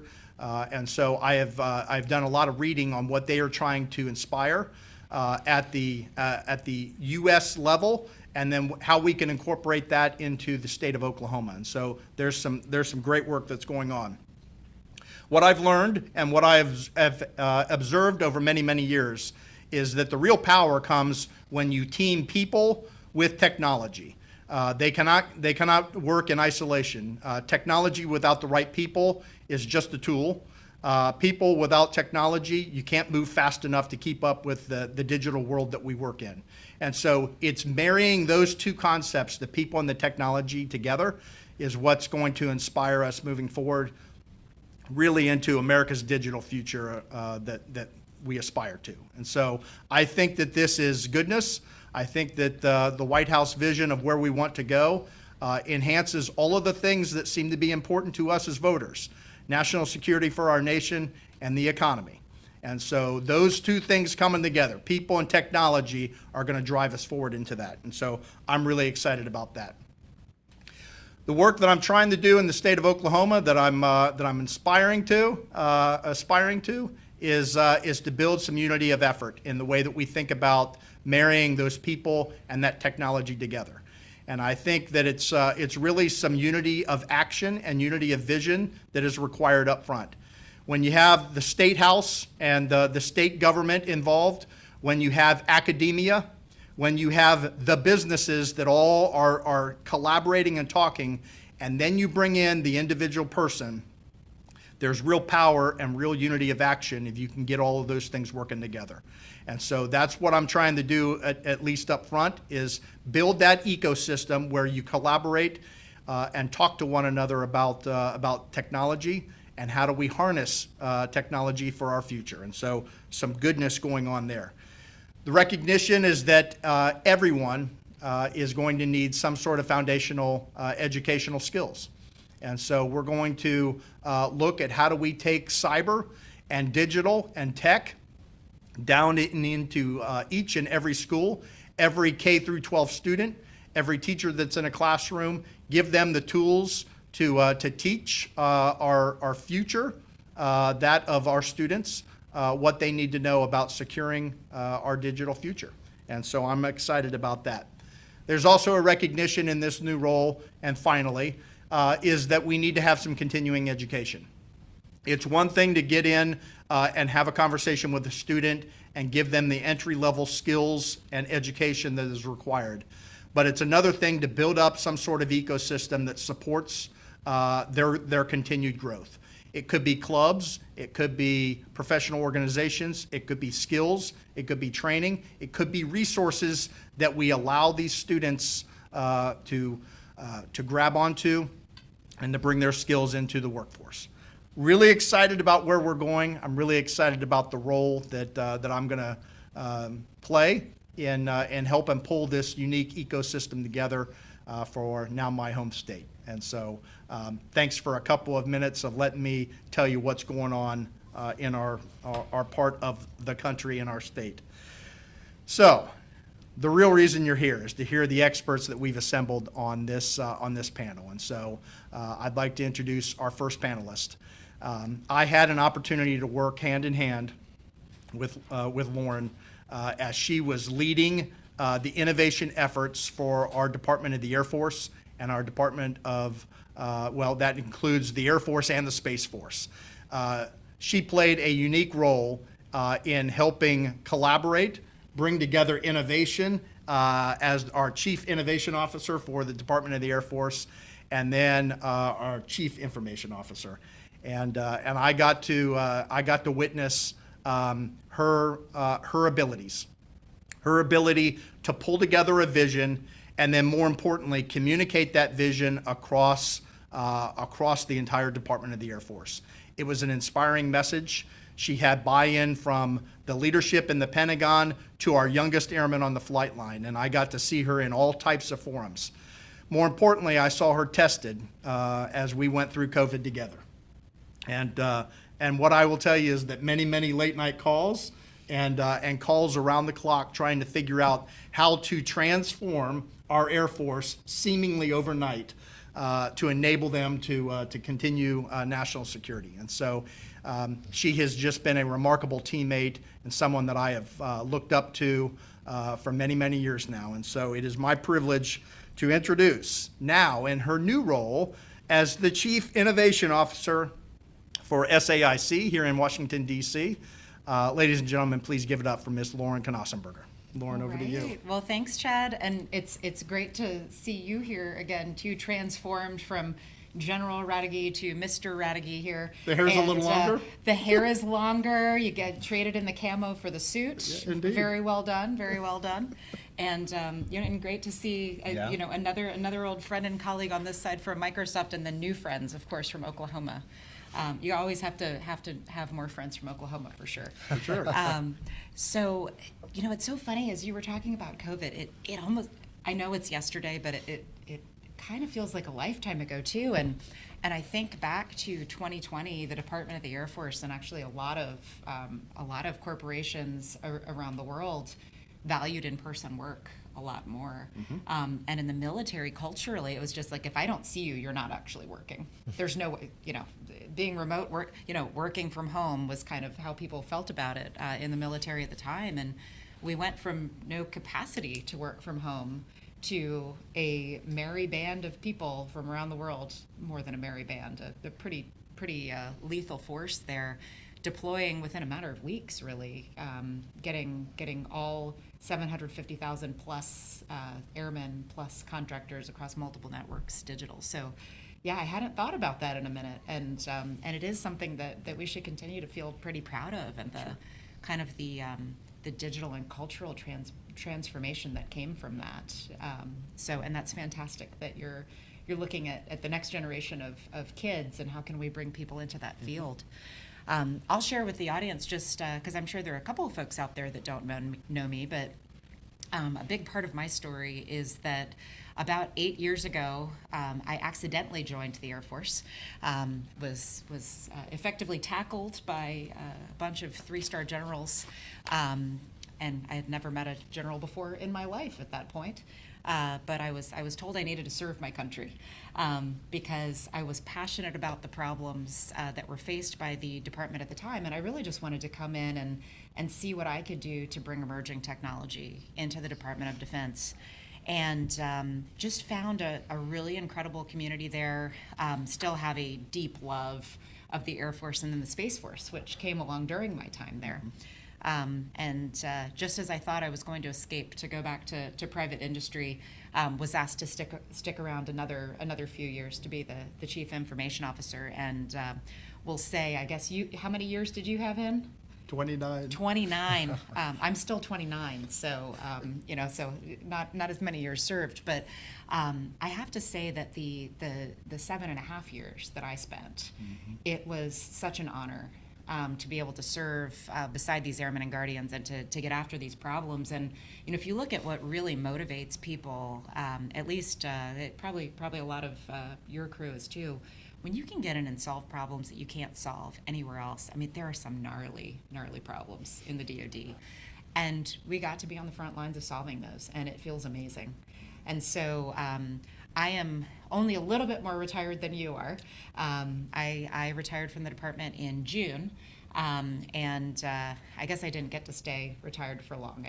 I did travel around Europe this summer, spent some time with my little girls, And then in October, jumped into SAIC. And it actually, if you'd asked me in June, are you going to jump into the Defense Industrial Base? I would have said, absolutely not. There is, actually, I probably would have said something close to what I said to General Bender when he first said, you need to join the Air Force. I said, I'm incredibly honored, but the probability is approaching zero. I think I said something along those lines. That's what I would have said, actually, about the Defense Industrial Base. But, as I kind of went through the summer and thought about what was really important, I kind of felt like I wasn't done solving some of the problems, but perhaps maybe from a different vantage point. And I actually had lunch with Josh Marcuse today, he's now at Google. He was with the Defense Innovation Board, which has been such another great power for good in our Defense Department, with insights from folks like Eric Schmidt and Adam Grant and Neil deGrasse Tyson, Milo Medin. And it was just kind of good to go back a few years and think about all of those problems that we've moved the needle on, but we have some new things to go. And so one of the things that drew me to SAIC, first of all, I'll say the big one that got me interested in the conversation is Toni Townes-Whitley, who was most recently the president of regulated industries at Microsoft. So I'm sure you all know each other well. She's an amazing person. She is an amazing person, an amazing leader. SAIC chose her to be their CEO. Right. And what that told me was, this is a company, it's a trusted company, but it's not, it wasn't, I didn't think of it as the coolest company, in June when I was thinking about this. But it's like, okay, that's bold. Hiring Toni Townes-Whitley, that is bold. And then Toni asking me, hey, we have some good capabilities as a company. We want to really, really double down on our capabilities. We want to be the defense industrial base company that our DoD truly needs. And pretty much all of the things that I care about, Toni cares about as she's trying to grow this already Fortune 500 company to continue to solve these problems. And so being able to look at how do you bring emerging tech to not just the DoD market, but to the civilian market through the lens of an integrator who truly can look at what are the best companies in Silicon Valley, and how do I then de-risk that technology, help that technology scale, do some real vetting, maybe help a company get FedRamped, and bring that in to make a more cohesive solution, probably partnering with a Microsoft or another hyperscaler, bringing in capabilities from any number of software vendors. We certainly do a lot with ServiceNow and others as well. And to truly look at that end-to-end at scale, making sure that things are secure, that is something that I remain passionate about. And especially, I saw Honorable Heidi Shyu recently put out some new language on digital engineering, and it was so timely, because those are the things that actually SAIC as a company has invested in so heavily over the past number of years that I am personally very passionate about. And so it was pretty cool to see language come out that basically validates, hey, you are on the right track. And then as well with some of the AI capabilities. So whereas you and I were, deep in the trenches trying to make sure that we could operate in this digital world and that we could keep our workforce engaged, whether they were, at the, in their bedroom in Oklahoma or, I don't know, I guess in having a, in a really beautiful, probably nature-themed room over at Microsoft. Yeah, right. Or in the halls of the Pentagon. Yes. We can be proud of that. And then I think over the next few years, it really is going to come down to, even beyond digital, how can we truly bring information to people's fingertips at a speed that we have never seen before? And generative AI, I mean, is a huge player there. With ChatGPT, well invested, Right. Good job. And some of the other competitor capabilities in generative AI, I mean, it is for this generation now and for us kind of the same thing that happened with us and smartphones and the internet. It is that much more powerful. And pretty neat too. I'm curious to see what happens with kind of the software development life cycle over time too, because more and more developers are leveraging generative AI to at least help with code. We don't want to have it write our code for us yet. It's kind of going to give you C+ code, not the programming language, but on your paper. And so, it'll be really interesting to see. But I'm glad to be back in the game from a different vantage point. It is, I have a great kind of new cohort over at SAIC. I do run our corporate strategy as well as our innovation factories. So I have the guys that kind of build the cool stuff for the corporation, and that's been a lot of fun.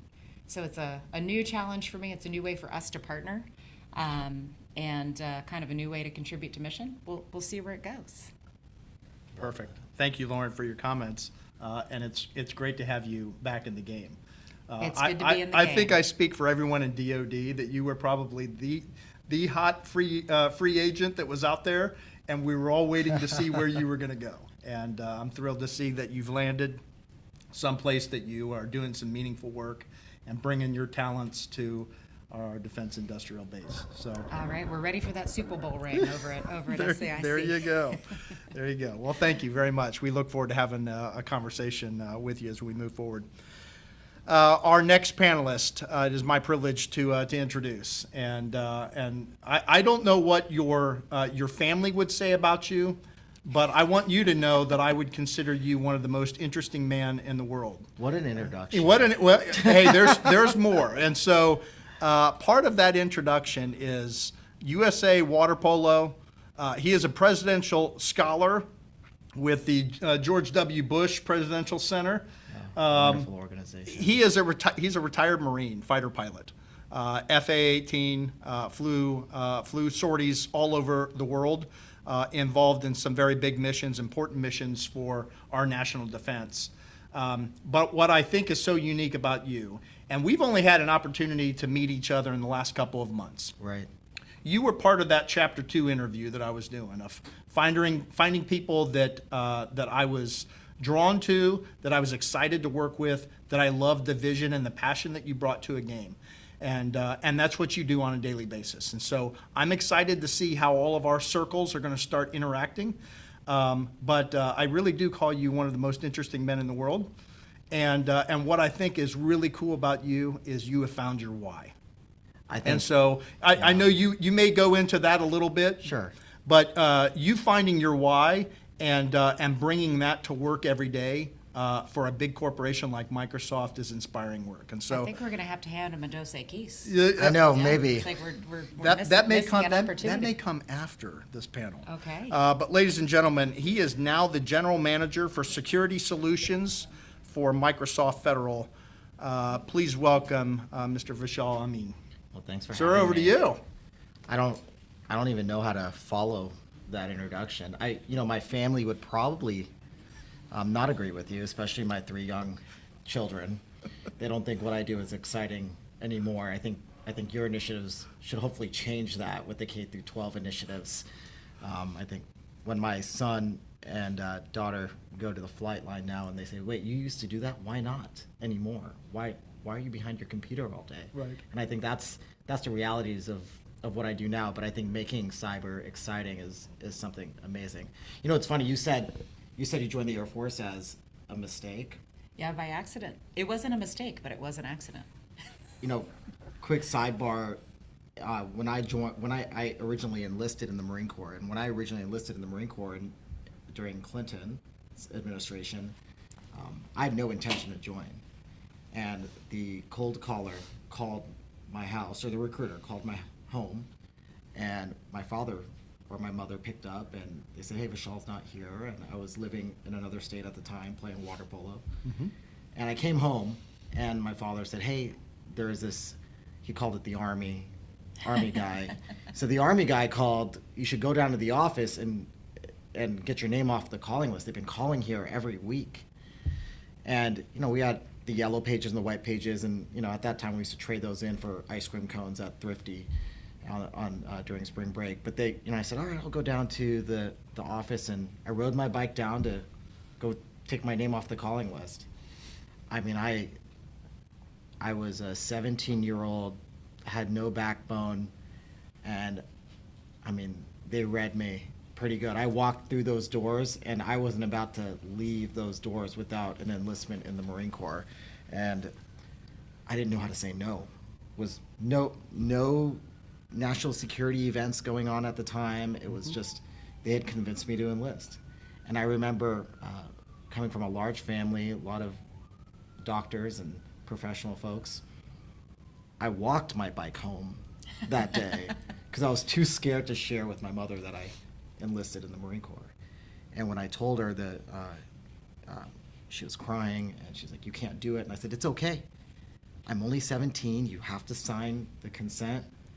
And my father actually looked at me and he said, "Hey, in this family, when you make a commitment to something, you do it." And they signed it, and I went back and I enlisted in the Marine Corps. Best mistake I've ever made. 21 years later, right? Commissioned, got to fly in some beautiful aircraft, do some amazing things, both on the ground, in the air, back on the ground, and then here. So That's thought I'd awesome. share that quick sidebar.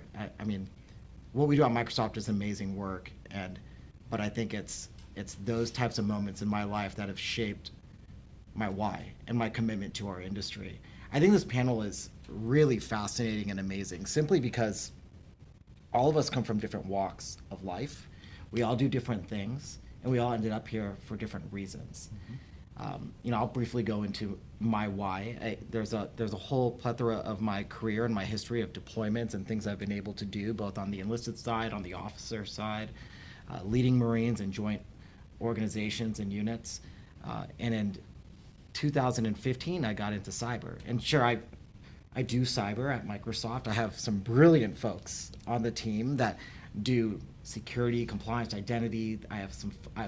We have sales teams, we have business program management teams, we have individuals that work with our engineering orgs and our SELA orgs, and they've been doing this forever. And I ended up having the privilege to work with these folks like I did it in service in uniform because we are all connected because we're so passionate about cyber. And in 2015, I was involved, I entered the cyber industry because the Islamic State hacking division released all my information all over the public media. And I found out that my data was compromised from CNN with my name, my picture, my phone number, my address, everything on there with a message saying, go to this person's home and go kill them and kill their family. And for 2 years after that moment, I lived under protection and extra vigilance. And I chose to retire shortly after and dedicate my life to protecting the identity and data. And from someone who hasn't worked at that time, hadn't worked with networks and connectivity and data, my thought was, before that, national security was what we did when we operated overseas, when we went and did these missions, when we retrieved personnel from embassies, when we went and flew sorties and supported Marines on the ground with surface-to-air and air-to-air fires. For me, national security was doing our country's bidding and defending democracy. And I spoke about this a little bit this morning with some of our Department of Defense family, the Air Force and Navy, and I shared that 10 years ago, we probably wouldn't have grasped that cyber and the importance of data and analytics was almost part of this maneuver warfare. It was part of our national mission set. It actually triggered or was influential in everything we did.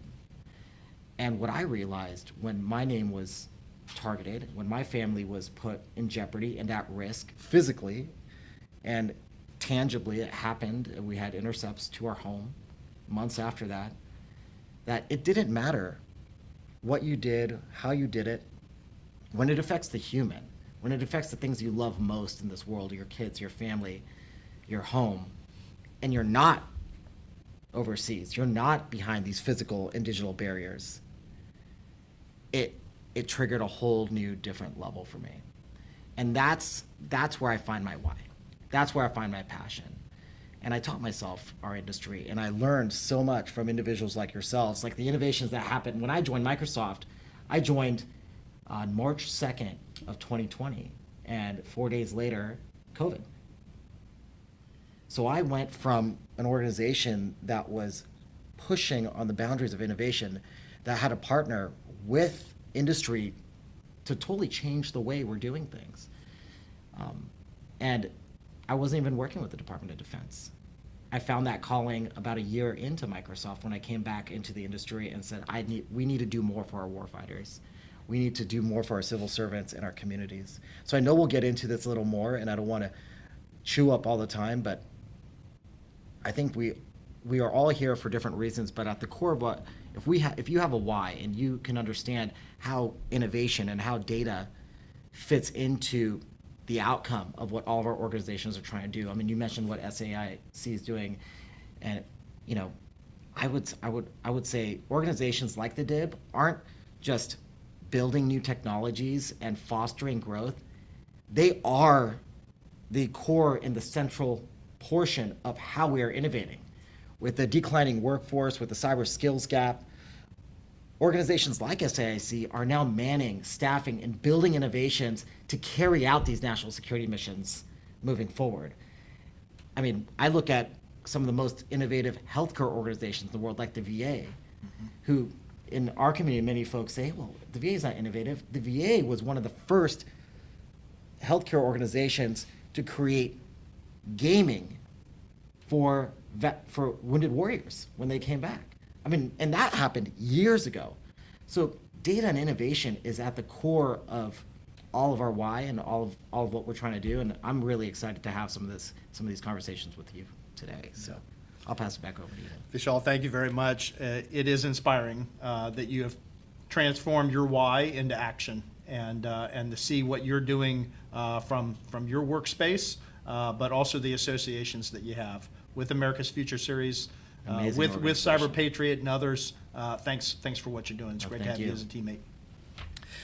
Ladies and gentlemen, it's my privilege to introduce our third and final panelist. Now, this gentleman from the state of Oklahoma is actually this is the first time I've met him in person. He was part of my Chapter 2 conversations that I started having.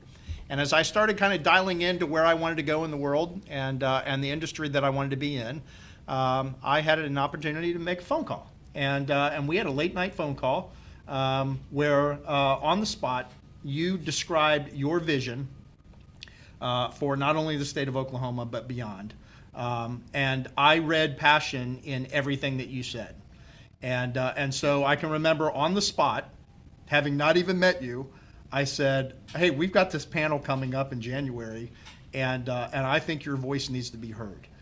And so, RJ, I want you to know that you in particular were one of the reasons you inspired me to stay in the state of Oklahoma and be involved under your umbrella of what you're building for our great state. And so I just want to thank you for that. He is a Marine reservist and spends time with the Marine Innovation Unit. In fact, is flying home to Austin today. My home. Yes. Flying home to Austin with LBJ University of Texas at Austin moniker on your jacket, but flying home and going to spend some time with the Innovation Unit. So thanks for your continued service to our nation in uniform. He has also spent some time as an information security manager for the city of Tulsa, and now he is in the Attorney General's office. So he is the Deputy Attorney General for cybersecurity, technology, and digital assets for the state of Oklahoma. And so, ladies and gentlemen, please help me welcome Richard Jackson. RJ, over to you. Well, thanks for being here, and I hope I can honor your investment to decide to move yourself and your family back to Oklahoma. Hopefully that's we made a good down payment. I'm glad that he put that on you. Good so far. Well, I hope I will live up to that investment. I'll make it worth it for you. And so I'll actually borrow some of the comments that we've made here today about one, wanting to be an integrator and what we've seen when things become real for you. Working in, I was an aide for several years, 2 years to be exact, felt like a decade. But I got to see the just beyond the horizon about what the big thinkers in the DoD were trying to understand and ascertain about what's in the adjacent possible for the needs of the nation. And so having that perspective as an 8-year veteran of the military, I hope to have translated the strategic to the tactical. What does that mean for me? And what ultimately came through as a thesis of a byline, maybe even a why, is that it recognized with the emergence of great power competition, some of the economic struggles that we are facing here in the United States, monetary and fiscal issues, the issues that we're facing with demographics, whether it be educational, whether it be aging population, is that we are in a period of transition, and there needs to be a vanguard willing to take up the mantle of pursuing that into the future. And if not us, then who? So taking that on as an opportunity to lowercase L lead, not by virtue of, I guess, anything that I think that I'm doing special other than pursuing it. And so I did want to comment. I actually joined the Marine Corps on purpose, not on accident, but I did get into cyber on accident. And so I joined the Marine Corps. I'd already gone to law school. I'd already graduated. I'd already passed the bar and was already practicing. And I had what I affectionately call my quarter life crisis of conscience, in that I was right up against the age limit on joining. And it was one of those, if you don't do it now, you're never going to get to do it. So I intentionally went to the recruiter and joined. But I got into cyber on accident. After I came back, actually decided to restart an education career, went to a job fair, and someone misread my resume and forwarded it to a cybersecurity contractor, thinking that I had a clearance that I did not actually possess. They were very interested in interviewing me. We had one interview where they actually read the document, and I was not hired. But fortunately for me, one of their clients was looking for someone who was more in the policy space than in technical. And they said, well, you're a lawyer, you understand what's required from a policy perspective. Would you be willing to do it in cyber? And I asked, does it pay? They said, yes. And they said, well, absolutely, of course. And that was the city of Tulsa. And so I started was now a 10-year career in cybersecurity, and then have branched out into other novel and emerging technology spaces, and then proposed to then Attorney General elect what is now the job that I have, a role that we would be willing to demonstrate leadership in economic and business development around novel and emerging technologies, with an emphasis on dual use or defense innovation. Is that there's going to be a real need in 5-10 years for the work that we're doing today, but we have to put in the work today. And so that's really why this job exists and what we're intending to produce, and look forward to expanding on the conversation about where that's going and the way we think about it. Amazing. RJ, you're living up to it so far. All right. It's great to meet you in person. I look forward to doing good things with you in the state of Oklahoma, and hopefully we branch out from there and take some of these ideas and vision and take it to the national level. So thanks for being here. The way that we assembled this panel, and I want to thank each of you up front for agreeing to be part of this. It's been amazing leaders with amazing visions, and you're wise, and you've inspired me in many ways. And so thanks for coming and being part of this. I'd be interested, as we kind of structured this, I thought about the enterprise or world view versus the state view that RJ has. And so going with the theme of our panel, the digital future, how are you thinking about that with your companies, and then perhaps at the state level? What conversations are taking place at Microsoft headquarters and SAIC, and then in the state of Oklahoma, to think about digital future, and how are you unifying that? And so, RJ, maybe if I can start with you, and we'll kind of build from tactical to strategic. Sure. So I will actually start off really with kind of two observations. One, that digital future, we could kind of get meta and drop the digital and say that the future, speaking now nationally, the future of the United States is a digital future. There's no distinction. And so if you think in the one sense, on the one hand, we have the information domain that is an abstract concept, and then we have the physical domains, land, sea, air, now space. Where those things used to be tangent was inside of our heads. You'd make, the OODA loop. You'd make an observation, that is data that occurred. You would take that, you would orient it, which is turn data into information. You would make a decision, and then you would act back in the physical space. Now that tangent occurs more and more, and perhaps ever increasingly, and almost sometimes exclusively, through some type of platform. whether it's a technology, whether it's C5ISR, we could get into the details, but there is now a technology nexus where those two places are tangent. And I would call that the new logical domain that is cybersecurity. So the future of the U.S. is going to live in that littoral between the abstract and the physical worlds that is the cyberlogical domain. So that's the one element. And then thinking about technology from the state's perspective, if that's the future that we are pursuing from a national or global perspective, how can we as a state be an integrator for those who are doing those very difficult things in technology space? Can we build and develop the systems and processes that make those things easier?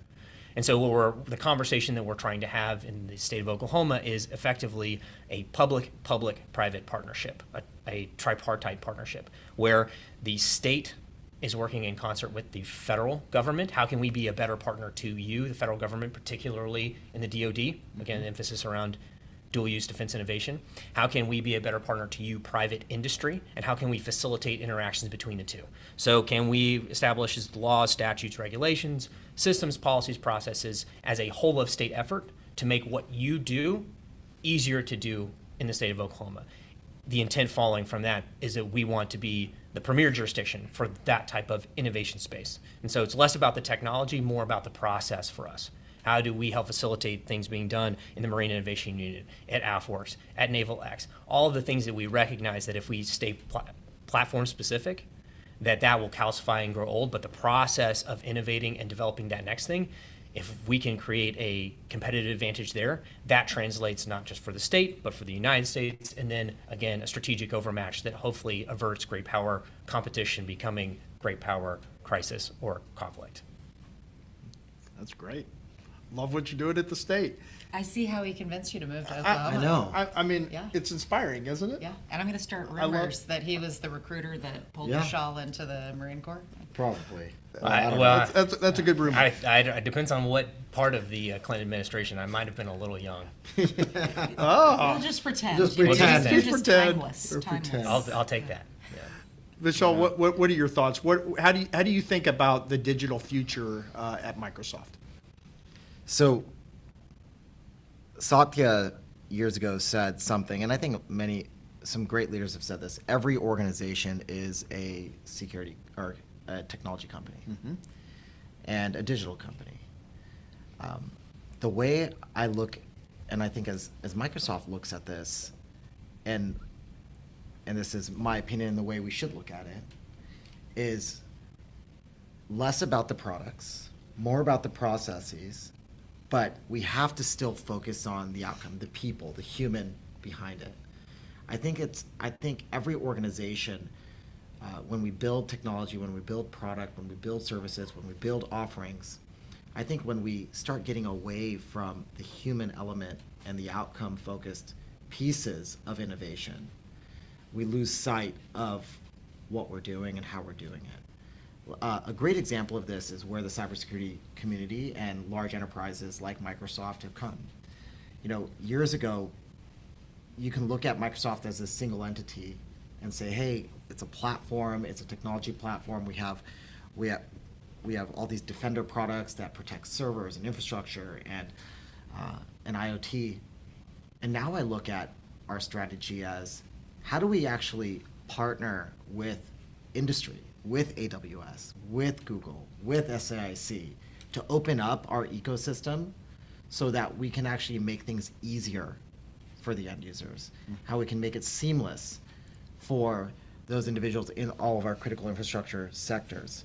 And what I mean by that is when we work with hospitals, when we work with the Department of Defense, and the Air Force was amazing to work with. One of the things that we spoke to the Air Force a lot about was, there's products and services that, in the Navy that these warfighters use on the edge in air-gapped environments that really help them achieve mission and gain visibility. You don't want to just rip and replace the technology. How do we bring some of those legacy processes, those technologies into our fold now and boost them up so we have continuity of operations? And I think we have to look outside of the traditional spaces where Microsoft has played. in the past and where we are currently, similar to a lot of our other cloud organizations. A majority of our business in the past has been in software and has been in cloud. But I think it's important to see how, when you said end-to-end, when you started, I now look at end-to-end not just as our devices and endpoints and identity. I look at it as, for me, I look at it as my home. And then I look at it as mission. And there's people on both ends, not just devices and telemetry. So when we talk about where we need to be as an organization, we need to open up our ecosystem and do more than just protect servers and infrastructure. We have to start looking at things like misinformation and disinformation. We have to start looking and working heavily with and partnering with our US government allies on secure elections. And we have to start doing things that actually affect our democratic processes, our way of life here. I mean, and again, Microsoft, I look at us now as being more of a conduit to mission and an enabler to do more good, right? We are not the end state. We're not just the mission objective. We need to be the individuals that bring in all these collective partners, open up our ecosystem to do more good. And that's where I see the role of enterprise technology. The reason I keep referring earlier on, and even now, where I see organizations like SAIC, I think the DIB space specifically, and not just for the industry, not just for defense, but these service integrators are let's call them the OGs of companies that actually had to bring in all of our different products, all of our different services, attach people to the processes, to the technology, and say, listen, Microsoft, you're doing it this way. Google, you're doing it this way. AWS, you're doing it this way. We're going to actually have to tie this all together and make it real for our customers. And I think all of us in enterprise technology have to get there. We have to do more in that space. We have to be more inclusive. So hopefully I answered your question a little bit. I really think there's a new wave of investment we need to make in enterprise cloud and enterprise technology. And you mentioned we're all moving to platform. I look at Microsoft as a platform, a digital platform that enables more good, that helps us protect more individuals, that helps us drive more innovation and drive more change. When we spoke about COVID, the mission wasn't to get everyone virtual. The mission was, how do we get people to talk and collaborate and continue the mission without being in person? Yeah. Had nothing to do with the technology, had everything to do with the outcome of what we needed to get done. And I think the DoD and the Air Force specifically did an amazing job of getting that done in such a short period of time.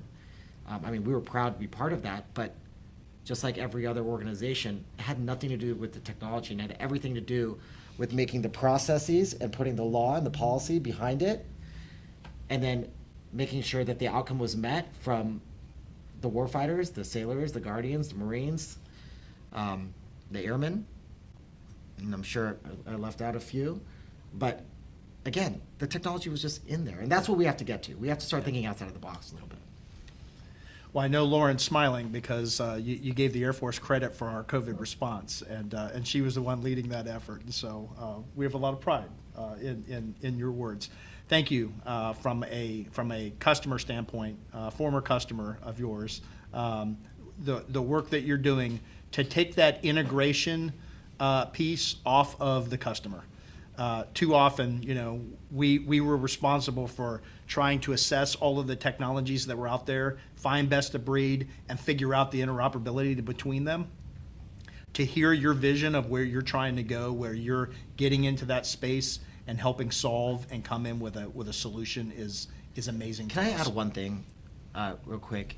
I think it's also important for us as a technology industry to be transparent and honest about things. I mean, I'm in the cybersecurity space, and I believe, and look what happened to me personally. Everyone goes through a compromise. Everyone goes through incidents, and as a DoD, we all do it. And I think that's the key differentiator that we see in these successful companies now is we're honest, we're transparent, we see the issues, we mitigate, and we overcome, and it shows resilience. And I think that's a key portion of this innovation journey that you're alluding to is having that open and honest and transparent conversation. It's amazing. Innovation journey. We're racing toward our finish line where we're going to get cut off, and I can't think of a better person to bring us home. I'd love to hear your thoughts, Lauren, on the digital future and how you're thinking about that at SAIC. All right. Well, first I have to say it's been a pleasure to be part of this joint task force today. Air Force and Marine Corps here taking over the world together. It's always a good thing. For me, I think one of the biggest, most important words right now is going to be focus, probably. Because if I look at what we truly want for our government and for our military, we're all citizens. We all want our government to be really effective in the way that it takes care of our citizens. We also want it to be efficient. You know, we don't want to waste a bunch of time. We don't want to waste our time as we're getting these services. We don't want government employees wasting time. And even more important in the military, if you have somebody who is willing to sign up at 17 to serve, you want folks to be able to focus on the mission. And people on mission is always going to be, you know, the most critical asset and the most and the least available. And so anything that we can do to keep people on mission and to keep our government and our military moving forward with the data and information needed to make the right decisions, that people are equipped and they're able to do the mission at hand and not distracted by something else that is just, you know, when easy things become hard, which still happens. And there's plenty of work to do in those areas. If I look at what I want to see for SAIC toward solving those problems, we are going through right now, you know, with the new CEO, with me coming in, we're looking at what are the things that we truly believe we can do better than anyone else, that we uniquely can bring to the fight. How do we really focus on those things? And I have, you know, my own thoughts at this point, you know, 2.5 months in on where are we strongest? And then what are the problems that we care the most about solving? And we are a very DoD and federal civilian both focused company. But what are those national imperatives, those things that we must do as a nation really well? And how do we especially take those things that we do best and apply those to that problem? And I kind of use that framework as I'm thinking about myself and career choices in life too. You know, and I think we all do. Anytime that you can take what you do best and you can contribute to something that you uniquely can do, just everyone wins. And so that's really my goal over the next year. So I'm with a company that just does incredible work, both in kind of the digital space and in digital engineering. And how do we take those things, double down, and apply them to some of the most critical missions? One for sure that I know we'll be focused on is C5ISR, and the civilian equivalent of that typically is enterprise to edge. And how do we really drive home some global solutions to those problems? So I think that's, I mean, really it all comes down to solving the most important problems and, you know, just being pretty clear about what your conviction is around those. And so it'll be fun. I hope we all get to kind of work together on some of these problems, and it's been a pleasure being here with you. It's been a pleasure indeed. Thanks to each of you for sharing some time. It's amazing how fast an hour goes when you're having fun and inspired by the words that are being shared. So thanks for being part of this. Again, thanks to the America's Future Series for this opportunity. We look forward to future events together. Until the next time, thanks everyone. Out from here.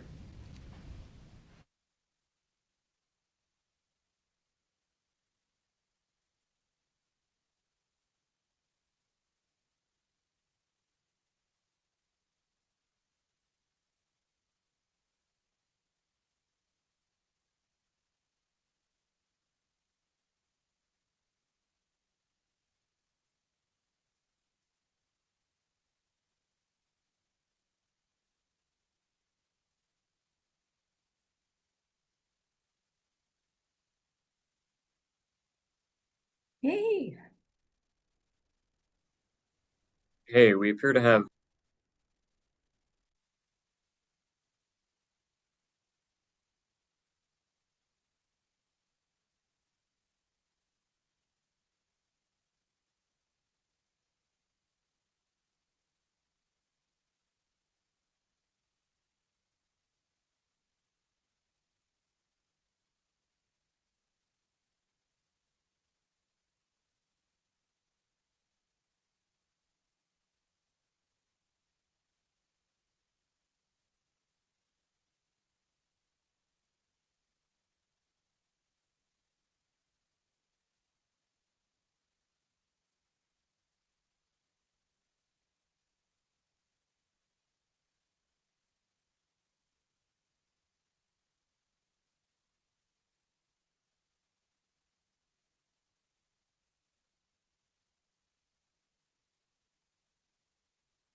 Hello, everyone. So this is our fireside.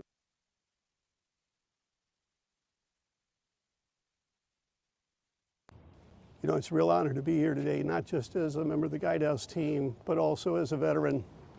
You know, here at Arlington, this is a place I've come all my life. Now it's a place I come to visit my own father, many of his colleagues that are here, friends that didn't make it home. Present. So doing this is very personal. And so I can't tell you how proud I am that Guidehouse did this today and that the VAN network made this happen.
Well, hello, everyone.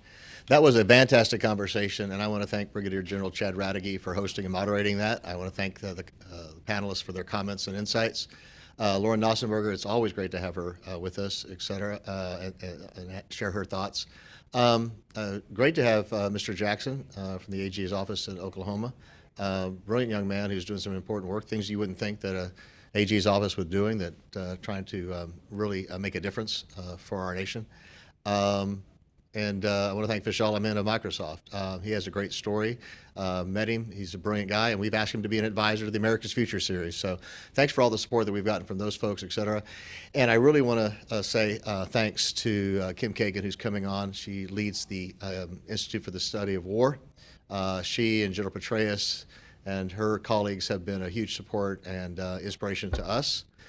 She's joined us in the past, et cetera. She's with us today. And she's going to have a fantastic conversation with Vance Sirchuk. I'll let her make the introductions. I just want to say thank you. I'm going to get out of your way. I hope you have a great talk. And again, thank you for joining us.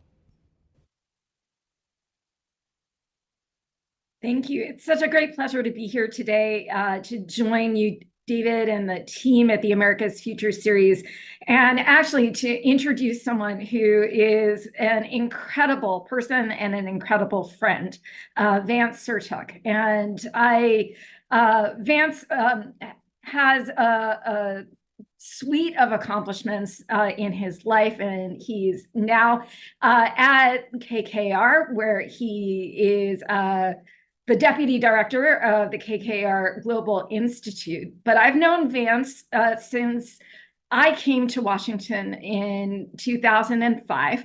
I think Vance might have been the first person I met in Washington. And I've had the great pleasure of watching his career from his time in a think tank at the American Enterprise Institute to his time on the Hill, working for Senator Joe Lieberman, and then on committee staff, and then out into the broader world. His many accomplishments and achievements include a degree from that prestigious Yale Law School, which he did part-time, or I should say full-time, while also doing all of his work in Washington. And his service now actually includes service with the United States Navy. Vance is a tremendous patriot and a tremendous friend.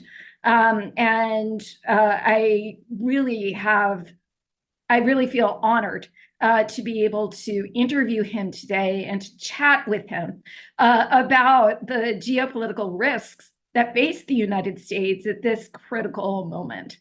So Vance, thank you for joining us. Welcome. Kim, thank you so much. The pleasure and the honor is more than reciprocal. Thank you also to David for the invitation to be part of this important series. Kim, we have in fact known each other for what is now an embarrassingly long time. All I can say is that likewise, from watching the time when you first arrived in Washington, D.C., and something that you've done, which is that you've actually built something. You've built something which really, and I always cite this as an example to people, you kind of reinvented what the think tank is. You created a new model, and it was something which then has now become such an integral part of our national security ecosystem, relied upon by government, relied upon executive branch, Congress, our media. I think that there may be some rule that the New York Times, the Wall Street Journal, the Washington Post, I'm not sure a day goes by that they don't have a graphic, which comes courtesy of the Institute for the Study of War. And you built all of that. And so whenever there are people going to Washington, I always cite you and the example of what ISW has become as it's a case study that innovation is possible in Washington, in our national security space. And moreover, it was the best kind of innovation in that it created and provided something that people didn't even know that they needed. But once it was there, the thought of living without it was impossible. And I can go on about the stories about you briefing people like Senator McCain and Senator Lieberman, about people from inside the executive branch, including from our intelligence community, coming and telling us, actually, to be totally candid, the work that ISW is doing, which is open source, is better than the work that we're able to produce, and we're trying to figure out how they do it. So I hope for all of those reasons, this can be a two-way conversation, not just a one-way interview, because I'm as eager to hear from you, as always, about how you're thinking about geopolitics, geopolitical risk, as well as geopolitical opportunity for the United States. Frankly, much more so than offering my own thoughts, which I'm not sure are going to live up to much. But let's get it going. Wonderful. Well, Vance, thank you very much. That was extremely kind and a great honor. It's wonderful, I think, just to point out to everyone in the audience that it is actually possible to have long-term friends in Washington. I hope everybody gets lucky. We haven't gotten through the discussion yet today, Kim. Let's see where we are. Okay. Yeah, fair enough. Well, I thought I would actually start with a question for you, because I know that you're recently back from Japan, from Tokyo. And on the one hand, I'm incredibly jealous because someday I want to have sushi with you in Tokyo. But in the meantime, what I'd really love to hear about is your thoughts from the region. You had written in a Wall Street Journal piece that the Ukraine war hasn't doomed the balance of power in Asia. Instead, it may be stabilizing it. And that's a piece that you had authored from Japan. So tell me, what do you mean by that? Why do you think that the Ukraine war may be stabilizing in Asia? So I wrote that piece now almost a year ago for a previous trip to cross the Indo-Pacific, and I described what I wrote at the time as aspirational / fingers crossed inspirational. Mm-hmm. And the argument was basically this: there's a school of thought out there which is not, I think, unrooted in actually some reality, that the biggest challenge that we face is long-term, medium-term from the PRC. And that anything which distracts us from that challenge, anything which draws resources away from that challenge, is a huge vulnerability, an incredible risk. And therefore, as terrible as the situation in Ukraine, as terrible as the situation might be when things arise in the Middle East, we just can't afford to get drawn in anywhere else right now. And it reflects the state of our defense industrial base. It reflects the fact that, our munition stockpiles are not what they need to be. And I agree with all of those criticisms and critiques about the state of our defense industrial base, where versus where we need to be.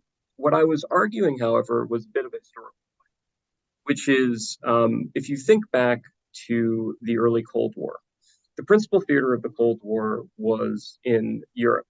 And by the end of the 1940s, 1950, we had put in place a set of institutions, most importantly NATO, for that European theater to include the Article 5 security guarantee, saying in the event that the Soviet Union attacked our European allies, we would be obligated then to come to their defense. The problem was that while we made those commitments, they were basically hollow.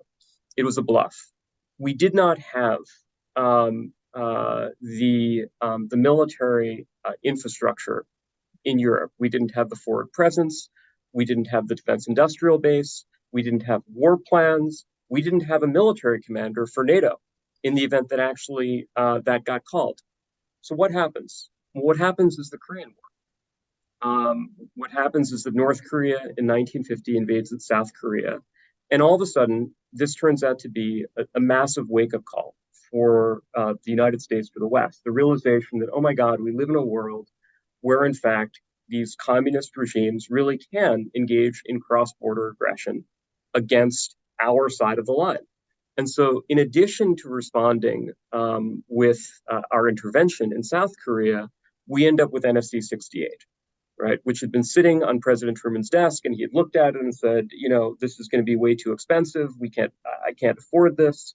But in the aftermath of that North Korean attack on South Korea, what are the consequences? We end up actually putting a very large forward deployed presence into Europe for the first time since World War II. We appoint a Supreme Allied Commander of NATO, this person named Eisenhower, who had done a couple of other notable things. We actually start developing war plans to say, well, if we actually have to defend Western Europe, how would we do it?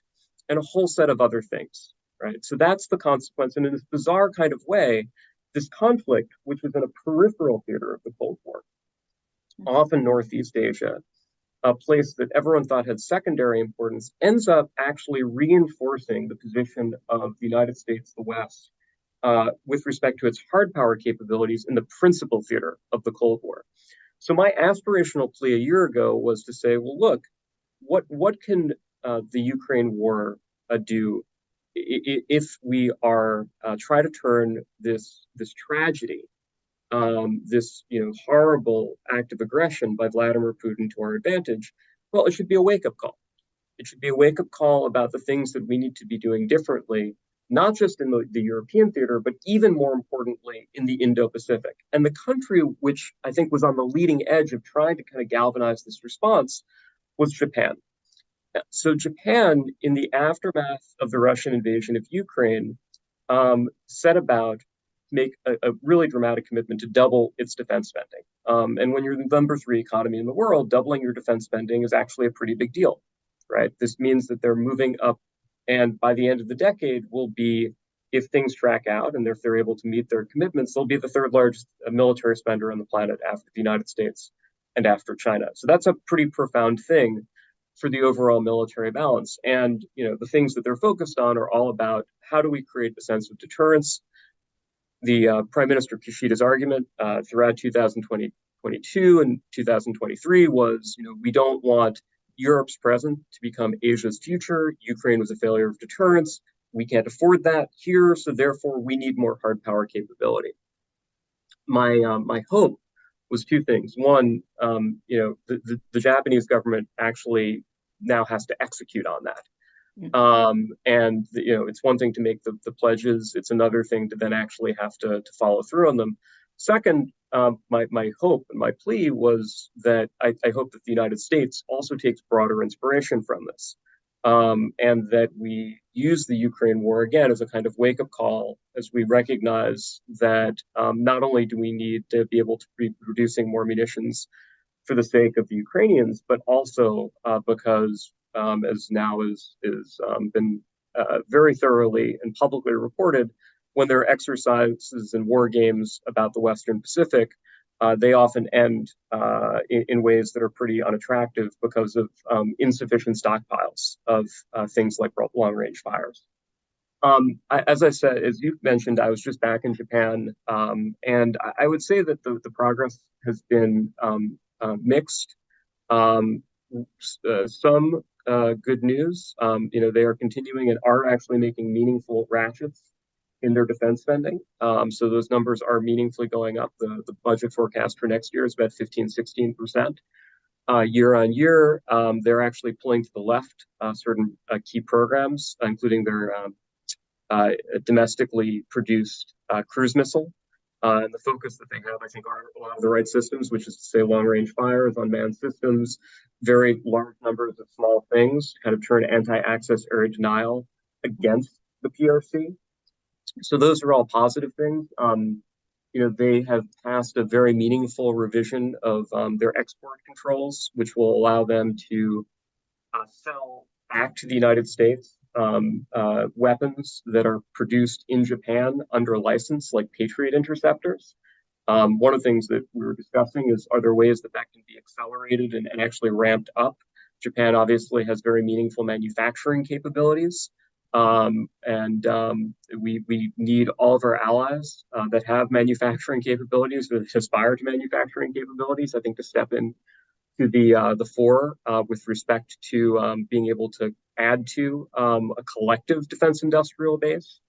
But there's also still a number of things that are more challenging on the Japanese side, which we can talk about, including just the overall diminished political momentum and strength around this particular government, and some of the frictions that emerge. And then secondarily, I would say on the U.S. side, unfortunately, I think you look at sort of the state still of our defense industrial base, of some of the reforms that have been discussed but are not yet really in practice.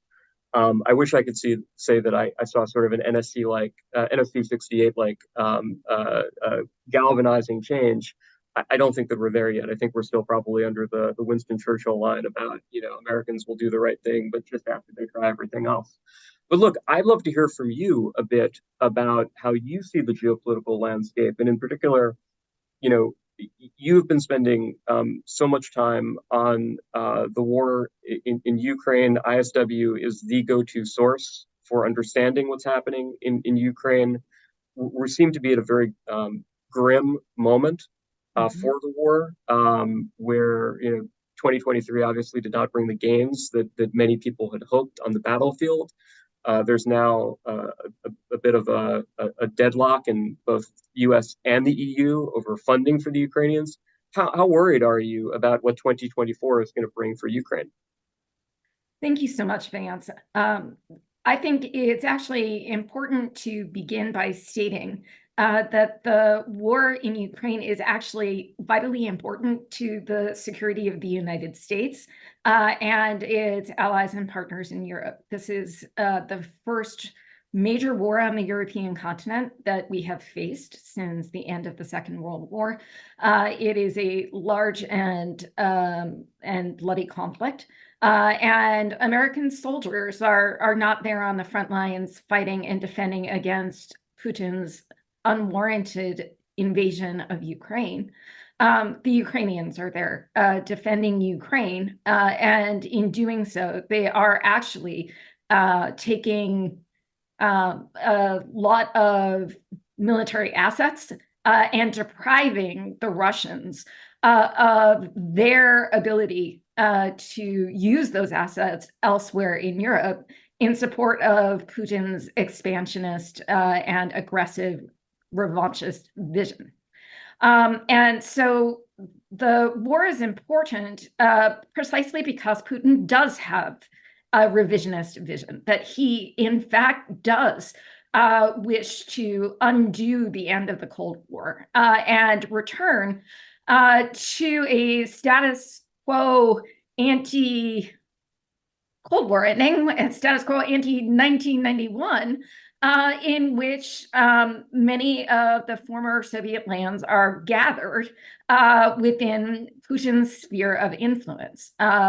In other words, he's out there trying to revise international borders by use of force. And those are international borders that Russia agreed to in 1991 in a series of following agreements that followed.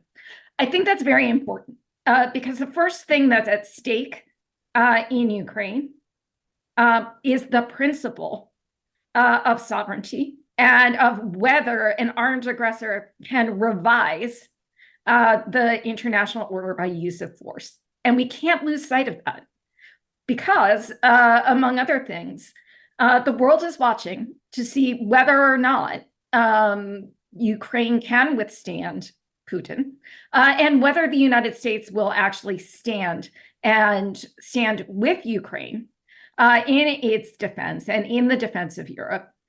Because if the United States does not defend Ukraine, what does that say about the United States and its willingness to defend other allies and partners, let alone our Asia-Pacific allies and partners, and those who are not in a formal alliance status, such as Taiwan? Well, Xi Jinping is watching what the United States is doing, and he is watching how we behave. Our credibility as a nation is at risk, and it is being tested right now. And Putin is triumphalist in his speeches, in his rhetoric. He is actually saber rattling and issuing threats of a low-grade kind right now against Finland, and a slightly higher grade kind against Moldova and other neighboring states.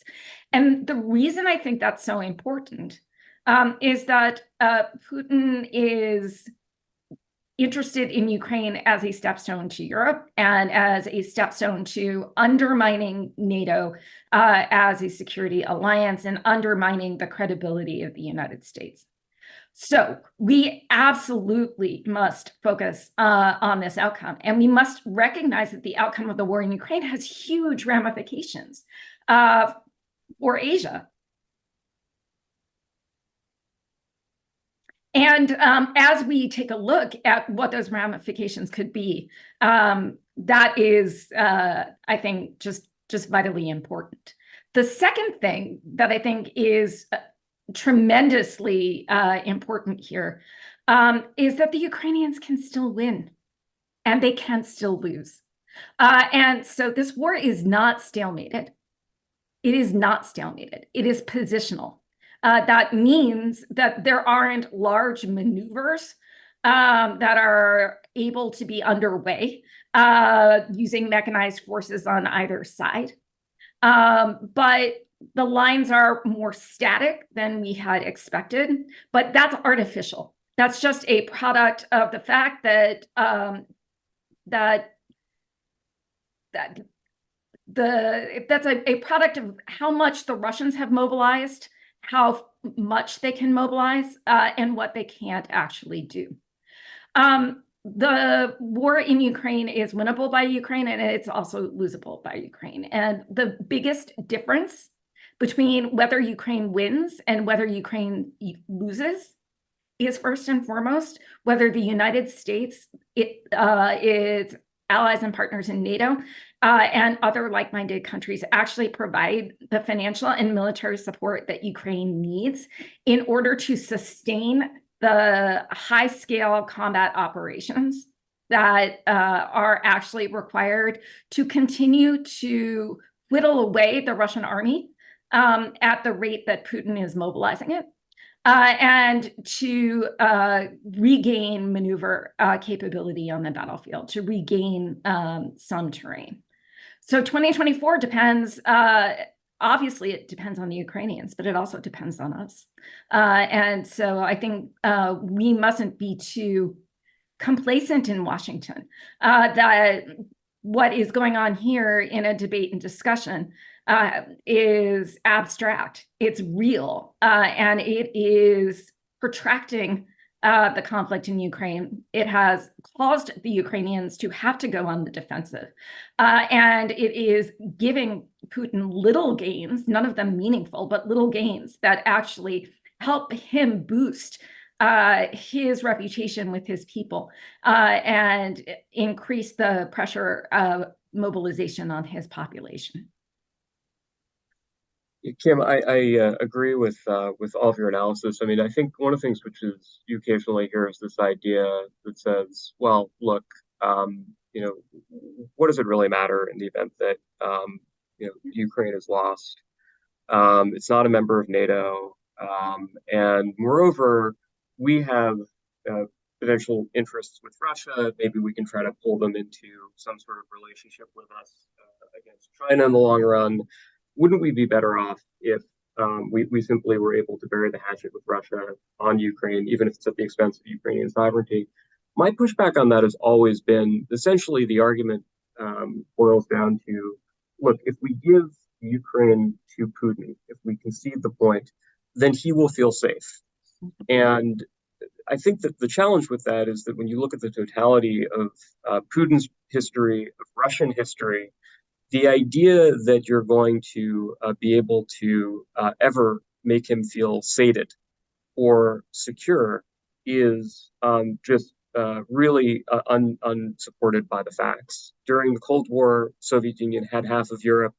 It nonetheless felt profoundly insecure and had expansionist tendencies, which is why we had to create NATO. So the idea that, you know, they'd stop at Ukraine, I think, is just unfortunately false. So the question rather is, you know, do we try to hold the line in Ukraine, where we have a country whose population is overwhelmingly mobilized, prepared to fight, prepared to make great sacrifices, and is only asking for our support. And by the way, support which ultimately also can strengthen our own defense industrial base, right? Which will leave us better off in the long run vis-a-vis the other challenges that we face around the world. Foremost, the situation in the Western Pacific. Now, I will say, just on the broader subject of geopolitical threats, I think that the challenge that we've got right now is, you know, a world of obviously multiple crises. You know, we have a hot war, as you say, in Europe for the first time in decades. We have multiple upheaval in the Middle East. Obviously, you know, the Israeli war with Hamas, which is centered in Gaza, but also a northern front with Hezbollah, which is heating up. Iranian-backed provocations across the map, from Syria to Iraq to, most significantly for the global economy, the Houthis, who over the last now half decade have been armed to the teeth with increasingly capable weapons by the Iranians, which I think we look back in hindsight, we say we kind of looked the other way while it happened, because we did not want to have to endure the costs of taking that challenge on. Now, unfortunately, we're paying some of the price of that.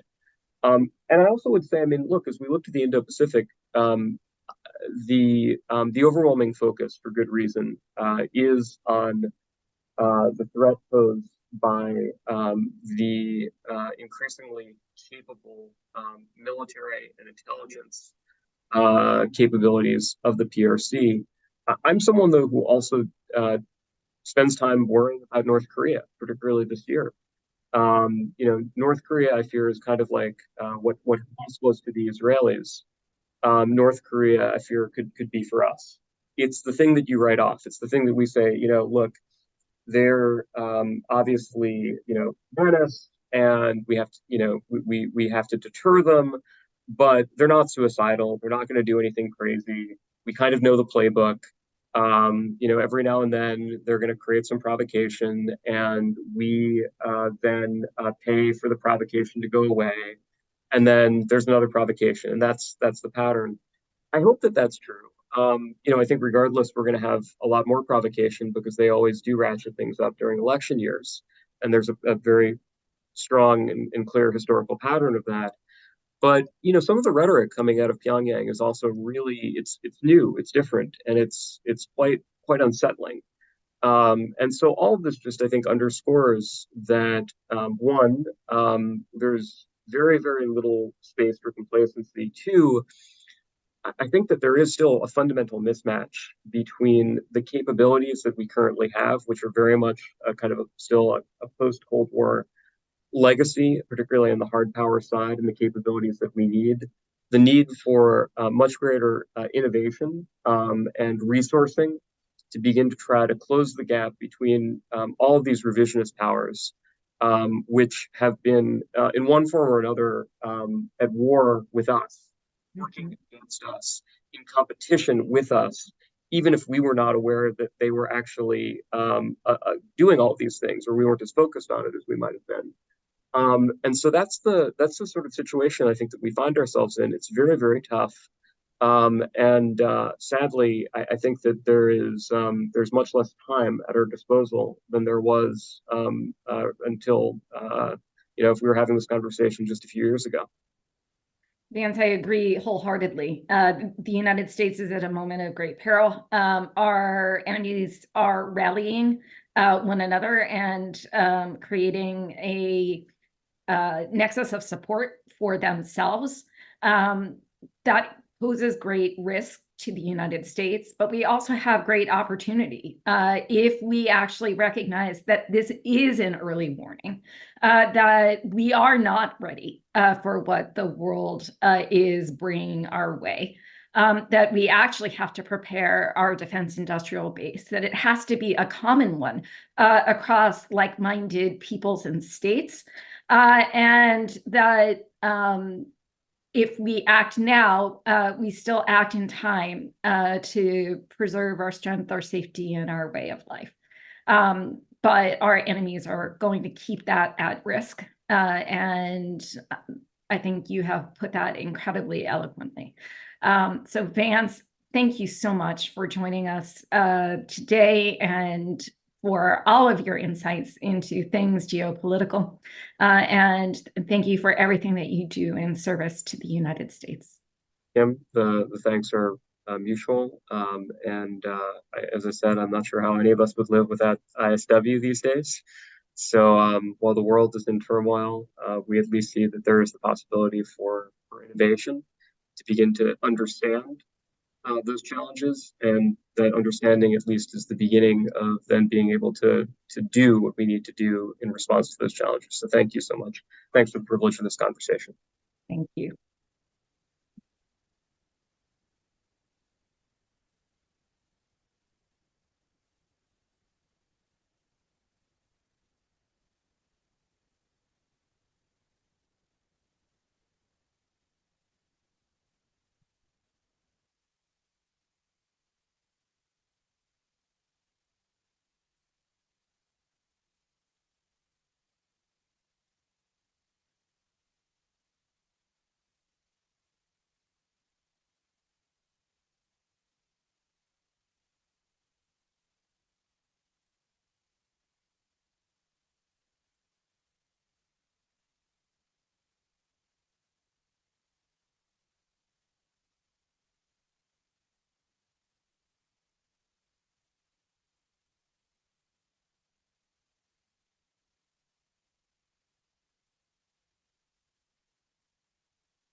Thank you, Kim, and thank you, Vance. I want to thank you both again for joining us again.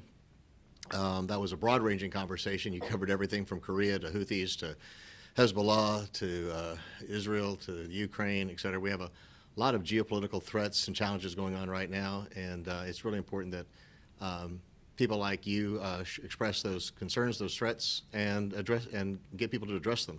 And I don't think there's been a time recently, at least in decades, when we as a nation need to come together more and be aligned and focused and invest wisely in the kind of technologies and the efforts where we put our emphasis than we do currently see today. So thank you for that very important conversation. We have another very important conversation coming up, looking at the aerospace and defense, the sort of investment outlook. As I mentioned, we have to invest wisely. Every dollar is precious, especially when it comes to providing the capabilities for our people at the front, people on the front lines, putting capabilities in the hands of the warfighter faster, and the partnership between the investment community, the commercial world, and DoD is really important. So I want to thank Preston Dunlap, who is a great friend of the America's Future Series, for hosting this conversation. Preston, thank you for all the work you have done. Thank you for the service to our nation, and thank you for leading this conversation. Great. Well, thanks so much, David. Appreciate you having us here. I am very excited about the conversation we are about to have. We've got some incredible guests with us today, some of the foremost experts and investors in private equity, growth equity, private credit, and an intersection with aerospace and defense tech in general. So I think you're in for a treat.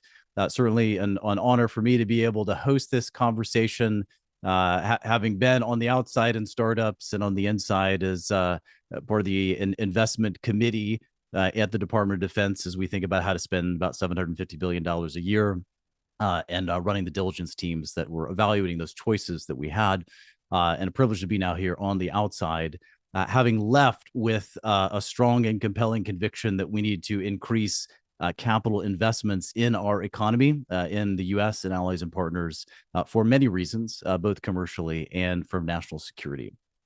So with that, let me open it up here for our panel of great experts from a number of firms here. I'd like to have each individual briefly introduce themselves. I'll go through, call it name by name. We'll start with Daniel here in a moment. And to open us up today, as we think about this, I would love for you to say, who you are, and what your firm is interested in, and what you particularly sort of do and your scope is of the firm. So Daniel, we'll start with you, please. Sure. Thanks, Preston. Thanks for having me. Nice to see everybody. I'm Daniel Charnoff. I'm a principal at Bain Capital Private Equity. I oversee our efforts in diversified industrials as well as aero and defense in North America. Bain Capital is a large global asset manager. We manage just over $180 billion at the moment, of which about 80 is in our core global private equity business. In that business, we invest across the wide range of industries and asset classes. So sort of anything and everything is kind of within the scope. For me, the focus is on the wide range of industrials, including aerospace and defense. Fantastic, Daniel. Thanks so much for coming to be with us today. David Caden. Sure. Hi, Preston. Thanks a lot. So I'm David Caden. I'm a partner at Blackstone. I look after investments out of our tactical opportunities business, which is a global opportunistic investor. I look at opportunities across advanced technologies, which includes aerospace, defense, industrial technology, transportation and logistics, some healthcare, sort of a wide range of ways in which new technologies are reshaping the commercial landscape. Blackstone itself is the world's largest alternative asset manager. We've about $1 trillion in assets under management. And pockets of capital that look at everything from institutional credit all the way through large scale public buyouts. Great, thanks, David. Appreciate you making the time to be here today. Kirk, you're up. Thanks, Preston. Good to see everybody, and excited to have this conversation.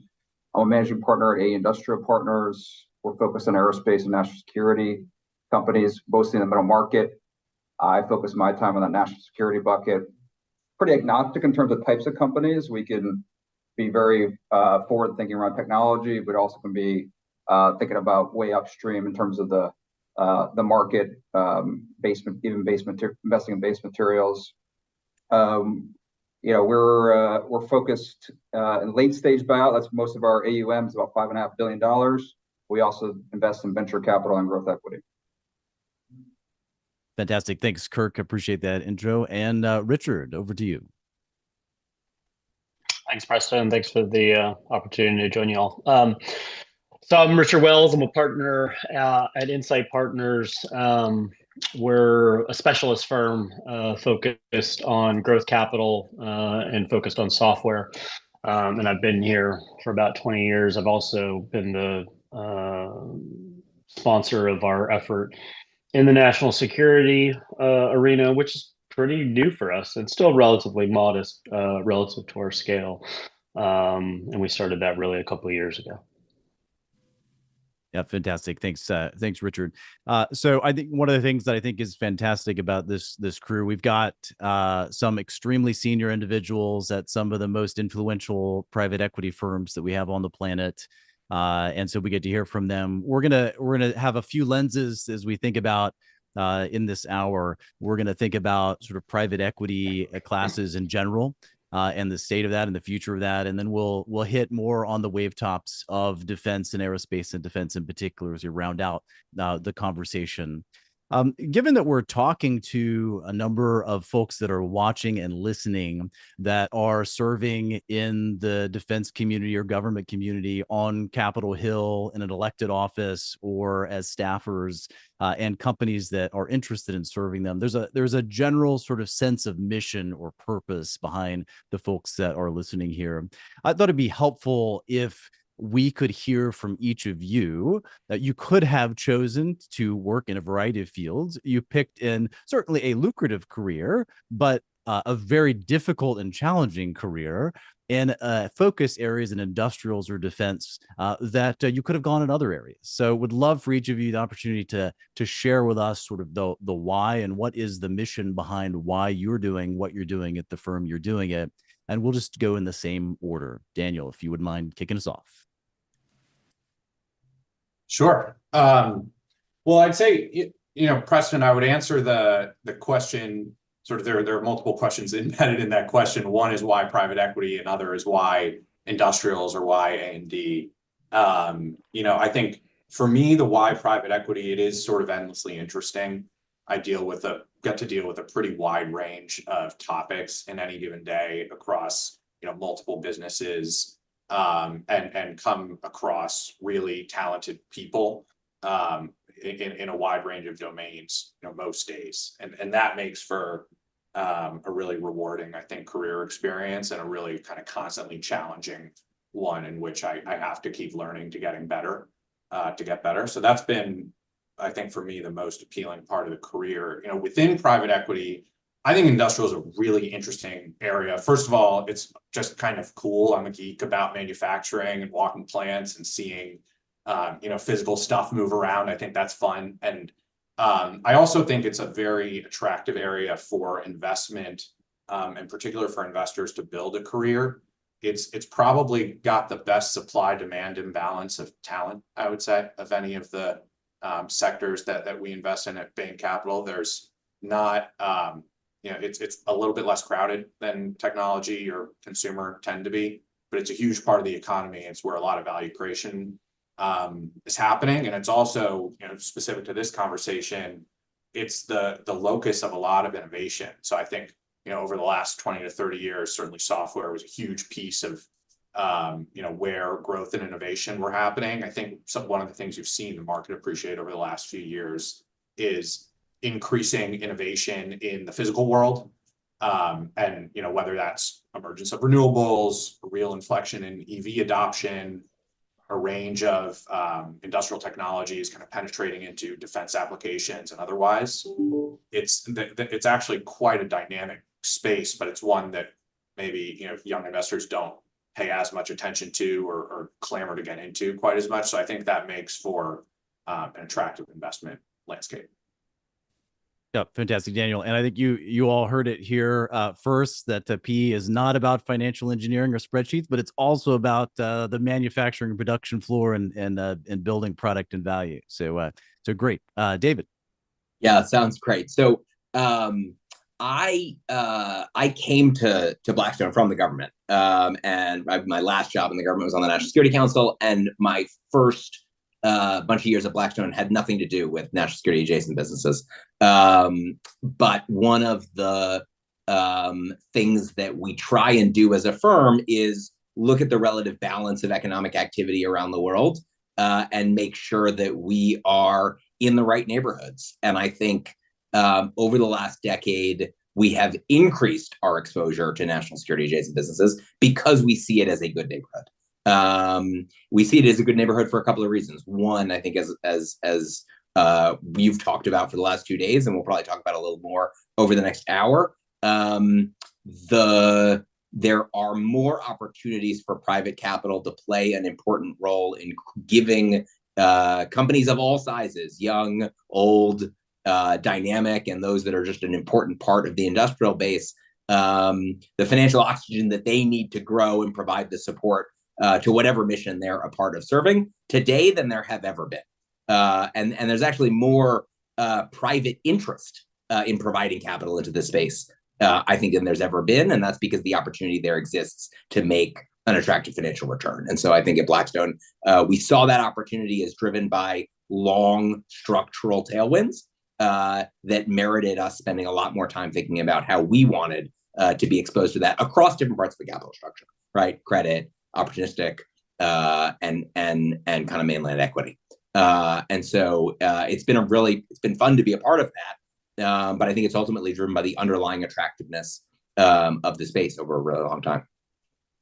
Yeah, great. Thanks, David. It's great to hear too about starting in one area and moving into a different area. We're going to get back later in the conversation to what extent is it a good neighborhood. So hold that thought, and we're going to get back and dive into that a bit later. Kirk. Yeah, I'm a firm believer that you're excellent in the things you love to do, you have passion for. We have passion for aerospace and national security at AAE. That's the background of everyone here, whether they ran companies or invested in these companies. So that we in our free time, we like to look at jet engines. We like to go to rocket launches. We like to fly drones. That's the stuff we like to do, right? So I think that passion flows into our professional lives. Outside of, like, obviously everybody's trying to make a living and do well in their careers. We love what we do, right? And I'd say the other part is we have a focus on family founder-owned businesses. We love being the first institutional capital in the companies.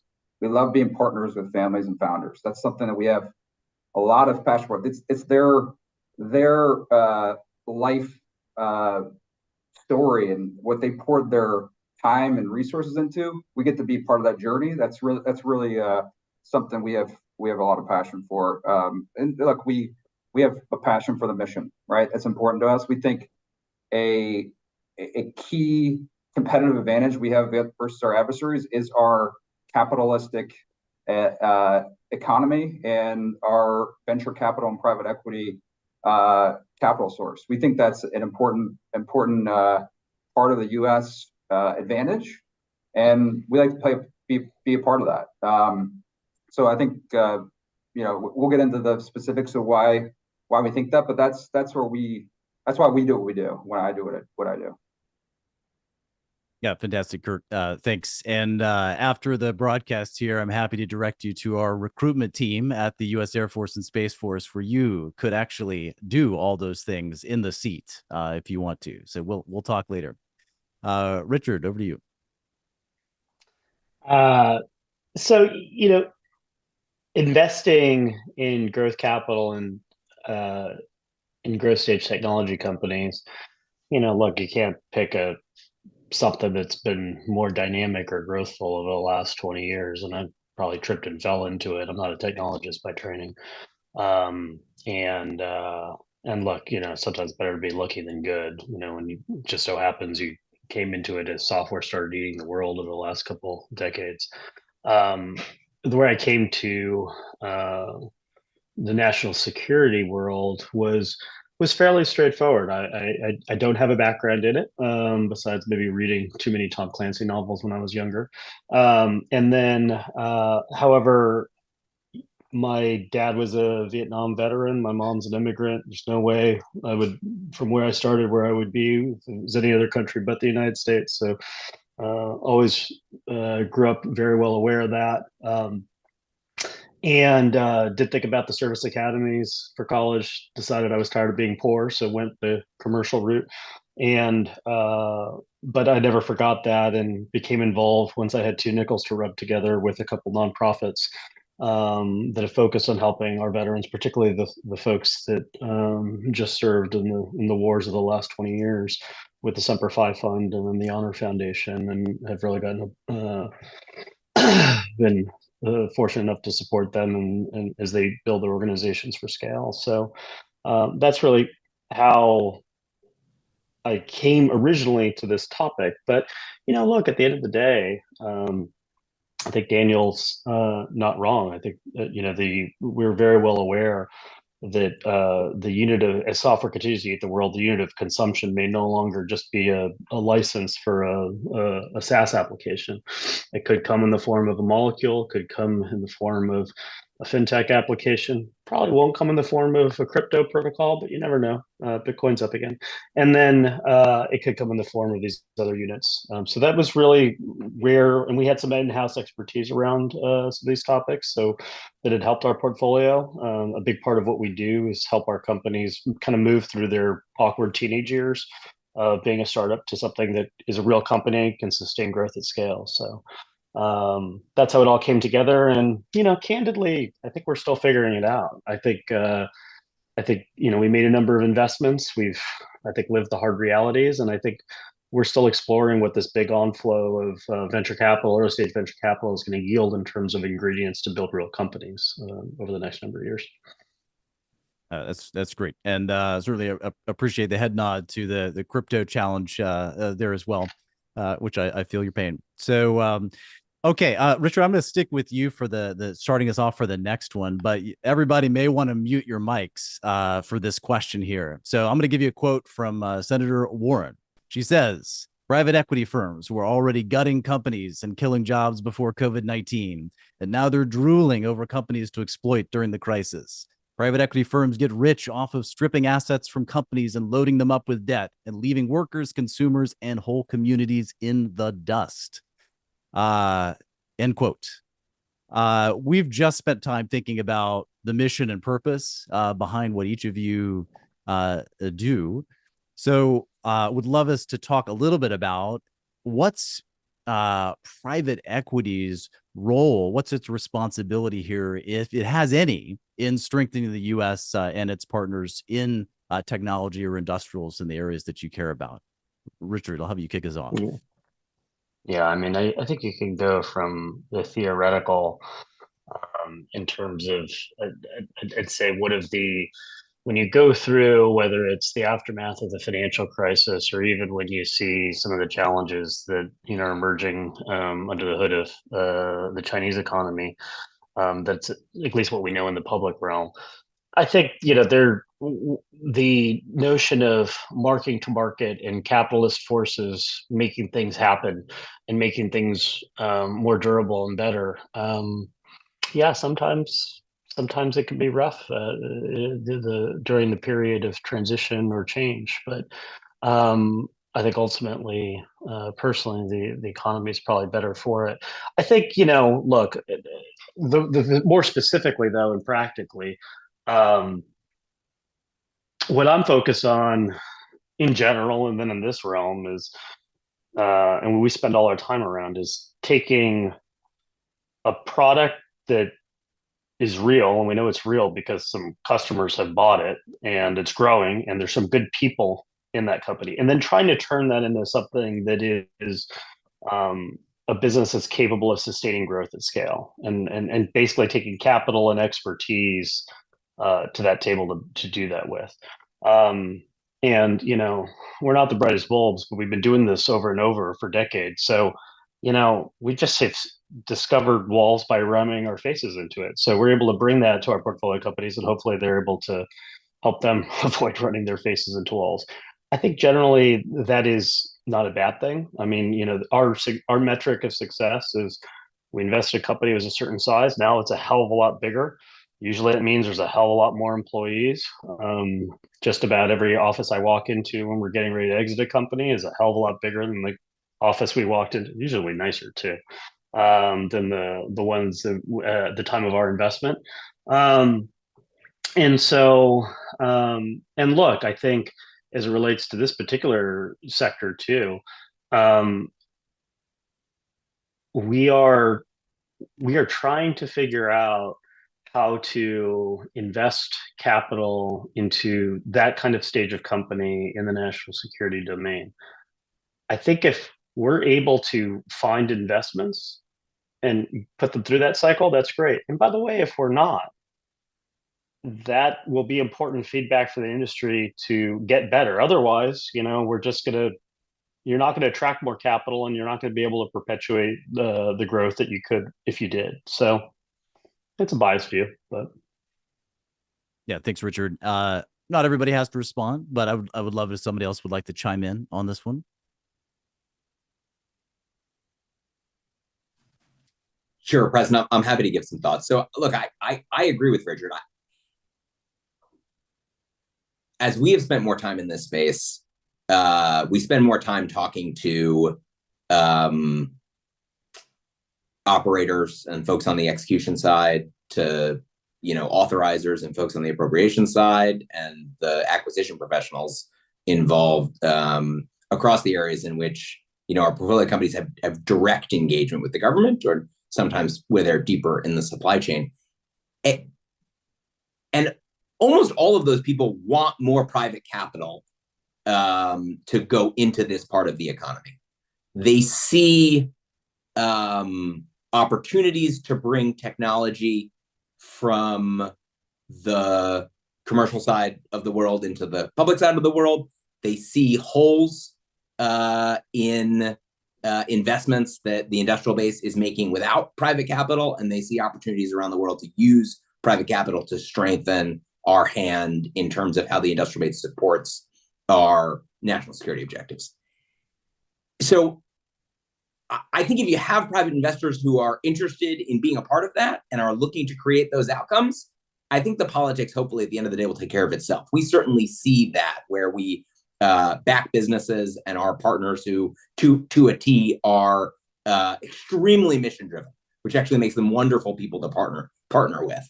That those businesses seem to have really good relationships with their customers, and those customers are thankful that there's more and more capital flowing into this space. In our experience, I think as Richard noted, we're still early days here, and there have been lots of ideas that have attracted capital that are still in their infancy or maybe teenagerhood, and we'll see how that goes. Right? Not all of them are going to be successes, and not all of the calibrations that have been made as to the appropriate valuations to put on this technology before it gets adopted by the government will be correct. And we could have a long conversation, and maybe we will, about what we've learned about how the government acquisition apparatus works in ways that could be changed or modified to support more private capital.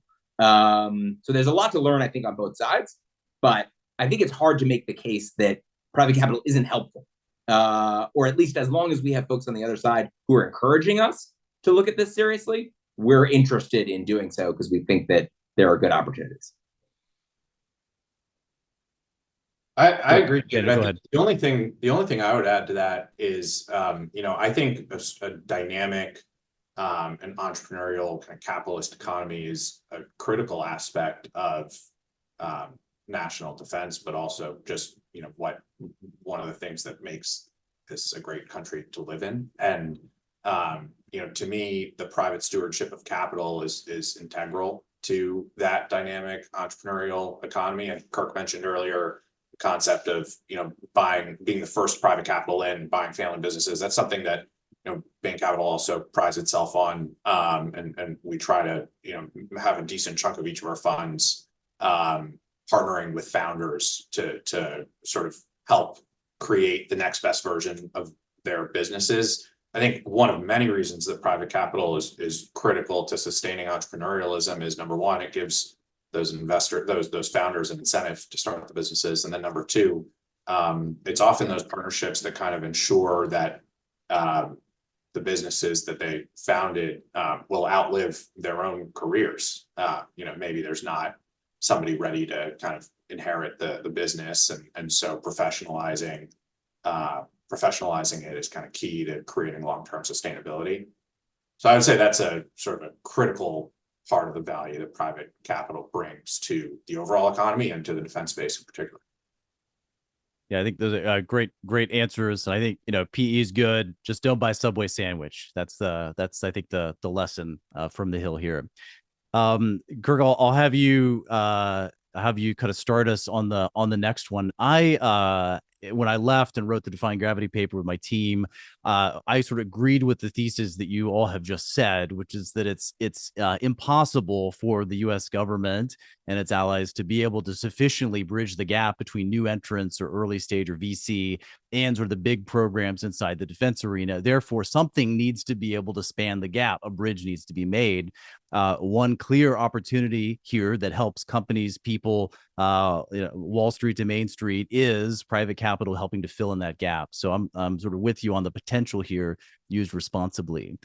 That said, over the last year, S&P's latest report says that private equity transactions have declined by about 35% last year and the year before that, going from a peak of about $1 trillion of transactions to under about $500 billion worth. Deal counts cut in half each year, all of which are lower than 2019 before the pandemic. So at the same time, it's harder, as perhaps many of you are also feeling, to be able to raise funds from LPs and then deploy that capital. So question, Kirk, you can kind of kick us off here. Is we have all of these sort of dynamics happening at the same time, yet I think we're very reliant on private capital to solve some of these challenges from a commercial and a national security perspective. So what signals are you looking for to get deal making back on track, and LPs are looking for to start sort of strengthening their investments again? Yeah, I mean, look, I think you had last year and somewhat the year before, right, denominator effect of public equities coming down, so the asset allocators had to reduce their exposure to private capital. So I think what you'll see this year and maybe going forward, right, as public equities rebounded last year, right, you'll have the reverse happen, right, where there will be asset allocators looking to expand exposure to private capital. I think interest rates obviously are a factor, right, in deal making. As interest rates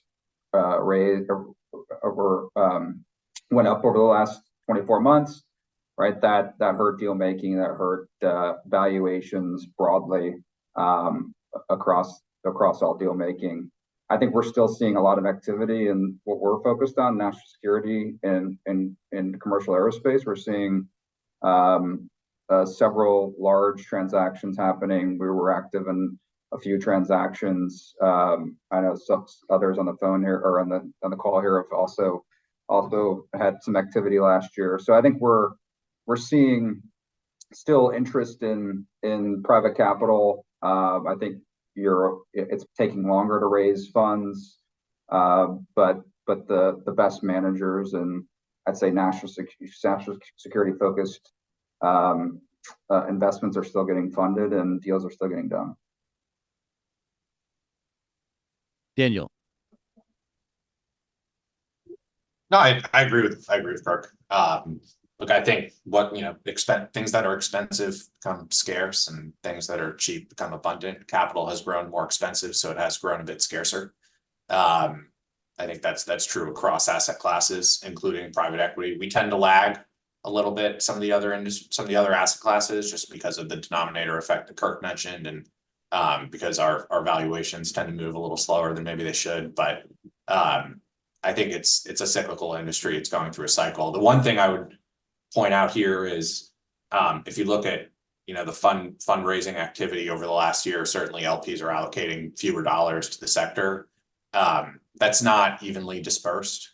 So rather than everybody's next fund shrinking by 20% or 30%, what you tend to see is some managers continuing to grow and others failing to raise funds or with far sharper cutbacks.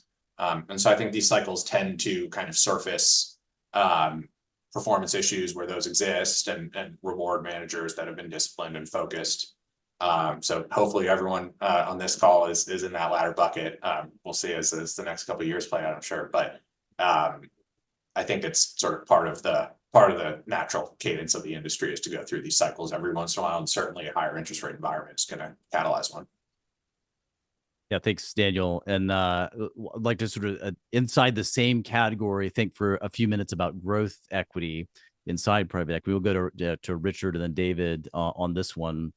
Sort of as according to the last sort of public sort of release here, Blackstone's got a growth fund, raised a second fund, about 20% less than the first fund, so 4 billion versus 5 billion, about 5 billion in dry powder. Insight Partners similarly was shooting for, I think, a $20 billion fund, publicly said, look, there's a great tech reset, I think was the quote from Insight leadership, and reduced the target down to 15 billion. Much of what we're talking about in this bridge is going to fall into some of that growth capital. Maybe it's not quite ready for buyout or control. Is growth equity sort of a dying class? What are you looking for to be able to get that growth engine moving again? And I'll go to Richard first and then David. Yeah, I mean,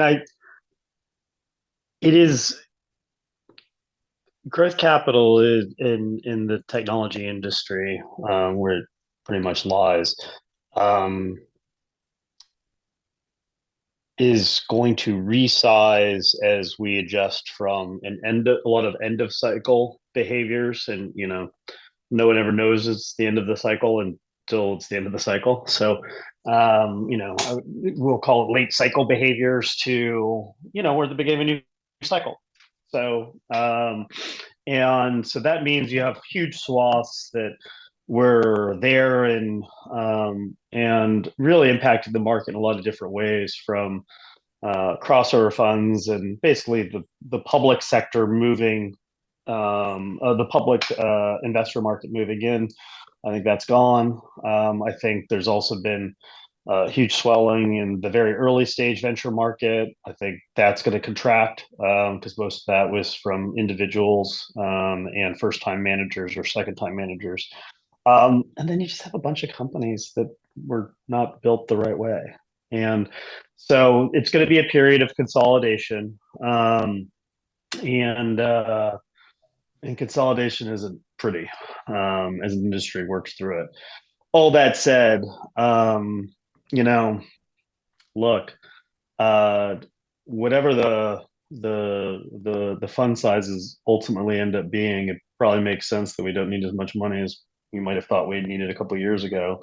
And then you've produced consistent returns over 15 plus years, you're going to 15, 20 years, you're going to be able to raise more. And I think any significant asset allocator will sit there and go, yeah, so maybe I don't want to do the crossover strategy. Maybe I don't want to do this or that, but really, I'm not going to have anything in growth at all. That makes no sense. And so, and I think where we are is, in a lot of ways, what happens when you go through this end of cycle to the beginning of a new one is you go back to your basics. So if I look at the investments that we've done over the last 18 months, they are exactly of the ilk that you would have seen over the last, basically where Insight built its track record and reputation.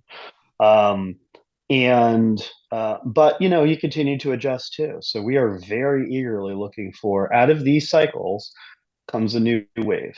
And so we are very actively pressing that market with our full force and scale, looking for what those next areas of growth are going to be, so we can pounce and then help these companies build. And that's one of the reasons why I continue to spend some time in this sector of national security, although we'll get into, it's really hard. Thanks, Richard. David? Yeah, I mean, look, I think that I kind of agree with Richard. I don't think the growth equity is gonna go away. In fact, in the current environment, we see an enormous amount of demand, both from limited partners and from companies that need growth equity. It may be that valuations are more rational, which is probably a good thing. I think that if I'm listening to this conference and thinking about the application to national security, the kinds of companies that are raising capital at various stages that are applicable to national security are operating in a different framework than the rest of the economy. And so while they're influenced by macroeconomic factors and the broader market is going to determine the cost of capital for many of them, I do think it's important to kind of zero in on what is the state of those businesses, because some of them are benefiting, and in some cases maybe hurting from acyclical factors that are driven by the unique need that the customer has for what they sell or could do for them at any given moment, that is detached from how you price some high growth financial, technology business or some new commercial products company. And so, for us, we've actually spent a lot less time applying our growth equity dollars to national security adjacent businesses and focused our national security adjacent investments on areas where the technology is more proven, the business model is more proven, there are real earnings that the business generates, and the question is scale, right? How do you get from a business that has proven they have something that they want to buy and turn it into a company that has enduring value and maybe will one day become a core part of the industrial base?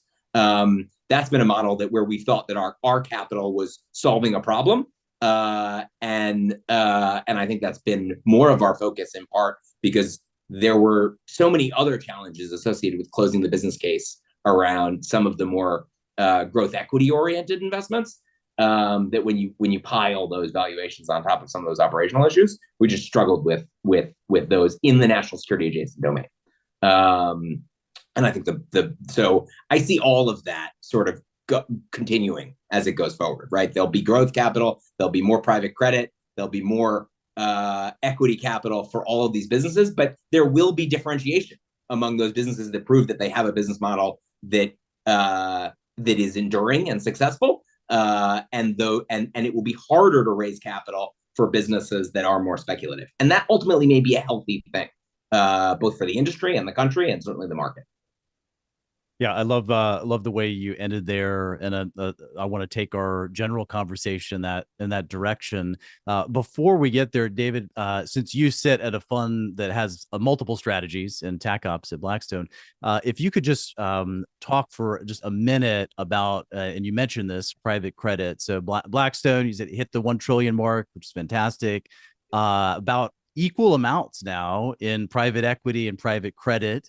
The State Street Index has private credit beating private equity returns in 7 of the last 8 quarters.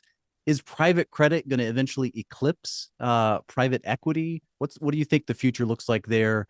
And then after you answer, we'll turn it to another question focused on defense.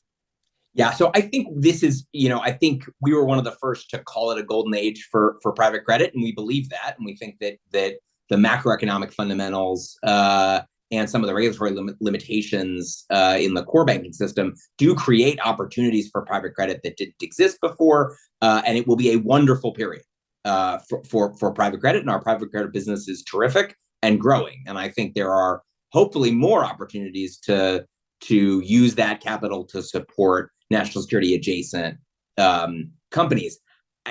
I don't think it's realistic or sensible to think about private credit as eclipsing private equity, right? Companies are going to need equity and credit, and there's an appropriate balance to that. And we've been through a lot of boom bust cycles when if you over lever a company with too much credit, you wind up in a pretty unhappy place as the economy turns or the fortunes of that company move. So I think figuring out what the right level of that in this sector is, obviously public companies in the defense sector and the aerospace sector tend to be a little bit lower levered, and certainly our businesses that we hold in our private equity funds are lower levered to mirror that. But I think that there will continue to be healthy demand for equity and credit across the economy more broadly and in the national security adjacent space. Yeah, great. Very, very helpful, David. Thanks. And we'll see where that goes. But it's very interesting to see the increase and now sort of even mixture of credit and equity at multiple firms. Let's take the lens to earlier. You talked about the aerospace and defense area sort of being a good neighborhood to be able to be in.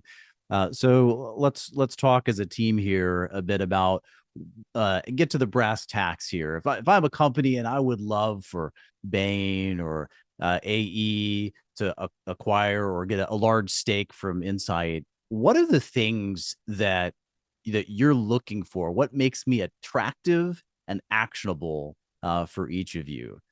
Daniel, would you mind kicking us off? Sure. Look, I think regardless of the sector, we generally are looking for businesses that are winning in good industries for reasons we think are enduring, but where there's also a good to great story that we can partner with a great management team to help accelerate. And so, that applies in the A&D world just as much as in any other industry. We look at sectors that have strong returns on capital, businesses that have real competitive moats, and management teams that are there for the long haul and interested in improving. We think we usually there are one or two things that we can identify with a management team that they can really focus on over the next 3 to 5 years to bring the business to the next level. And so when we find teams that have a similar outlook and approach and are looking to identify those, handful of really high value levers to take a business that's already really successful and make it even more successful, that's typically the sweet spot for us. Richard. Yeah, I mean, in the national security domain, it's interesting because we're kind of figuring it out as we go along. Typically, and I'd say, maybe it's helpful to map the difference between, the vast majority of our business and heritage, again, is in business to business software. And so when we show up, usually, there's revenue, it's growing pretty materially. It could be as little as, single digit millions of revenue. It could be as much as hundreds of millions of revenue.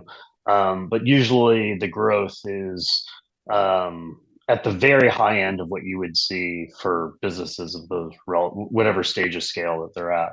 And the simple reason is there's a good product and a good market, and there's a lot of pull from the market. And then the goal is to go add more push and then build it so the whole thing is a real company versus just a bunch of people pulling and pushing. In the national security domain, it is really uniquely hard because whereas in a software application, you can go, it's got software, business software is the best business model in the universe. I mean, it just all recurring revenue that renews at 95%. Most of those customers will expand, so you could do nothing, not add a new customer, and you're going to grow. You produce phenomenal gross margins and EBITDA margins and return on invested capital, and the balance sheet is just a warehouse for cash, and it's just a beautiful thing. In the national security world, every dollar of revenue you're going to see is not from a permanent contracting vehicle until many years into the life of it. And so you'll have revenue and validation, but it's probably more in effect non-dilutive capital than it is actual true revenue, the way I would look at it in a software company. So what are you looking for? What you're looking for is substantive progress in terms of, yes, we are getting these points and we are getting, we've done all the different acronyms that my colleague here would rattle off better than I would in this group, is probably more versed in than I am. But, whether it's the different classes of cyber, blah, blah, blah. And then, you have all these new vehicles that are popping up for the Valley of Death bridging. Again, it's all good to provide capital, but it's not real revenue. What you want to see is progress. I'm making progress. I'm getting validation. I'm making things possible. And I'd say the second thing is very strong connection to the end user and the end user value prop. If I look at what Hawkeye or what Shift 5, two of our national security investments have done, they are doing that in spades. And then the third thing would be to be able to visualize in some way, shape, or form how there will be a significant return on invested capital, because during these awkward teenage years, these things are ugly. And I mean, look, even the bigger versions of this, the Andurils and the Shields, are burning tons of money. And so you really got to be able to visualize, how does this turn? And you know, all these things could take different forms. It could be a much smaller company, it could be a much bigger company, it could be something in between. But those are the key things that we're probably focused on. Yeah, Richard, I gotta ask, as juicy as the SaaS and software world seems, why spend the time trying to figure out the national security model? You are, so why? Yeah, I ask myself that sometimes. You know, the short version is because I want to see if it can work. Because we have made a couple of investments that will work. And the right answer may end up being, you know, this isn't going to be a big, you know, in our capital allocation, portfolio construction spreadsheets and whatnot, it's going to be a sliver. And maybe that's the right answer. But, and, you know, we are stewards of other people's money, so it needs to make the same return on invested capital hurdles that everything else has. And frankly, I think the hurdle rates are higher here because of all the stuff that I just complained about. But I think there is that orientation to trying to see if we can do it to make money for our investors and do some good for the country. Yeah, thanks, Richard. Appreciate the transparency there. Probably good to turn it to Kirk now, who might have a more larger focus percentage-wise on the aerospace and defense world than perhaps our other guests here today. So, Kirk, what to you makes a company that's interested in being acquired or invested in actionable and attractive? Yeah, I'm asking myself why I'm not doing B2B software, but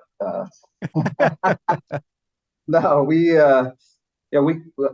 similar to what you said. Look, we're looking for great teams, enduring businesses, companies that are critical to the supply chain that they're in or the customer they're serving, right? And I think that's core to us. Like if you don't have you might have the best idea, the best business model, best product, but you don't have a great team, a great manager, then it's probably not going to go well. And I think we've experienced that in our history. I'd say the other thing is that and theme we've already hit, right? We look for companies that have a rich history or a product that works and people want, but they have a scaling issue. They need help sort of taking that next step. Whether that's a York Space where, you know, they had history of making a couple satellites a year, but now they need to make dozens. They need to make hundreds, right? And we have expertise in our firm scaling operations. We have expertise in our firm scaling supply chains. How do you do that in an efficient and in a resilient way? And I think that's where we are best served to invest behind companies and invest in companies. So those are probably the core criteria we focus on. Yeah, thanks, Kirk. David, last word on this question. Oh, I mean, I think I'm joined here by three of the best investors in the sector and maybe any sector. So I don't have a lot to add to what they said. I think everybody looks for good companies and tries to use the things that are unique about their firm or themselves to find differentiation. I mean, at Blackstone, one of our strengths is our scale, right? As the largest investor, potentially in the world, certainly in alternative assets, we have the ability to bring scale to help our partners travel that journey faster. And as I think everybody on this panel has already said, that is a long and complicated journey that is more complicated inside the national security adjacent businesses because of the challenges associated with managing some of the customer and procurement dynamics. Ultimately, though, I come back to why we're all sitting here, right? Which is that we believe there are good opportunities to be found here. It's important that the capital go to these companies. And I think the fact that you are seeing more and more investors like Kirk specialize in this space and more capital from large institutions be dedicated to that space is an indication that at least some of it is working. And some of it's going to work and some of it's not going to work. And we're going to use those lessons to figure out how to make it work better. I think for Blackstone, national security adjacent opportunities will always be a fraction of what we do. But I'd like to see it be an important fraction and all of those opportunities succeed. And so as long as there remain opportunities to do that, I think we'll continue to plug away and try and use our scale and resources to have conversations with folks in the customer community that want to talk about how to bring more private capital to solve both general acquisition challenges and specific technology or program issues. Yeah, thanks, David. Appreciate you rounding that out. Now the government, probably does some things well and sort of does a lot of things terribly, depending on sort of your viewpoint and different areas. So let's think for a minute. Spent some time working with those on the Hill, and Representative Calvert's been leading the charge on the so-called hedge strategy, the chairman of our Appropriations Committee on Defense, which in some sense is thinking about a different way to be able to acquire and mature scale technologies. A lot of what we've all been talking about here in this session, but to sort of get a bit around the process and to be able to solve it and partner with private capital to make it happen. We don't all need to respond to this. Maybe a couple of you that feel particularly passionate about it or have specific examples would love to see, what is a thing that or two that the government's getting really wrong in this area, and maybe something that should stay the same.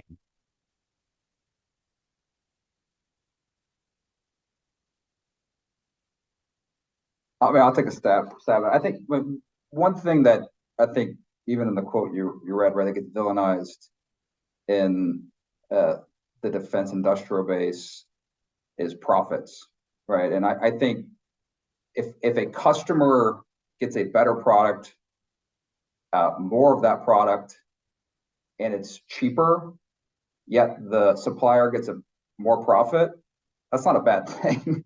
that should be celebrated as a good value proposition to the customer, and that's how you attract commercial entities. That's how you attract capital into your ecosystem, right? And I think that's one thing that I think we could be doing better as a defense community, is recognizing that profits, again, should be a celebration as long as the customer is getting more of what they want and what they want on time and at scale. I think that is, again, a perception that I think needs to be changed. I think what's getting right, I think things like what the SDA is doing within Space Force, right? That is creating a competition and inviting new entrants into a domain that historically has been dominated by large legacy primes, and creating competition for others to enter in and testing out new technologies. And can these companies present new technologies at scale at a lower cost? I think is you're seeing it through the success of the SDA, right? Has been eye-opening, I think, for a lot of people. And I think you're seeing Lockheed and Northrop have to change their business models and how they think about developing technology and how they think about bidding on opportunities. I think that's something that the government and defense is getting right and should be replicated across other areas. It's funny, Kirk, SDA was going to be my example as well. I think that, that's kind of universally appreciated, but I think it, similar to what you were saying on the, things that it gets wrong. I think that, speaking more from the generalist investor perspective, one of the things that makes investing in national security difficult when you get closer to the end customer is the lack of commercial terms. Where, and I think that, by the way, is part of the reason why investing in this area has often been dominated by specialist firms historically, because we're used to thinking about supply and demand, cost position, delivering great value to the customer, and those sort of kind of basic economic metrics as indicators of whether a business is going to be able to be successful over the long term. I think when you're far back in the supply chain in defense, that tends to apply. But as you get closer to the end customer, the diligence activities that you conduct to really think about the outlook for a business are much more oriented around, is it on the right set of programs? What's the spending outlook for those programs? And you get into decisions that are potentially more idiosyncratic and less grounded in kind of unchanging economic realities. I think when there are commercial terms at play, it makes all of that easier because it surfaces the winners and it punishes the losers over a long period of time. So I think the SDA is a remarkable example of how commercial terms can both take cost out in order to deliver more product cheaper to the customer, but also attract private capital. You look at the capital that's being invested in beneficiaries of the SDA, it's pretty remarkable over the last year or two. And that's because it's allowed a number of companies to emerge that are really impressive, profit growth businesses, but that's grounded in sort of a fundamental technology or cost advantage that's much easier to underwrite than a lot of the ways that defense businesses have historically made money. Yeah, thanks. I've as one of the small number of voices 14 years ago, starting calling for proliferated space architectures. I and a few others of us are currently updating our bio to include support from Bain Capital and AE Industrial. So appreciate that. Richard, did you want to get in a word? And then I got one final thing to wrap us up. The things I would probably point to, if you look at the growth companies that are making substantive progress, and the few that you've even gotten some permanent financing or permanent contracting vehicles, programs of record or whatnot in place, you end up coming across SOCOM and DIU, and I do think those are two good examples. And unfortunately, they're small, nimble, relatively nimble organizations. I got to credit Ash Carter for kicking the bureaucracy in the butt by creating DIU way back when. Look, I think those are they've been able to move fast and actually get innovative technology in. I think you're also seeing, Replicator has been kind of gotten a lot of flat incoming, I guess, pun intended, sort of, on it. But, I got to give a deputy secretary credit for when you put something out there, it's going to force a reaction. And it's a reaction in the broad scheme of things of something that, look, just read the newspaper. Look at a Twitter thread from Ukraine. I mean, it's clear as day this stuff's important. And you are starting to see some leaders stand up and say, look, this is really important. General Van der Kern, head of SOCOM, General Carrillo, the head of CENTCOM, have been standing up. And then, the recently retired Marine Corps commandant and having a different vision for the Marine Corps. And then, taking flack from all the former commandants coming down and basically chewing him out for 2 days, and him being very polite and said, nope, I'm still going to do it. That's the leadership and if you go back to the 1930s and World War II, how did we get carriers in place when people didn't want them? Well, there was this admiral and he knew this congressman. How did we get radar developed? Well, there's this guy, Vannevar Bush, and he just jammed things through. I think those are good examples of some things that are working in smaller scale. And I would just encourage folks that are out there to really lead. Yeah, thanks, Richard. And folks, there's many sort of people have different views on that. If I was interested, happy to go. You can go to my LinkedIn, look at the Defying Gravity paper. Got 4 areas and a bunch of examples over the last few years where we've moved and tried to make change happen. And so you can see some very practical, very specific examples there. We're Defying Gravity on LinkedIn. We need to wrap up, folks.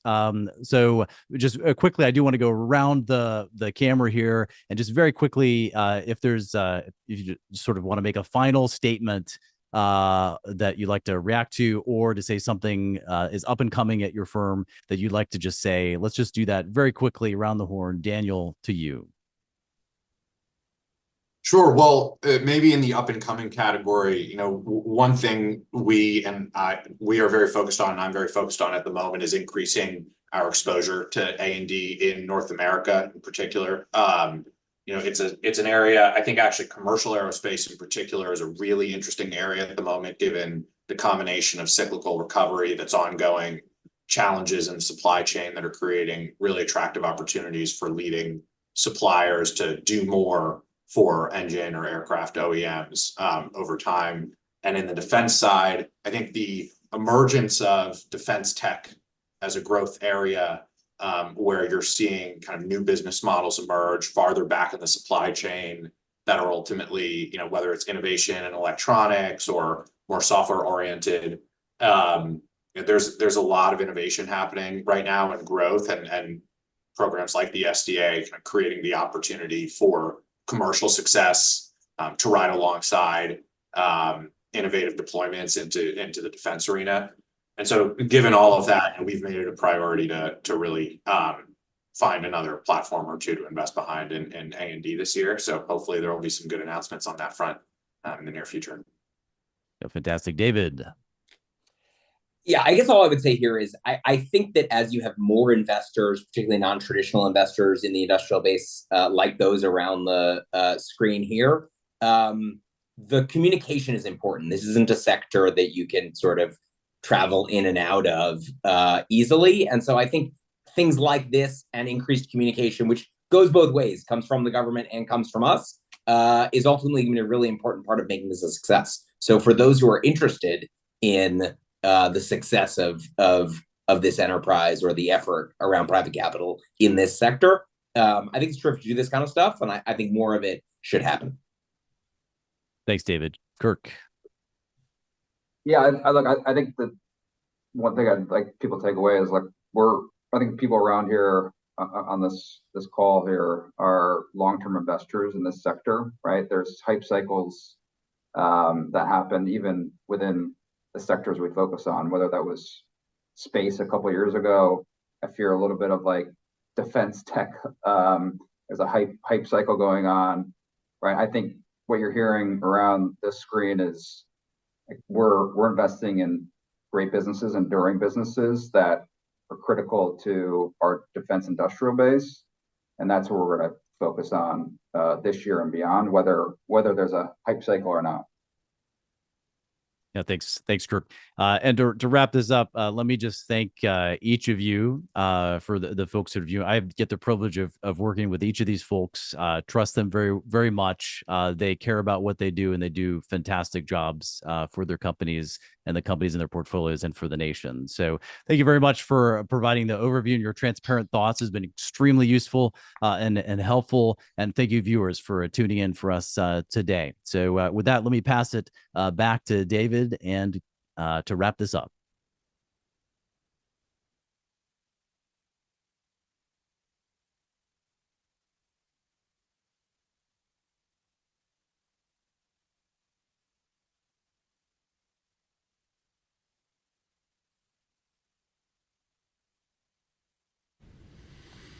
Thank you, Preston. That was fantastic. We appreciate it. That is a star-studded lineup you had there and a great conversation. I want to thank you as always. We had a great day today, and as always, we try to turn it over to Ken Peterman, who does a fantastic job summarizing the day, and he's going to tell us a little bit about what we saw today and his main takeaways. Appreciate it. Thank you. I thought it was a good day. There were some common themes, as there always are, at the American Future Series National Security Summit, Day 2. A couple of those themes: enhanced collaboration and partnership among industry, government, and academia is vital. Technology is important, and AI and quantum computing are game changer technologies.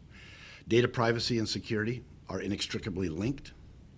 We talked a little bit about the importance of workforce development, especially in the microelectronics area. We talked about innovation trajectories of the private sector, needing to be leveraging those more effectively to address the national agenda and the national challenges. And we talked about adjusting government processes to operate at the pace of relevance, moving with speed and agility, and Hondo Geertz mentioned in a network context versus in a centralized model. So I thought those were some of the themes. Those came out kind of through a variety of the various panels. But I made notes as I went through the day, and I'm going to go back on YouTube and watch a couple of these again and maybe fast forward to certain segments where I think it's particularly compelling and thought-provoking. But we started the day with a great discussion on national security and privacy in the digital age. With Dr. J.R. DeShazo and Adam Klein, they discussed the role of domestic data collection here in the U.S. and its relation to national security. They talked about how our digital society is creating opportunity, but also creating vulnerabilities. They talked about the challenges inherent in fending off cyber threats and foreign actors in today's digital age. I thought the two of them had a really dynamic conversation, and I thought that was an enjoyable one, thought-provoking one to be part of. We moved from there to a panel focused on U.S. microelectronics production for national security. I think we all saw the reality of this importance during COVID when all of our supply chains were impacted. Bong Gumahad, the Honorable Alan Schaefer, Trent Overhue, Adrian Elrod, and Dr. Matt Kane discussed the progress we've made in microelectronics, especially as it relates to the CHIPS and Science Act. Recall that about $52.7 billion were approved in the FY22 budget to develop and incentivize companies to invest in domestic production of new semiconductors for the U.S. Alan Schaefer highlighted that the execution of the CHIPS Act is going pretty well, the first two awards going towards national security, and that all the CHIPS Act is likely to become more than just a one-time effort. This is going to be something that we see, or predicting, their forecasting is going to be a recurring activity. They talked about the need to find better ways for government and private capital to work together to support this effort. And Adrian Elrod actually discussed the importance of workforce development, which is a more serious challenge than I appreciated before this panel was held. So I appreciated that. Then there was a great discussion in transitioning innovation to field lethality. Ben McNally, Pete Mataglani, Major General Cameron Holt, Zachary Mears, and David Rothside talked about today's threat environment, the need to accelerate, transition, and enhance innovation adoption. They discussed a move to a more rapid and iterative approach. And I believe they correctly stated that DoD requirements, they stated the DoD requirement system is the third major enterprise process that's in dire need of modernization, especially given the current threat environment. So I thought that was interesting. John Said and Marie Falkowski discussed the future of aerospace and defense. Marie talked about some of the potential challenges inherent in democratization of data and technology. They talked about the need to stop viewing the private sector as just vendors of the national security mission. Instead, they should be viewed as partners. They talked about launching the Future Now event series as a new way to address this. And Maria talked about how, in her opinion, data and AI are becoming as ubiquitous as your smartphone. They're driving essentially all aspects of decision-making as we move forward. That's kind of a sobering thought in some ways. Comtech's own Nicole Robinson was on a panel on space, science, and technology, partnering to win, and it was with Damon Feltman, Colonel Rich Nisley, Ben Reed, and Josh Carlson. Nicole started the panel by discussing our approach to R&D at Comtech, the transformational changes we've undergone as a company in order to keep pace and get out in front of these technology convergences and market inflections. We talked about the benefits that come with our new One Comtech structure and our move to become a strategic partner, bringing more comprehensive value to our customers.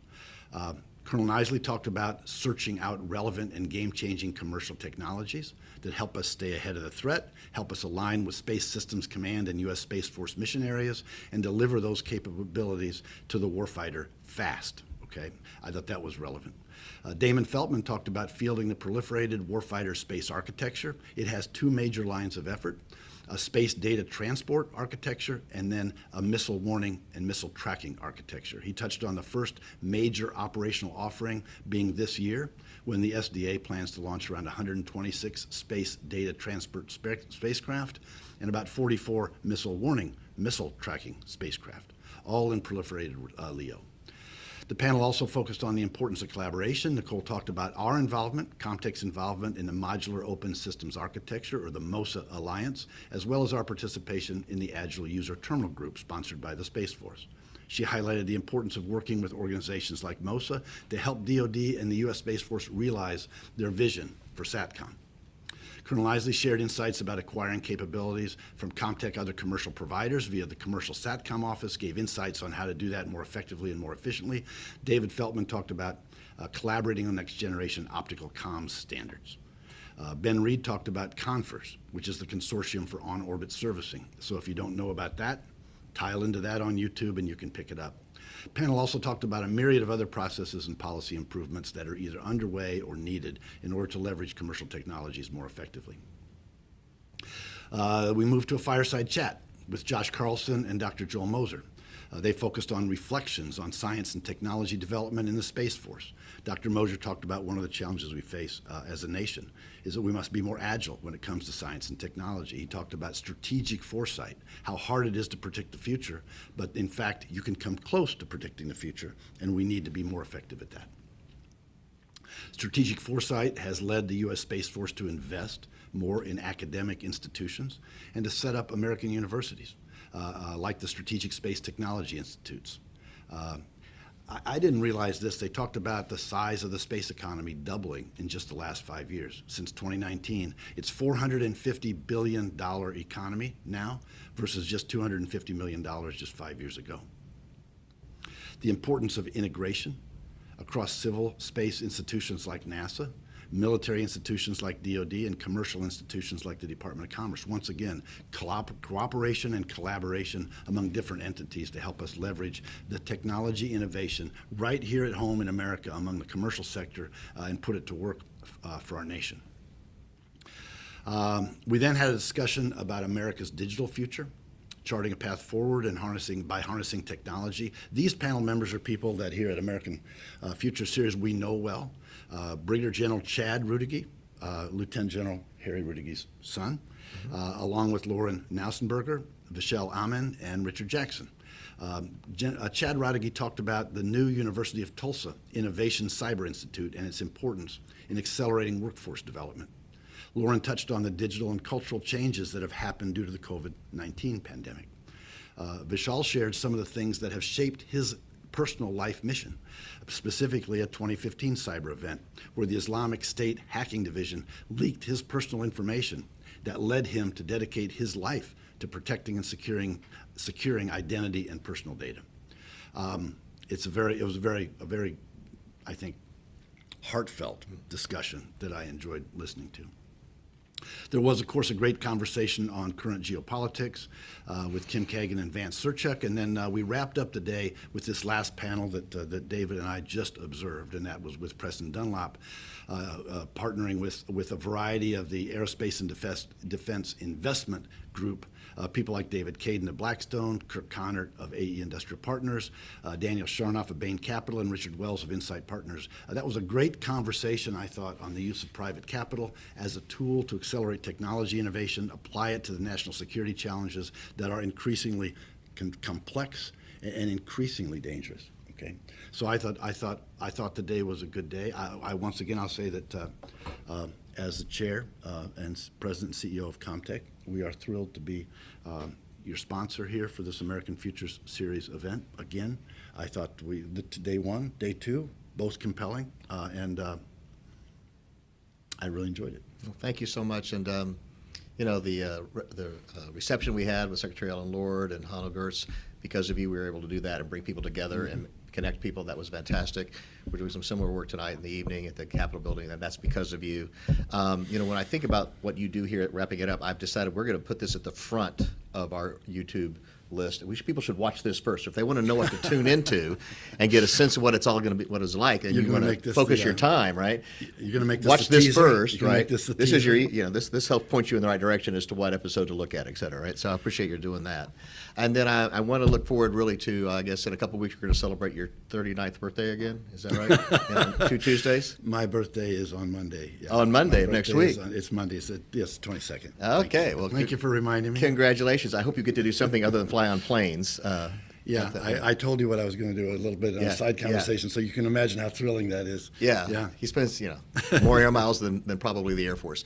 Anyway, fantastic. Appreciate you taking time out of your very busy schedule. And congratulations on all your great success and your shepherding of this great company, Comtech, through this time of change, et cetera, and evolution and growth. And merging all these different programs together and positioning it to be a leading force in the future. So thank you. congrats. I'll tell you, I'm the son of a basketball coach, and my grandfather's a basketball coach, and they used to ask my father, what does it take to be a great coach? And he used to answer, great players. So I can tell you that we're winning at Comtech. We're going through a major transformational change. We're growing faster than ever before. Our strategic vision is compelling, and our team is doing a great job. And we're adding to that team almost every day. And I'm honored to lead the team that we have on the field at Comtech because they're fantastic. They're fantastic. And you're still taking the time to be involved and support thought leadership. And that's going above and beyond. So thank you so much. Thank you, David. Thank you to everyone. We had a great time. Fantastic. Look forward to you joining us. Come check everything out on YouTube. You'll see every single episode that was done today and yesterday. And look for you down the road. Thanks and have a great day.